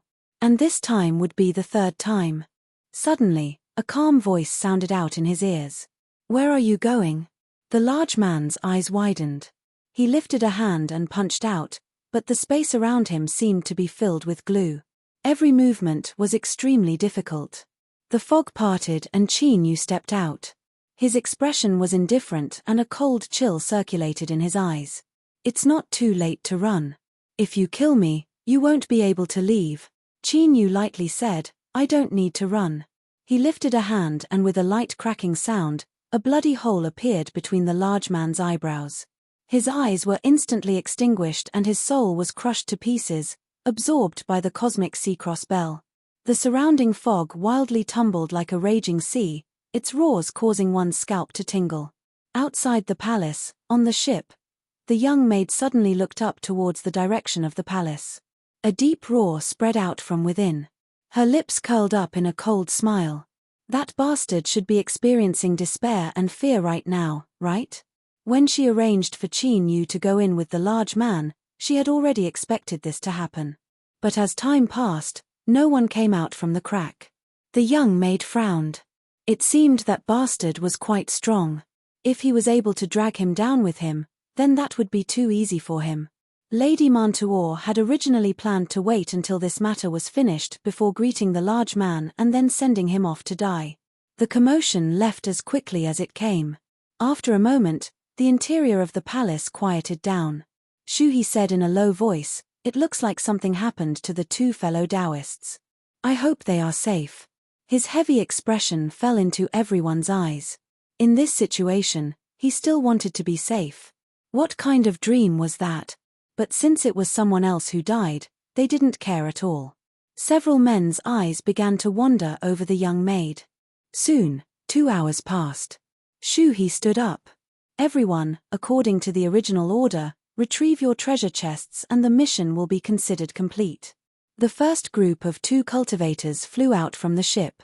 They soon returned, their faces filled with shock and anger. Our treasure chests are gone. Shu, his complexion darkened. You too. The treasure chests belong to the 3 Unity Trade Association. They have special spells that cannot be hidden. The 2 cultivators anxiously said, they really are gone. We didn't do anything. Mantuor frowned. She closed her eyes and began to form hand seals within her sleeves. Soon, the vague existence of 2 treasure chests appeared in her senses.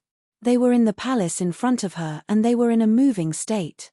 It was clear they had been taken away. This sort of thing had happened before. The walking corpses had taken away the treasure chests placed on the stone platform, but the probability was very small. Luckily, there were only 2 chests, so the trade association could withstand this loss. Shu, he nodded. Sit down first. The next group will set off. 2 more cultivators flew out. But after a dozen breaths of time, seeing the 2 returning empty-handed, Mantuor suddenly stood up. Our treasure chests are also gone. Something was wrong. Walking corpses taking away treasure chests was something that only happened once in several decades. But today, 2 altars had been taken away. There was definitely a problem. Mantuor quickly formed hand seals and sensed the 2 treasure chests. They were also moving and their positions seemed to be. Her eyes widened. She changed her hand seals and sensed the 2 treasure chests in front of her. Sure enough, they were in the same position. They weren't walking corpses.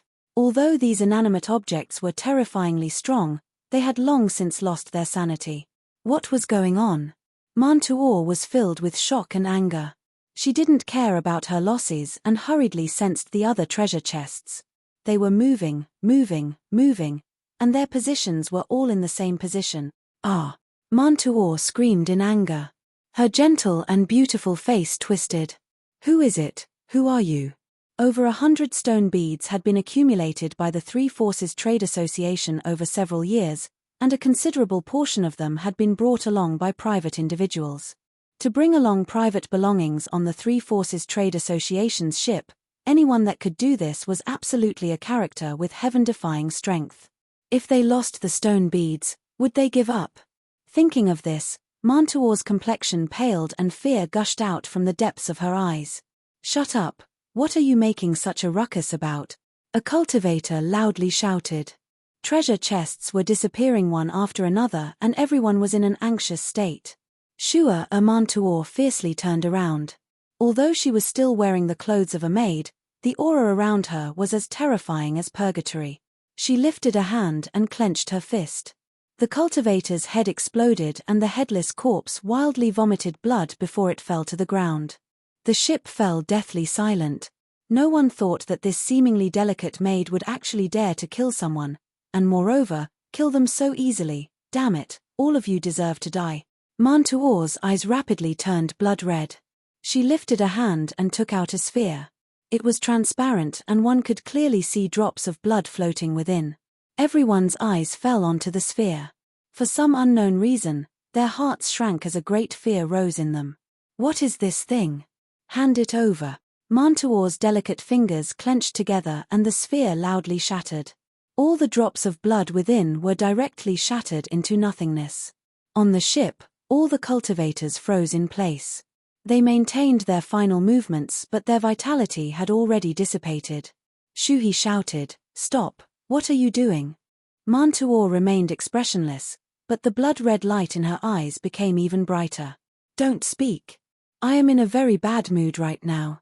If I can't bear it, you will also die." Her eyes suddenly sharpened. With a flick of her sleeves, the angry Shuhi froze in place and his eyes dimmed. She quickly stepped forward. She squatted down and traced her finger across the deck. A drop of blood. In her rage, she had already destroyed the soul bead. All the cultivators who had touched this drop of blood should have their souls extinguished. But since this drop of blood hadn't shattered, in other words, its owner was still alive. It was the person who took the chest. Mantuor placed her finger in her mouth and her complexion changed. She lifted her hand and slammed it against her chest, causing her chest to sink. She spat out several mouthfuls of blood. As it fell onto the deck, it rapidly turned black and filled with a corrosive strength. With a sizzling sound, white smoke rose up. Even so, she still couldn't force out the poison that had invaded her body.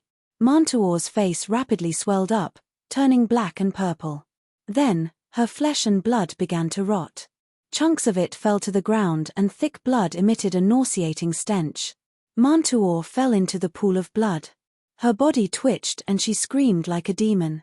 It's you, it's you. I will never let you go.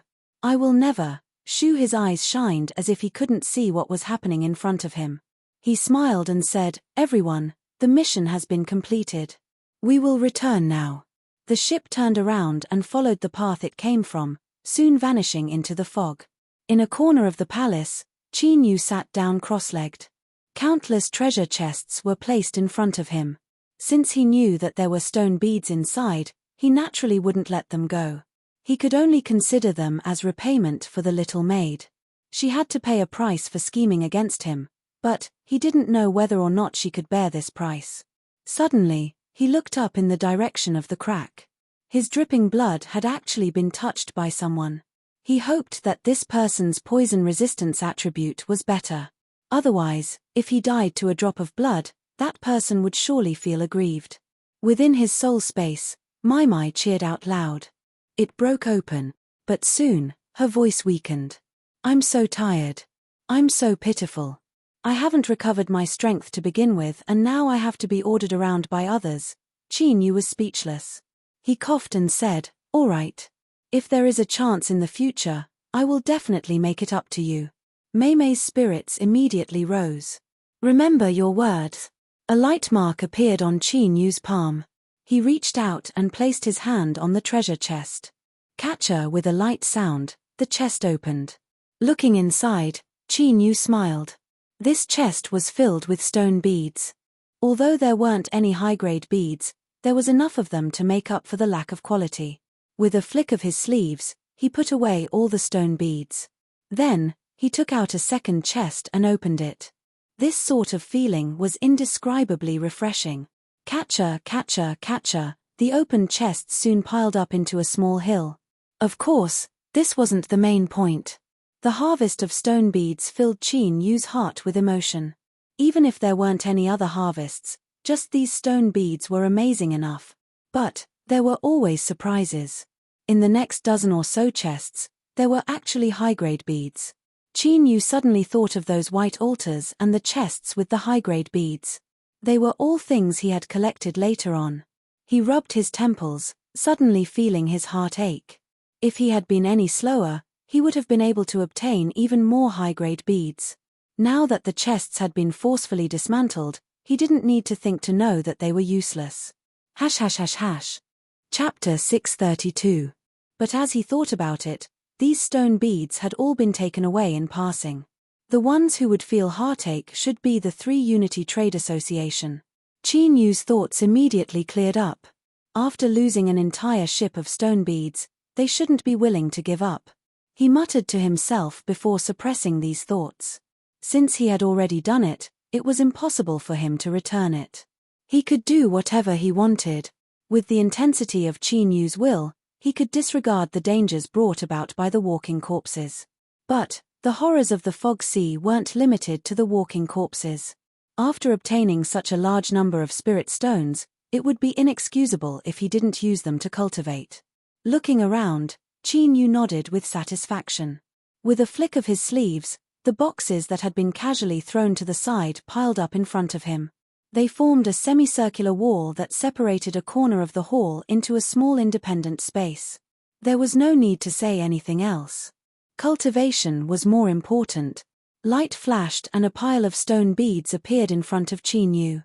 He lifted a hand and picked one up, an intoxicated expression on his face. A burning hot current gushed out from the stone bead, directly fusing into his body. Qin Yu could clearly feel his will slowly rising.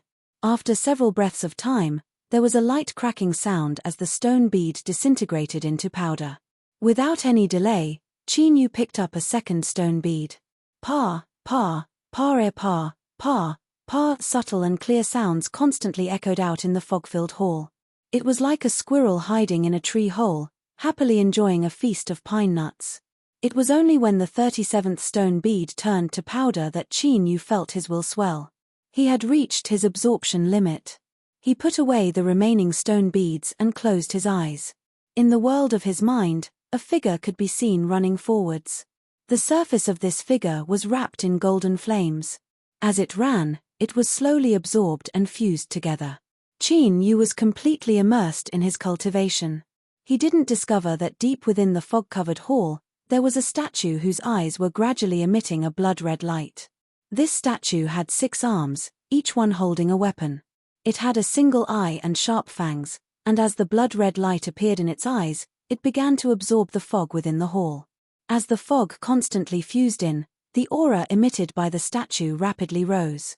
It was just that there was an invisible shackle on the surface of the statue that suppressed its aura to a small area, preventing it from spreading out. Shuo Qin Yu's eyes flashed open. A crystalline light flashed through them and he smiled. Indeed, the stone bead was the most suitable cultivation resource for him. In a short time, his will had improved significantly. As he silently calculated the number of stone beads he had, his smile became even brighter. But right at this moment, he seemed to have noticed that something was off. He frowned slightly and looked around with rapt attention. The great hall was incomparably quiet. There was no change from before. No, there was a change. The fog thinned. He had not noticed it before, but now that he paid attention, he could clearly see the changes in the fog. There was a loud cracking sound, coming from deep within the hall. For some unknown reason, Qin Yu's mind began to race. It was as if some kind of terrible danger was about to descend. Starting from the first strike, the sound of shattering grew louder and faster, like broken porcelain. Then, it was followed by the sound of shards falling to the ground and shattering again. Qin Yu's expression became dignified. He stood up and looked deep into the hall. His gaze pierced through the thin fog and he seemed to see a mass of blood-red light. His ears instantly buzzed, and his eyes turned sour. Tears immediately gushed out uncontrollably. Roar, a deep and low roar sounded out, as if it came from the depths of hell. It carried with it an endless aura of annihilation, instantly flooding the entire hall. Qin Yu suddenly stepped forwards and shot into the skies. In the next moment, the ground where he had been standing was smashed apart from the inside. It was an ancient bronze spear covered in rust. The tip was still faintly trembling, emitting faint humming sounds. Qin Yu's complexion was dignified. He could feel a threat from the ancient bronze spear. It wasn't absolute strength, but some sort of aura it contained. Before he could think further, there was a loud rumble from deep within the hall. It was like something heavy had fallen to the ground, followed by the sound of heavy footsteps approaching. In the mist, the mass of blood quickly became clear. It was actually an eyeball between the eyebrows. Fangs protruded from its lips, and white mist came out as it panted. 6 thick and powerful arms were neatly arranged on both sides of its body. The only free arm suddenly grasped forwards. The ancient bronze spear that had drilled out from the ground howled back into its hand. "You remnant of the war race, die!" A deep roar came from the statue's chest, shaking the air and causing rumbling sounds to echo out. The blood-red light in the statue's eye brightened and it shot out like an arrow. Facing this blood-red light, Qin Yu frowned. He instinctively felt a sense of loathing. He lifted a hand and punched out. A terrifying strength swept out like a raging river. Before the blood-red light could approach his body, it was shattered. The strength of this punch didn't stop at all. It continued to roar forwards. The statue's arm that held the sledgehammer suddenly tightened and punched forwards. Bang! The sledgehammer flew out of the statue's hand. It spun several times in the air before smashing into the ground, creating a deep pit. Cracks appeared on the statue's arm, rapidly spreading upwards until the entire arm was covered in rubble. But before these rubble could fall to the ground, it was pulled back by an invisible strength. A new arm condensed and the sledgehammer flew back into its hand. In the blink of an eye, the statue was restored to its original state. Qin Yu frowned. In his eyes, this statue wasn't too strong and destroying it would be easy. But, what he didn't expect was that it possessed an astonishing self-repairing ability. It was the fog in the hall. As the statue was restoring itself, the surrounding fog suddenly thinned. This wasn't able to hide from his eyes. He took a step forwards and the ground instantly collapsed. Countless cracks spread outwards and a terrifying shockwave spread outwards at a speed visible to the naked eye. Strong winds rose up, stirring up the fog and wildly pushing outwards, causing the area around the statue to become blank. Qin Yu's foot landed on the ground. Strength erupted, flowing up his waist and finally fusing into his arm as he punched forwards. The statue's 6 arms raised in front of it. In the next moment, its body fiercely trembled. A wild strength pierced through it, causing ripples in the air. Countless cracks appeared, covering every inch of the statue. With a loud crash, it fell to the ground, turning into rubble and scattering weapons. These rubble violently trembled, wanting to fuse back together. But, without the fusion of fog, it was clearly impossible to do so. Qin Yu frowned. He lifted his foot and stomped downwards. His strength erupted once more, sending the fog flying away once more.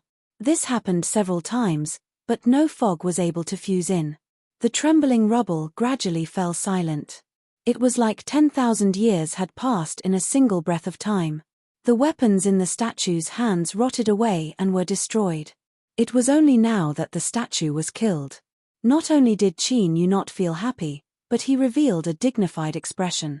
His intuition told him that these statues were another formidable threat in the fog. When he had hurried to collect the treasure chest, Qin Yu had shuttled through the palace. He had vaguely seen many similar statues. If these statues were the same as the one in front of him, then things would be troublesome. Moreover, this was only a relatively remote corner of the palace. Who knew if there were even more terrifying statues in the more important areas? Fog, corpses, statues. Just what secrets were hidden in this palace? Suddenly, Qin Yu's complexion changed. He submerged his feet into the fog and quickly left this place. Not long after he vanished, the fog in the hall violently tumbled and several figures walked out. They were actually several tall statues. Looking at the rubble on the ground after the statues were killed, these statues angrily roared out and turned to leave. Qin Yu heard the angry roars coming from behind him. His complexion darkened. It seemed that his guess was correct. There was more than one statue that could revive, and they seemed to be able to sense each other. This was far too terrifying. In order to kill a single statue just now, he had expended a great deal of effort. If a group of them came, just thinking about it made him shudder. But the more it was like this, the more it proved that there was an enormous secret hidden within this towering palace. If he could unravel it, there would surely be a great harvest. Shu'er Qin Yu's figure flashed and he vanished into the billowing fog. Something major had happened to the 3 United Trade Association. All the stone beads on the ship had been stolen by a cultivator that had infiltrated the ship. This was terrifying, but what was even more terrifying was that this cultivator actually had the ability to move about in the bewildering fog sea. It had to be known that to the cultivators of the sealed stone world, the bewildering fog sea was a place they wanted to enter the most, but they couldn't approach it. For a time, the attention paid to this matter even surpassed that of the 3 United Trade Association and the robbery of the stone beads. It was also because of this that the 3 United Trade Association obtained a short period of breathing space. Those great figures that had smuggled goods on the ship began to issue ultimatums to the Trade Association. If they could capture this mysterious cultivator, then the matter of the stone beads being stolen would be forgotten. Otherwise, the 3 United Trade Association would be beyond redemption. Even if there were several great figures standing behind the Trade Association, even if they joined forces, they wouldn't be able to withstand the anger of so many people. Moreover, the 3 United Trade Association was also very interested in this damned mysterious person. Temporarily suspend all activities. Gather all masters and board the ship to the bewildering fog sea. Capture him at all cost. If he's alive, I want to see him. If he's dead, I want to see his corpse. Mantuor obtained a chance to redeem herself.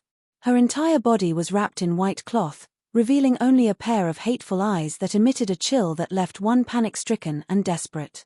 When they returned to the 3 United Trade Association, Mantuor had already fainted in a pool of blood.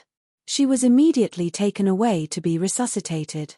Besides the few people that had personally come into contact with her, No one knew what sort of injuries she had suffered. Naturally, no one knew that beneath the white cloth was a body that was riddled with holes. Large areas of scars and flesh that had already healed were covered in blue and purple flesh. Just looking at it made one want to vomit. But as long as she could smoothly find the person she wanted, the Three United Trade Association would help her find a body that perfectly suited her. To Mantuor, this was both a battle for revenge and the only hope she had to continue living. Chapter 633. Qin Yu was finally able to confirm that in this towering divine palace, there were an innumerable number of statues. Perhaps it was because he had killed a statue, but once these statues discovered his aura, they would awaken from their deep slumber. In order to avoid their pursuit, Qin Yu constantly changed directions in the fog. Even if he found a temporarily safe place, he couldn't stay for too long. Although he could absorb the strength of the stone beads while moving, the efficiency would be greatly reduced. This left Qin Yu in a bad mood. In front of him was a square between palaces. Qin Yu tore open the fog and stepped inside. His complexion immediately darkened, because to the side of the square, there was a statue holding a broadsword. Besides the first time, Qin Yu hadn't truly fought with a statue again. But this didn't prevent him from determining the strength of a statue. Besides some special cases that he didn't know about, the larger a statue was, the more terrifying its strength was. The statue in front of him ranked in the top 3 of all the statues he had ever seen. Qin Yu turned and was about to leave, but at this time, he frowned. It was strange. This statue didn't give him the slightest feeling of threat, as if it were truly a dead object. His thoughts stirred. Qin Yu stopped. He sensed that there was nothing wrong and then walked towards the statue. As he thought, the statue didn't respond at all. Sweeping his eyes around, he discovered that there was something different about it. The surface of this statue was covered in traces of corrosion, as if it had undergone a baptism of acid. Qin Yu's eyes brightened. He was currently being forced into a corner by these statues. If there was a strength here that could destroy these statues, then he could find a safe zone. The key right now was to confirm this point and see whether or not his guess was correct. Qin Yu's figure flickered and he quickly moved along the edge of the square. A moment later, a second statue appeared in his line of sight. Like the first statue, its surface was also covered in traces of corrosion. Continuing forwards, Qin Yu circled around the square and returned to the starting point. In total, he found 8 stone statues around the square. Without exception, all of them had been severely corroded and had lost their strength. They had truly become piles of stone. His lips curved up in a smile. Now, he could basically confirm his previous guess. The next step was to find the source of the corrosive strength. Qin Yu's final goal was to unravel the secrets of this towering divine palace. If he could find and grasp the strength that corroded the stone statues, it would undoubtedly be of great help to his future plans. He raised his head and looked around. The fog was boundless, and it was no different from other places. It was unknown how many years these statues had stood here for them to be corroded to their current state. Finding the source of the corrosion did not seem to be an easy task. Just as Qin Yu was at a loss for what to do, he suddenly frowned and turned to look outside the square. The fog tumbled. Then, walking corpses began to appear. As they sensed Qin Yu's existence, they all revealed looks of awe. But what was different was that these corpses didn't leave like before. They just avoided Qin Yu and continued to pour into the square. Something was wrong. Qin Yu's thoughts raced. He stepped forwards and followed. In order to avoid scaring away these walking corpses, he maintained a certain distance and followed far behind. A moment later, they arrived at the center of the square. The corpses stopped and formed a circle. Qin Yu looked up. His gaze pierced through the fog and he could faintly make out a massive stone building that resembled an arch. What are these zombies gathering there for? Could it be related to the corrosive strength of the statues? Qin Yu strode forwards. Feeling his approach, the walking corpses in front of him began to stir restlessly. They emitted deep roars. His complexion didn't change. His steps were steady and powerful, as if he didn't care about the threat of these walking corpses at all. Roar with a loud roar, a walking corpse that looked like an old woman threw herself at him, her face fierce and fierce. Her 10 fingers instantly grew long blood-red nails. They tore through the air, emitting a grating sound. Qin Yu's eyes turned cold. He coldly coughed and a formidable will broke out from his body, rumbling into the old woman's corpse. Her pouncing body suddenly froze, and then she howled in pain. With a pa sound, her head was smashed into a pile of rotten flesh. Dong, a headless corpse, fell to the ground. Qin Yu's icy cold eyes swept around. The walking corpses roared in fear and retreated, leaving behind a wide and straight path. Qin Yu quickly walked in. He wasn't worried at all about being surrounded by these walking corpses. He had already discovered their fatal weakness. These walking corpses had already been corroded by the fog and died. Because of their stubbornness, they were able to preserve nearly all of their strength from when they were alive. But they couldn't withstand the impact of a will that was too strong.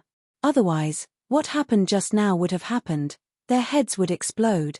With Qin Yu's current will, no matter how many walking corpses there were, they wouldn't be a threat. In fact, if he wanted to, he could even easily kill them. The reason why he held back and chose to scare them away was simple. The existence of these walking corpses made the bewildering fog sea a forbidden zone that other cultivators couldn't enter. Only like this could no one compete with him for the lucky chances hidden within this divine palace. Qin Yu smoothly arrived at the center of the square. He discovered that what he saw before wasn't an arched door, but a stone building that resembled a fountain. What he thought was an arched door was actually the fountain's 4 outlets. Were the walking corpses surrounding them because of this fountain? Qin Yu suddenly took several steps forwards. He reached out a hand and touched the water outlet. His eyes flashed. As he thought, there was still a trace of moisture on the surface that hadn't yet dispersed.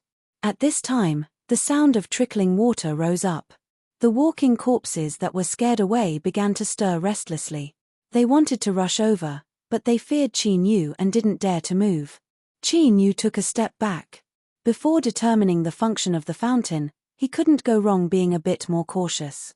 As soon as he left, the walking corpses surrounded the fountain with a loud bang. The sound of flowing water became increasingly clear.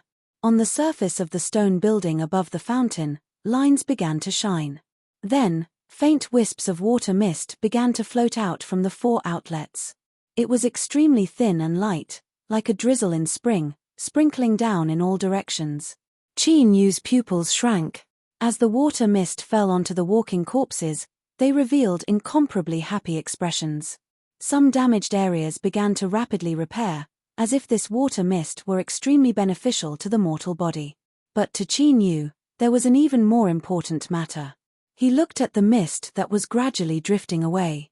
Although the vast majority of it was absorbed by the walking corpses, a small amount of water mist seemed to be attracted by some strength and flew towards the edge of the square. Qin Yu rapidly drew back and soon returned to the edge of the square. He stood in front of a stone statue and quietly waited. Sure enough, the water mist flew over, causing the surface of the stone statue to become wet. Observing with rapt attention, Qin Yu soon determined that it was the water mist that was corroding the stone statue.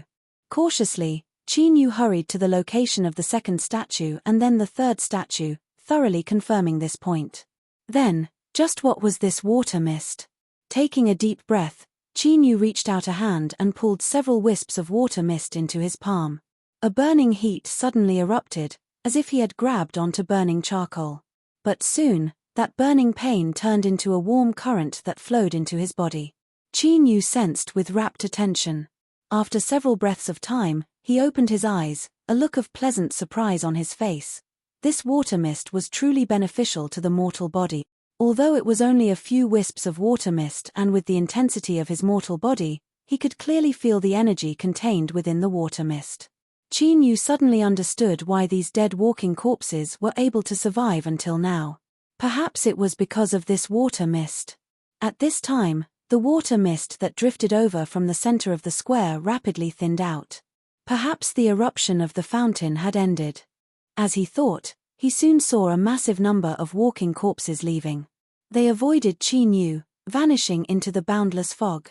Qin Yu's figure flickered and he soon arrived at the center of the square. The fountain was already empty. He walked in front of the stone building and pressed his hand against it. He closed his eyes and focused his senses. But no matter how hard Chinyu tried, he couldn't find anything wrong. He swept his divine sense underground but didn't discover anything. Opening his eyes, he frowned and a gloomy light shined in his eyes. But this clearly wasn't the case. Within his soul space, a cold fluctuation suddenly spread out. A faint purple moonlight appeared in the fog. They gathered together, condensed into a crescent moon, and landed on top of the fountain. Chinyu revealed a happy expression. This was the first time that the purple moon had taken the initiative to help him. It seemed she had discovered something. A moment later, with a loud pop, the crescent moon vanished. A cold voice sounded out in his mind, "The thing beneath the fountain is useful to me." Chinyu frowned. "It's also useful to me." After a brief silence, the purple moon continued to say, "If you take away what I want, it will only be harmful." Chinyu nodded.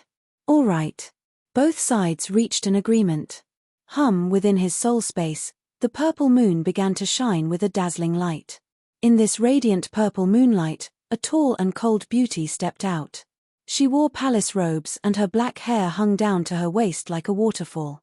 Her expression was icy cold, but she was still so beautiful that it left one gasping for breath. She lifted a hand and drew in the void. Wherever her fingertips passed, a faint purple mark would be left behind, quickly forming a complex rune. The palace-robed woman lifted a hand and the rune instantly faded away. At the same time, a cold voice sounded out, "Press the rune against the fountain and the entrance will be opened." Chinyu looked down at his palm. The faint purple rune appeared. He stepped forwards and pressed his hand down. The stone building beneath his palm trembled. Then, Chinyu discovered that the ground beneath the fountain had become transparent. Like a layer of water, it clearly reflected a world that was completely the same as the one above. There was also a fountain and the same stone building. Without hesitation, Chinyu stepped forwards. His body was like stone, and in the layers of ripples, he vanished from sight. In the next moment, he appeared in the inverted world. Looking up, he could see the fountain outside. Chapter 634. A dignified aura was released from it, carrying with it a noble coldness that couldn't be profaned. It was like it stood above the highest heavens, overlooking the trillions of lives in the world. With just a glance, Chinyu recognized the essence of this radiant crystal, godhood. Even with Chinyu's willpower, he couldn't help but widen his eyes, his face filled with shock. This was because he never imagined he would see a complete godhood. It had to be known that this was the same as facing a god. Godhood was the status of a spiritual god. It contained all strength and might. Purple moonlight flashed in front of him and a woman in palace dress appeared. She looked at the godhood in front of her, a complex expression on her face. Raising a god, this was Chinyu's first time seeing Purple Moon's true form. He couldn't help but be moved by her beauty, but he soon composed himself. "Purple Moon, do you know the origin of this palace?" "I don't." Her tone was faint.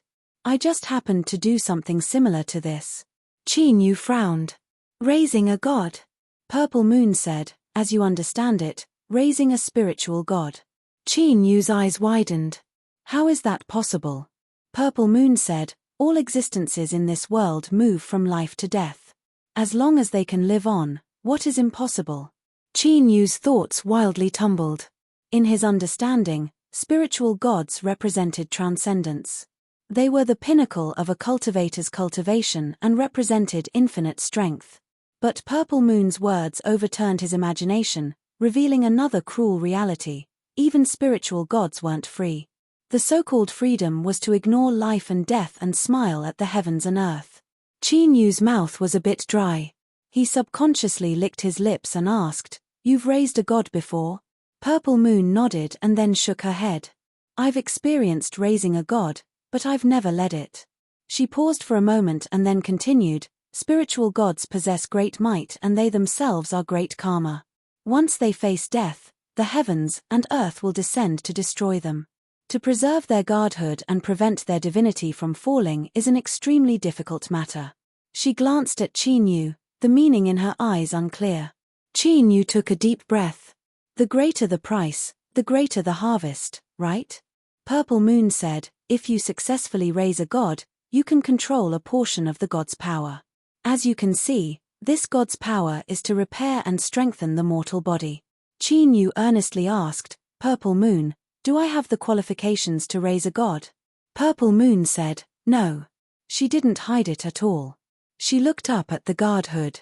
After so many years, this godhood has lost its divinity and is on the verge of collapse. Purple Moon didn't speak any further. She looked up at the godhood. Endless years have passed and without any strength to supplement it, this godhood has already lost its divinity and is on the verge of collapse. However, it has other uses for me. I will take away the godhood, and the rest will belong to you. Qin Yu nodded. All right. Purple Moon lifted her hand and grasped forward. This dazzling rhombus-shaped godhead suddenly emitted light cracking sounds. Then, it broke into countless small pieces that were wrapped up by purple moonlight and vanished. God, and of a million, and people could only people, they, and it.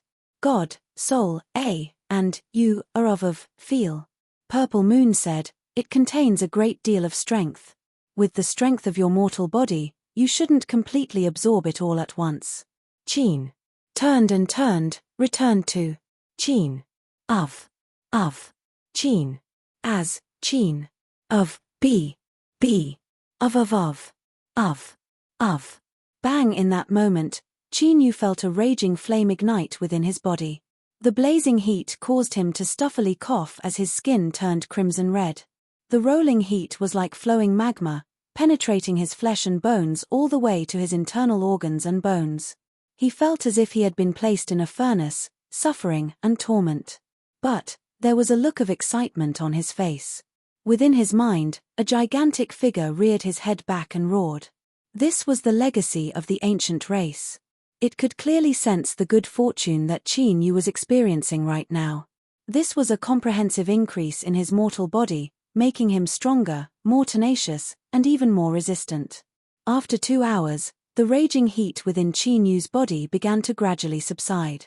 The black robe on his body was already soaked in black sweat that was gushing out of his pores, emitting a foul stench. In these years, Qin Yu had been injured countless times.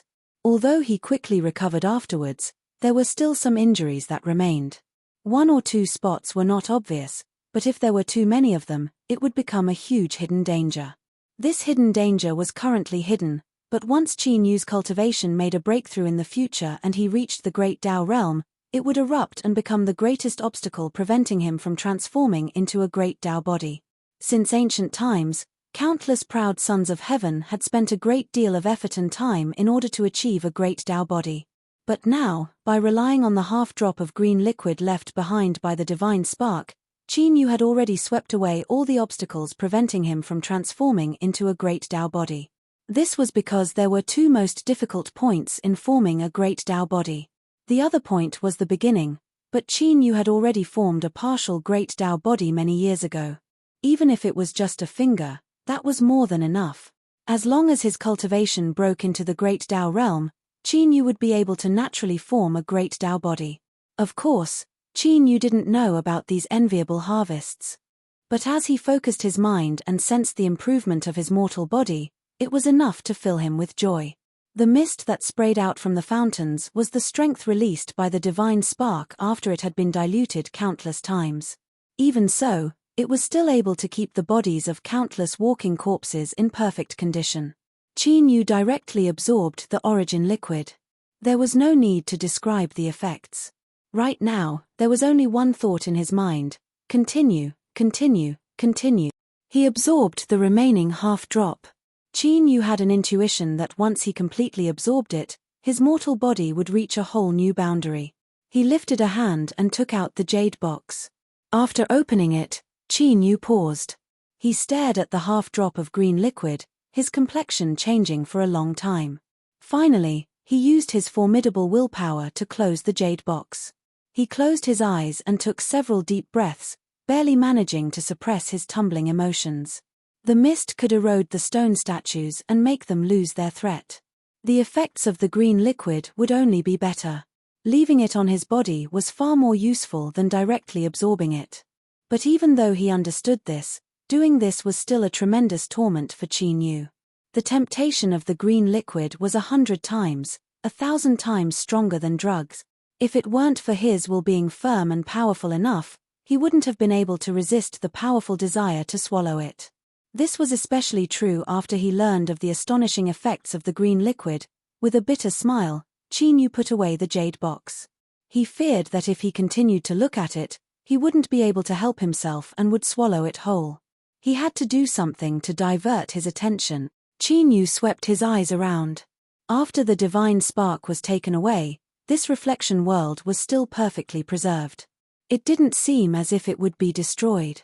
As a place to cultivate, it should be safe enough. Moreover, Qin Yu needed time to adapt and master his improved mortal body. Qin Yu sat down cross-legged and took out a pile of stone beads. He lifted a hand and a flow of heat immediately gushed out. The three United Trade Association's ship sailed into the fog sea once more. As it arrived outside the towering divine palace, figures stood up one after another, their expressions dignified. Mantuor was wrapped in white cloth. Her voice was icy cold to the bone. Everyone here is an absolutely trusted elite of the trade association, thus you have the qualifications to participate in today's matters. I will not repeat any unnecessary arrangements. I only hope that everyone will remember our mission. She swept her eyes over everyone. No matter the cost, find that person and bring him back alive. Whoosh, whoosh, masters of the three United Trade Association howled into the fog. They followed the cracks in the palace and flew into the towering divine palace. Mantuor was the last to disembark. Shuhi, steer the ship around here. If he wants to leave, this is the only exit. Shuhi smiled. Don't worry. With me here, he can forget about escaping. Watching Mantuor vanish into the fog, Shuhi faintly smiled. After waiting for so many years, the chance has finally arrived. Take them as sacrifices and I will definitely be able to revive. Three United Trade Association, this is what you owe me. As he spoke, his smile didn't change. But his entire body emitted a horrifying and gloomy aura. The ship turned around and sailed into the fog sea, vanishing from sight. In the square between the palaces, where the fountain was. Looking around, one could see countless walking corpses filling their line of sight. They eagerly stared at the fountain. The mist that should have sprayed out long ago had yet to appear. This caused the walking corpses to instinctively become restless. Deep and low roars constantly echoed out. The entire square was like a volcano that could erupt at any moment. At this time, a cultivator appeared at the edge of the square. He was clearly carrying some sort of treasure that could conceal his aura. If he didn't make a sound, he would be nothing more than a shadow. Hearing the roars of the walking corpses coming from the square, the cultivator froze, panic in his eyes. He finally understood why the number of walking corpses he encountered today had decreased so much. It was because they were all gathered here. Just what was happening in the square? After a moment of hesitation, the cultivator dispelled any thoughts of entering the square. His mission was to find someone, so it was best not to take risks. Otherwise, if he made a mistake, the consequences would be unbearable. As this person turned to leave, the roars of the walking corpses echoed out from the square. Unlike before, they were filled with fear. The cultivator's complexion changed. He took out a crystal ball and crushed it without hesitation. His entire body was like a phantom that was being erased, rapidly vanishing from sight. Soon, a figure walked out from the square. It was a complete coincidence that this person had left in the same direction. Qin Yu quickly walked over. He hadn't noticed anything at first, but his sudden appearance had clearly surpassed someone's expectations, causing his aura to fluctuate. Qin Yu's feet paused. He lifted a hand and grasped forwards. The fog collapsed inwards and the screaming cultivator appeared. Qin Yu swept his eyes around, his gaze icy cold. Three Amalgamation Trade Association. As he thought, it was just as he thought. These people wouldn't give up so easily. But he never imagined that the three Amalgamation Trade Association would dare to chase him all the way here. Qin Yu never imagined that he would become a fragrant cake that was the focus of so much attention. His thoughts raced and he pulled the cultivator in front of him. Speak, how many people came from the 3 Amalgamation Trade Association? The 3 Amalgamation Trade Association cultivator had a fierce expression. You want to obtain information from me? Keep on dreaming. Is that so? Qin Yu's eyes brightened. He stared into the cultivator's eyes and a powerful will pierced through his mind. Tell me everything you know. The 3 Amalgamation Trade Association cultivator said, there are 64 of us here in total, all of them masters of the trade association. Our goal is to find you and bring you back. Qin Yu frowned. Find me? Not to kill me. The 3 Amalgamation Trade Association cultivator said, we won't kill you, because the trade association wants to know just how you managed to survive in the bewildering fog sea. Qin Yu understood everything in the blink of an eye. No wonder they invested so much capital. His eyes flashed. He glanced at the square behind him and a thought suddenly appeared in his mind. After quickly thinking it over and making sure there wasn't anything wrong, Qin Yu's lips curved up in a cold smile. Now, tell them that you have found me. Have everyone from the 3 Amalgamation Trade gather in this square. The 3 Amalgamation Trade Association cultivator nodded. All right. He took out a jade archive and placed it between his eyebrows, pouring his divine sense into it. In an instant, the information was transmitted out. He laid down the jade archive and said, I've already informed them. Qin Yu nodded. Very good. Follow me. He turned and walked into the square. The 3 Amalgamation Trade Association cultivator followed. The two soon arrived outside the fountain. You stay here and wait for them to come. Qin Yu opened the reflection world and stepped inside. Within the towering divine palace, all the cultivators from the 3 Amalgamation Trade Association received the message and all of them revealed happy expressions. If they had a choice, they wouldn't have wanted to come here. Although the trade association had given them a treasure to conceal their aura, that didn't guarantee that nothing would go wrong. In these past days, 7 masters of the trade association had disappeared without a trace. It was unknown what they experienced, but their fates could be predicted. Now, this torment could finally end. Once they caught that person, they could leave the bewildering fog sea and obtain the rewards of the trade association. Shua, cultivators from the 3 Amalgamation Trade Association gathered towards the location of the message. In the thick fog, a white-clothed Mantuor silently walked forwards. Her eyes were the only thing that was revealed, filled with a cold hatred. Although the Chamber of Commerce wanted him alive, she still had the means to get some interest from him first. Just you wait, I will definitely make you understand that sometimes living in this world is the greatest pain in life. Whoosh, Mantuor sped up. The place she searched was far from the square. By the time she arrived, half a day had passed. Outside the square, almost all the cultivators from the 3 Amalgamation Trade Association had gathered. As they saw her arrive, they all looked over. Mantuor frowned. Where is he? A cultivator said, the location of the message is here. We sensed that Wei Xin is in this square, but we don't know what the situation is like, so we don't dare to casually enter. Mantuor nodded. It's right to be cautious, but with so many of us here, as long as we find him, he won't be able to escape. She turned and coldly said, now follow me. Remember, no matter what happens, we cannot let him escape. Yes. A group of cultivators from the 3 Amalgamation Trade Association rushed into the square. Mantuor's complexion changed. She saw Wei Xin under the fountain and swept her eyes around. She coldly said, where is he? Wei Xin looked up, the confusion in his eyes rapidly fading. As he saw Mantuor and the others in front of him, he revealed a look of panic. Hurry and run, this is a trap. In the world of reflections, Qin Yu lightly said, it's already too late. He opened the jade box in his hand. Under his control, his aura spread out through the fountain. Chapter 635.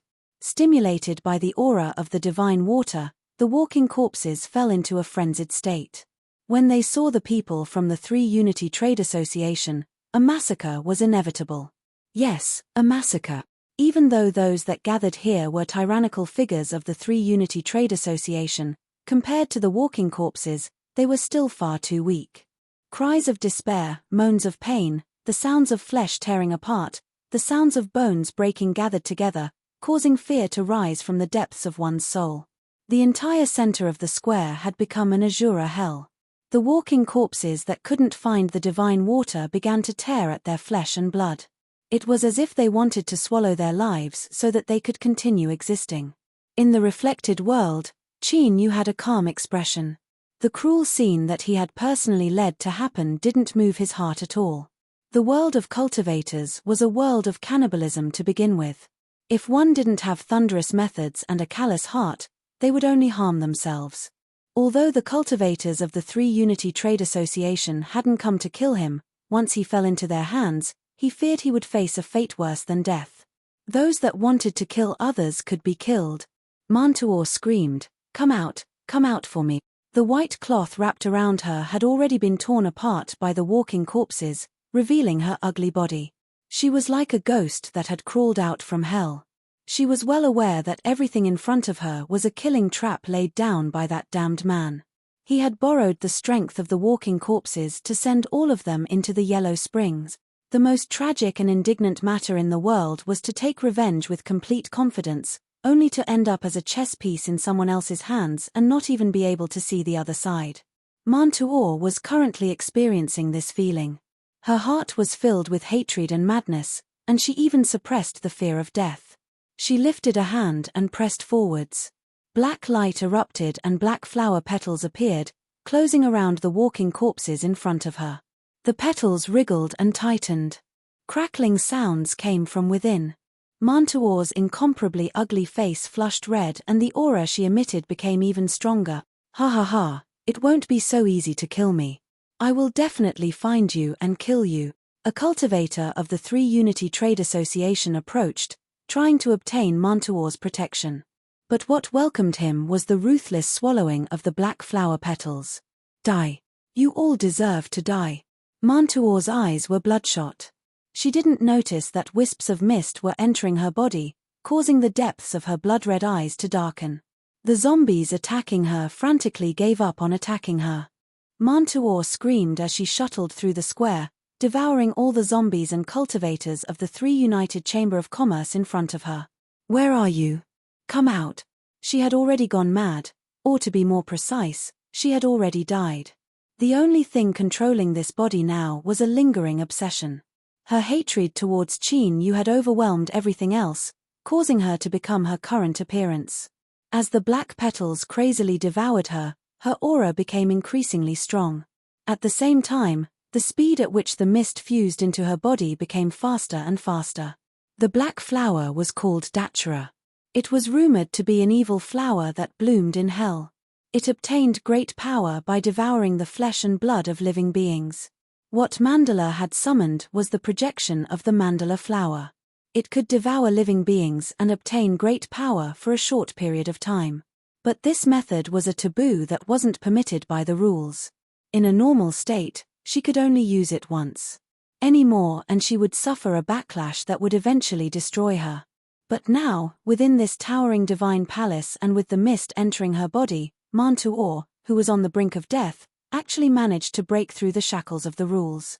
Now, she strangely possessed a nearly endless swallowing ability.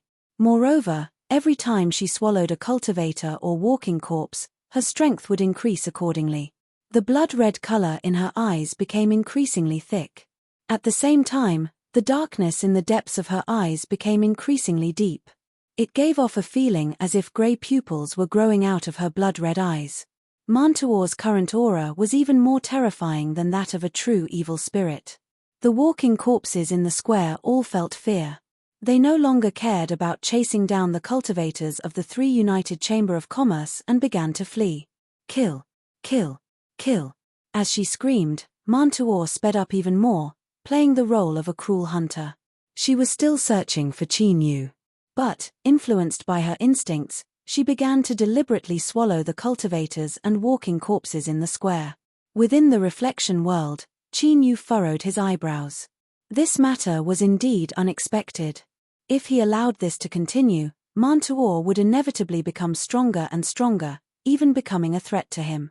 With his thoughts set, Qin Yu's eyes revealed a cold light. He stepped through the gap between worlds and arrived in the real world. Mantuo suddenly stopped. Even though she was far away, she still instantly discovered the aura engraved in her mind. Above her head, the black datura flower wildly wriggled, swallowing up the flesh and blood within, transforming it into a formidable strength. "It's you." With a loud cry, Mantuo rushed out. The fog in front of her instantly exploded, spreading outwards and forming a straight channel. Qin Yu had a dignified expression. Only when he faced her head-on could he truly feel just how terrifying this woman was. Darkness, despair, and annihilation crazily attacked his mind. If his will wasn't firm, he feared he would instantly collapse, allowing her to swallow and slaughter him. But to Qin Yu, this wasn't able to affect him too much. He lifted a hand and punched out, causing the straight channel of fog to directly shatter. Then, the fog billowed outwards like a broken dam. With a loud rumble, its momentum shook the heavens and earth. "Ah!" Mantuo screamed. The black datura flower bloomed, wrapping around her, and then she was sent flying away. There was no joy on Qin Yu's face. Rather, his gaze became even more dignified. This was because his punch hadn't been able to cause much damage to Mantuo. The black datura flower possessed an extremely potent defensive strength, able to offset most of Qin Yu's strength. Bang! She crashed into the ground.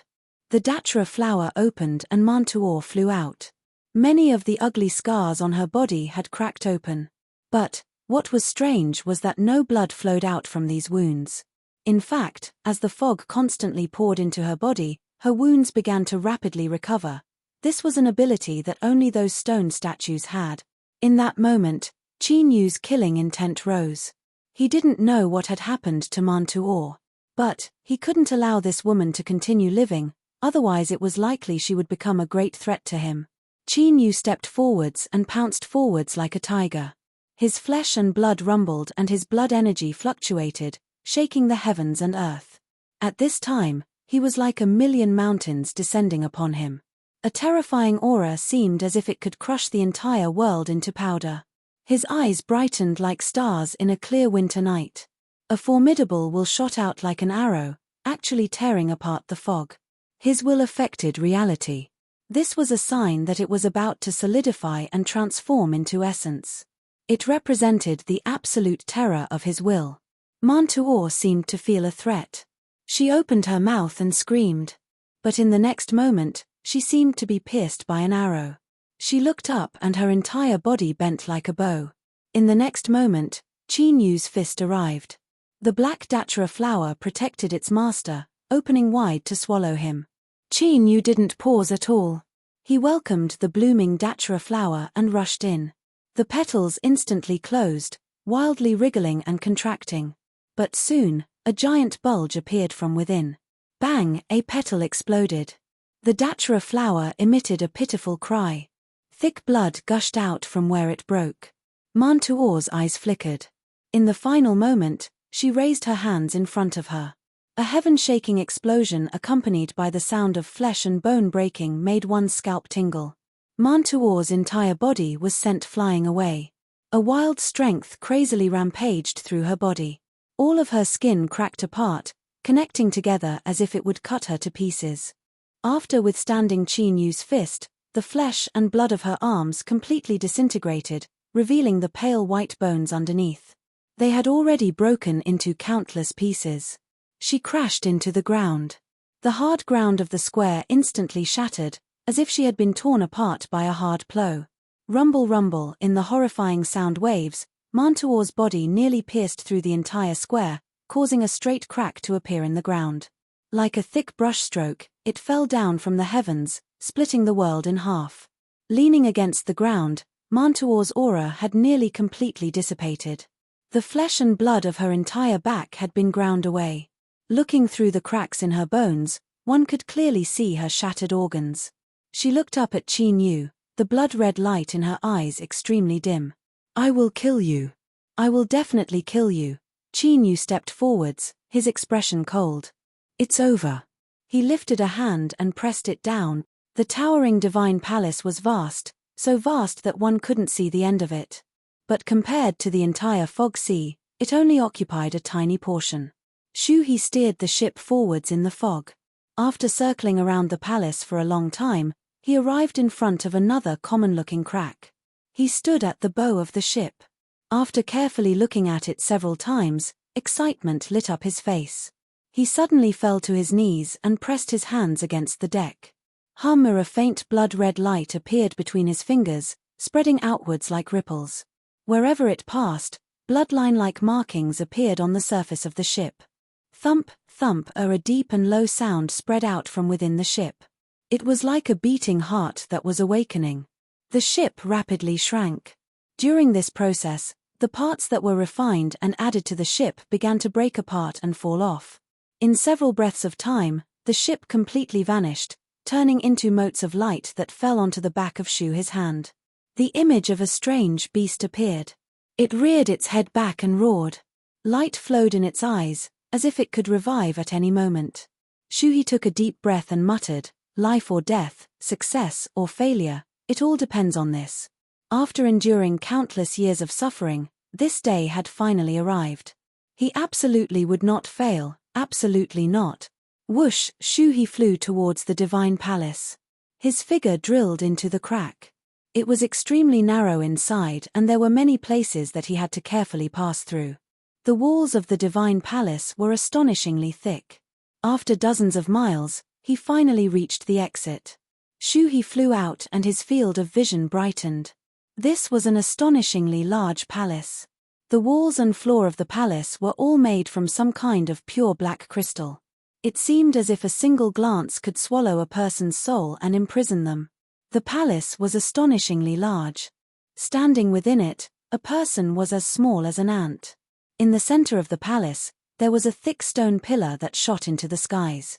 Shu He stepped forwards and flew upwards along the stone pillar.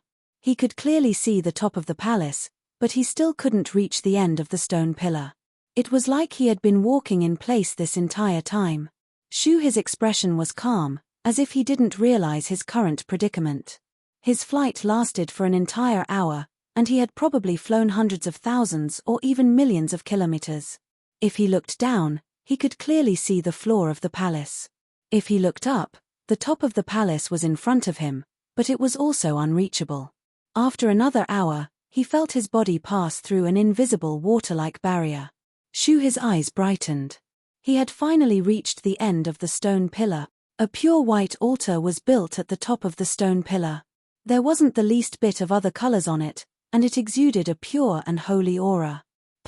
Shu He landed in front of the altar. Looking at the surface of the altar, he could clearly see his own reflection. He finally couldn't suppress the excitement in his heart. I knew that there would be a day when I would return here and obtain a new life. He lifted his hand and the strange beast image on the back of his hand lit up. You and I were both harmed by others. Today, we will be resurrected in the midst of blood and slaughter. We will make those who betrayed us, those who harmed us, pay the price they deserve. Bang! Blood-red flames suddenly ignited, wrapping around Shu He. He roared out loud, "I will sacrifice all of them as repayment. Give me back my life." Strange beast phantoms appeared above his head. They opened their mouths and spat out auras. They flew onto the altar and turned into figures. These people were the cultivators of the 3 Unity Trade Association that had boarded the ship to enter the bewildering fog sea, but at this time, something unexpected occurred. The figures formed from auras burst apart like bubbles and dissipated. Beneath the blood-red flames, Shu He roared out, "Impossible." He couldn't accept what had happened in front of him.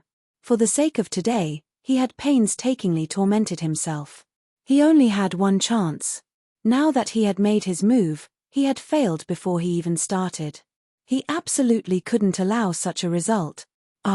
Shu He screamed. But suddenly, his pupils shrank. This was because above the altar, there were still several figures that hadn't been destroyed. One of them was particularly clear, and it was surrounded by faint traces of black energy. Mantuor. Shu He lifted a hand and opened it. In the next moment, his fingers exploded and blood gushed out. After it left his fingertips, it disintegrated and turned into a blood fog. As if attracted by an invisible strength, the blood fog fused into the Mantuor phantom above the altar. Blood vessels appeared, spreading through her entire body in the blink of an eye. Then, she turned from nothingness into reality. Blood-red eyes fell on Shu He. Mantuor said in a soft voice, "Thank you." Square. He slowly drew back his fist. In front of him was a bottomless black hole, and Mantuor, who had originally been at the position of the black hole, had vanished from sight. Who had saved her? The aura that descended just now was evil and cold, as if it had been buried underground for countless years. He closed his eyes and his divine sense erupted, sweeping out like a hurricane. After a long time, Qin Yu opened his eyes, a gloomy expression on his face. There was no trace of her, as if she had evaporated into thin air. Qin Yu's frown deepened. He suddenly felt that this palace in front of him was even more mysterious. He took a deep breath and soon composed himself. Although he hadn't been able to kill Mantuor, this wasn't important to him. If it weren't for the fact that he wanted to solve this problem in one go and that he just happened to have a suitable method, he wouldn't have placed those people from the Three Unity Trade Association in his eyes. Finding the stone bead and unraveling the secrets of this palace was the most important matter. If she escaped, then she escaped. If she didn't appear again, that would be for the best. Otherwise, he would just have to kill her again. Qin Yu's figure moved, leaving the square. He submerged into the thick fog and continued to explore the unknown range of the divine palace. In the depths of the Sealing Stone Nebula, every sealing stone was inconceivably large. It was like a floating ancient divine mountain. On one of the sealing stones, there was a massive and luxurious palace built. In the main hall, 3 figures sat around a round table. The tea on the table was steaming hot, emitting a tantalizing fragrance. If someone with a lower cultivation were to take a single breath, they would explode from the strength contained within the tea. True peak existences, no matter where they were, had the qualifications to live a life that ordinary people couldn't even imagine. But right now, none of the 3 people in the hall were in the mood to enjoy this incomparably precious spirit tea. They allowed the tea's strength to dissipate in vain. An invisible suppressive strength caused the air to fall silent, as if it were a block of transparent ice, but this silence would eventually be broken. In the main seat facing the entrance, an old man in a purple striped robe slowly said, "Those that entered the Fog Sea have all died 64 masters. The weakest of them were Peak Blue Sea and even Half-Step Tribulation immortals." But they were nothing in his words. This was a nearly closed-off environment. Over the endless years, a massive number of masters had gathered here. Those that weren't at the Tribulation immortal realm weren't worth paying attention to. The silver-haired middle-aged man on the left had a grim expression. Borrowing the walking corpses to slaughter the cultivators of the Chamber of Commerce, it can be seen that this person has the strength to deter the walking corpses. Is it because of an external object, or is it because of him?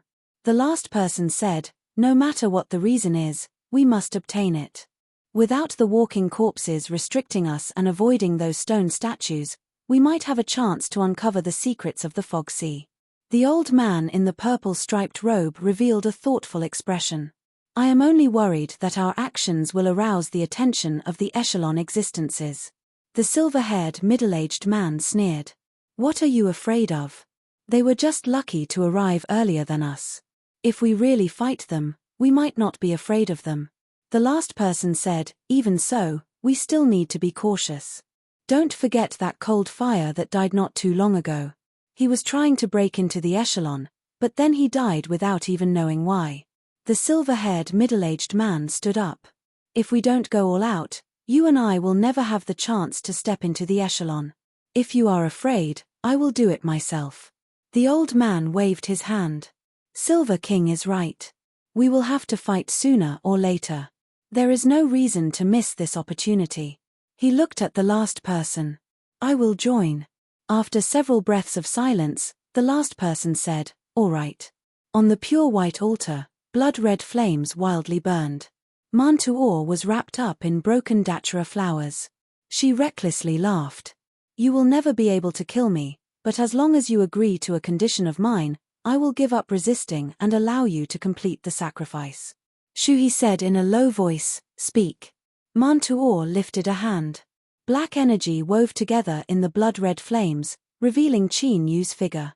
Find him and then use the cruelest method in the world to kill him. Shu He nodded. All right, I agree.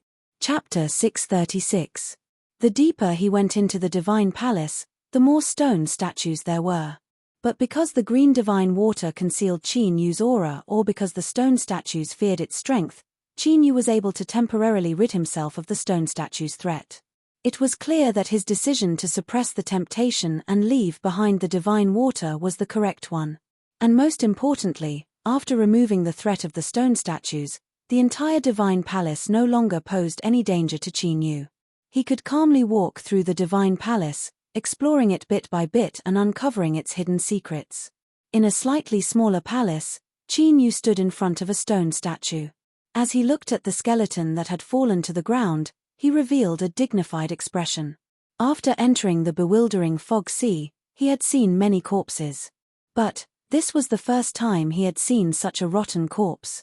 Of course, the reason he was so cautious was because this skeleton gave him a very different feeling. Even though it was already dead and all that was left over were pale white bones, it still emitted an extremely sharp and fierce aura. It was like an unsheathed sword that pointed towards the heavens, wanting to pierce a hole in the heavens. Every bone had some kind of strange pattern. They started from the bones of the feet and went all the way up along the bones of the legs. With the spine as the channel, they continued to radiate to both sides, covering all the ribs on both sides. Finally, they entered the head from the cervical vertebrae and converged on the brow bone. Although Qin Yu didn't know what these lines represented, he instinctively felt awe. With his current cultivation and will, anything that could cause him to feel awe in his heart wasn't ordinary at all. After a moment of hesitation, Qin Yu stood in front of the skeleton. He cupped his hands together and then flicked his sleeves, taking the skeleton away. After carefully looking around the hall and finding nothing else, Qin Yu turned and left. But just as he stepped out of the hall, a deep rumbling sound came from the distance. Then, the fog in front of him began to tumble like waves. Strong winds blew against his face, causing Qin Yu to narrow his eyes. He lifted a hand and slowly opened it, his eyes instantly brightening. Stone bead. What he grasped in his palm was a low-grade stone bead. Without hesitation, Qin Yu took a step forward and howled outwards. A powerful aura tumbled around him, shattering the fog around him. Qin Yu revealed a bit of excitement. His fundamental goal in coming to the bewildering fog sea was to obtain a stone bead to enhance his will. Now, he had finally discovered it. Whoosh, another stone bead wrapped in fog howled towards him. Qin Yu lifted a hand to grab it. But at this time, his eyebrows arched up and 2 fingers of his other hand caught a blue leaf. It was ordinary and the patterns on its surface were clear. It could be seen everywhere in the outside world, but this was the sealed stone world. Besides stone, there was nothing else here. There were actually plants in this palace. Qin Yu grasped the leaf and sped up. After a moment, he came to a stop with 6 stone beads in his hands. In front of him was the entrance to a magnificent palace. The palace door had been broken by some kind of power, leaving only half of the door hanging above. The gale came from the depths of this palace. Qin Yu looked over with rapt attention.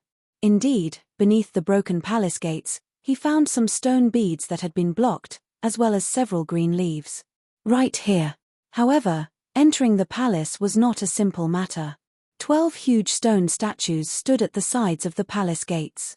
Their sudden appearance was completely incompatible with their surroundings. It was obvious that they had been moved here later. Besides the stone statues, there were also countless walking corpses. They wandered around the palace gates, looking up from time to time as if they were begging for something. Sensing the sudden arrival of a strange aura, the walking corpses all turned their heads. Pairs of grey eyes made one's scalp tingle. Roar. As they roared, the walking corpses revealed fierce expressions. Qin Yu remained expressionless. His formidable will erupted, causing the tumbling fog to become even more chaotic. It was like an invisible hurricane swept through the world, causing all the walking corpses to stiffen. Then, they began to howl in fear. All of them drew back in panic, the fierce expressions on their faces turning into fear. Among the walking corpses in front of him, there were several that had particularly powerful auras. If he couldn't suppress them with his will, then even Qin Yu would find it difficult to deal with them. This won't be easy. It was clear that this didn't include Qin Yu.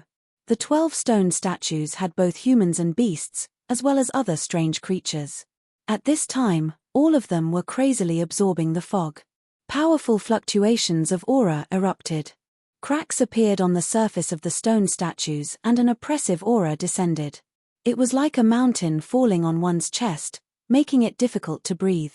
Qin Yu's complexion was dignified. He hadn't tested facing 12 stone statues before. He lifted his hand and a jade box appeared. He opened it to reveal green divine water. With a thought, the aura of the divine water immediately spread out. The retreating walking corpses became restless once more. They paced back and forth, their powerful strength causing the ground to crack apart. The aura of the divine water had an incomparably powerful allure to them.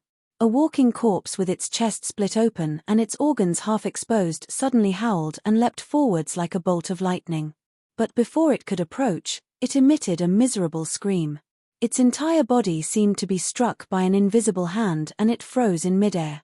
Bang! Its head exploded into pieces. Following that was a second, third, fourth walking corpse. The fear in their hearts was overcome by attraction, but without exception, all of them were easily killed. Qin Yu didn't even turn his head to look at the walking corpses. His eyes were focused on the awakening stone statues. If the divine water was useless, then facing the encirclement of 12 stone statues, he could only temporarily avoid them. Luckily, the scene Qin Yu worried about didn't occur. On the surface of the 12 stone statues, cracks began to appear at an increasingly slow rate until they finally stopped. Then, these cracks began to mend. In the blink of an eye, they vanished and the stone statues returned to silence. Qin Yu didn't dare to put away the jade box. He stepped forwards and howled, passing through the 12 stone statues and entering through the palace gates. A long divine path appeared in his line of sight. On both sides of the divine path were stone beads. Although they were all low-grade, there were so many of them that Qin Yu's heart skipped a beat. They were buried in a thick layer of fallen leaves. Besides a small amount of fresh green on the surface, the rest had already turned yellow. Qin Yu pursed his lips. He continued forwards along the divine path until he saw 4 terrifying stone statues that were 10,000 feet tall. They stood in pairs, occupying the 4 corners of the world. The eyes of the stone statues emitted a rich blood-red light that gathered in midair and sprinkled down, forming an incomparably massive blood-red cage. But now, these 4 stone statues were all damaged and there were several holes on the surface of the blood-red cage. Although they weren't large, they were large enough for a cultivator to freely enter and exit. Qin Yu sensed with rapt attention. He didn't sense anything wrong. He stepped forwards and shot into the skies, flying towards one of the holes. Looking up, Qin Yu stiffened. His mouth subconsciously fell open, a look of shock on his face. He saw that within the space of the blood-red cage, there were actually several giant ancient trees growing. Their roots were exposed to the ground, twisting about like giant dragons. The canopy of these trees blocked out the skies and was composed of countless branches. Between the green leaves, there were blue fruits. These fruits were the keys to entering and exiting the sealed stone world, the stone beads that could resist the destruction of will. That's right, although the colors were different, whether it was their appearance or size, they were completely the same.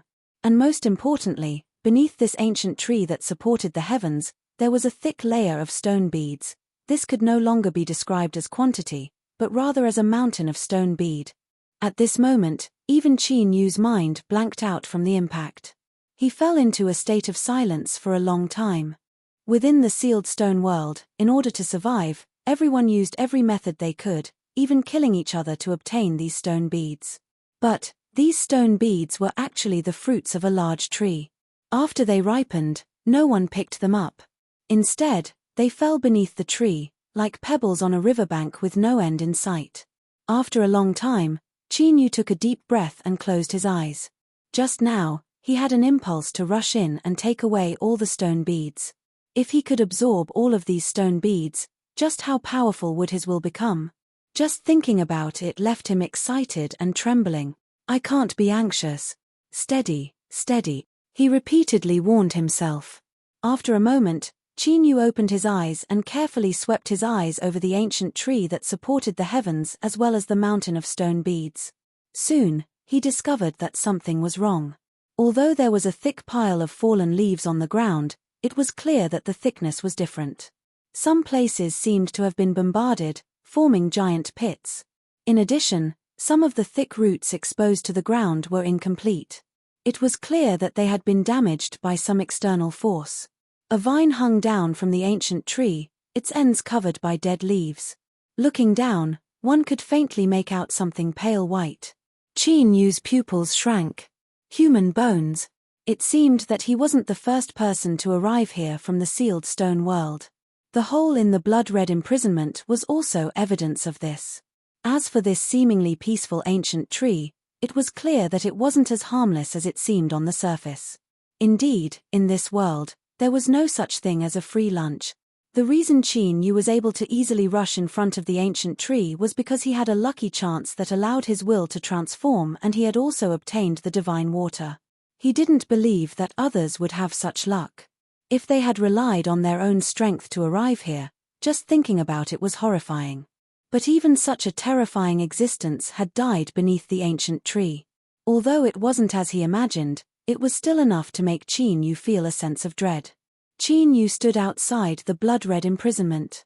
He took a deep breath and a decisive look appeared in his eyes. After discovering the ancient tree and stone beads, it was impossible for him to give up. Since this was the case, there was no reason for him to hesitate. Riches and honor came from danger. If he wanted to obtain great good fortune, he naturally had to withstand the corresponding dangers. In the world of his mind, the ancient giant reared its head back and roared. Once a great danger arrived, it could transform into an ancient being at any time. Moreover, the black bead that Undying had given him before he left had the phantom of spectral disaster sealed within. It should be enough to preserve his life. After finishing his preparations, Chinyu no longer hesitated. He stepped inside. Although there was only a single layer separating them, the inside and outside of the blood-red imprisonment were two completely different worlds. A boundless aura erupted from the ancient tree. It was like the incarnation of the heavens and earth, suppressing all life that intruded into its domain. Chinyu stuffily coughed. His face paled, as if he were carrying an entire mountain on his back. His body shivered. After a moment, Chinyu was just barely able to adapt to the suppression of the ancient tree. He took a step forwards. This simple movement seemed to exhaust all of his strength.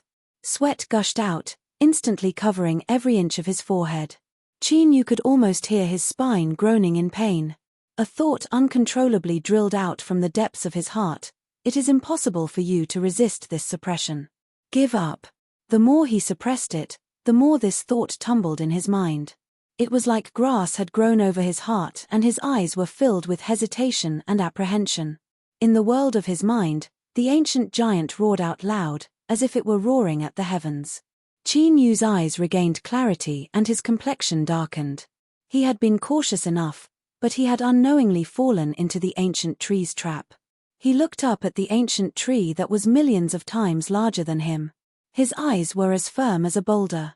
I can definitely do it. The second step. The third step. The fourth step. Chinyu slowly walked forwards. Sweat soaked his black robes, dripping down his sleeves and falling to the ground. Although he had withstood the suppression of the ancient tree, he didn't dare to relax in the least. Chinyu didn't believe that this was all the ancient tree's methods were. The stone beads were the key to the sealed stone world. They were the barriers that the living beings of this world relied on to survive. In other words, this ancient tree that could produce stone beads was the foundation of the sealed stone world. How could Chinyu dare to be careless? The range of the blood-red imprisonment was vast, but the ancient tree's canopy was even greater. Chinyu soon arrived in front of the mountain of stone beads. Even though he had already seen it, only when he truly stood in front of it could he clearly feel the intense psychological impact. Just as a ripple appeared in Chinyu's mind, a powerful impact suddenly arrived. It was like an arrow coming from the horizon, falling between Qin Yu's eyebrows. Bang! His ears rang and his vision fell into darkness. Qin Yu felt like he was a wooden plank in the middle of raging waves, about to be smashed to pieces at any moment. Before the first wave subsided, the second attack arrived. Qin Yu's face was drained of blood and blood flowed out from every orifice of his head. On the canopy, a vine slowly fell down. It gently swayed, as if it were happy that it would soon be able to catch its prey. The vine wrapped around Qin Yu's body, slowly tightening around him like a snake. It lifted him up from the ground and pulled him towards the canopy. At the same time, the third impact arrived. Qin Yu's body twitched several times before he slumped to the ground. Hualala, there was a faint sound from the canopy. The branches and leaves scattered outwards, revealing several translucent mouthparts that looked like straws. Gulp, one could clearly hear the sound of saliva being swallowed. It was like a person that had been starving for many years and finally had a feast placed in front of them. Just as these straw-like mouthparts were about to stab into Qin Yu's body, his eyes flashed open. He lifted his hands and instantly shattered the vine. Then, he punched out. Peeper, peeper, the several straw-like mouthparts were directly crushed into powder. As if someone had stabbed a sore spot, the entire ancient tree trembled. Thus, the world within the blood-red prison also began to shake. Countless thick branches came crashing down, blotting out the skies. Qin Yu roared out loud. His bones emitted explosive crackling sounds and he instantly grew to 100 feet tall. Since I've already entered, I won't leave so easily. This was an inherited secret technique of the ancient race. At this time, not only did Qin Yu's body reach 100 feet, but the strength he could erupt with also wildly rose.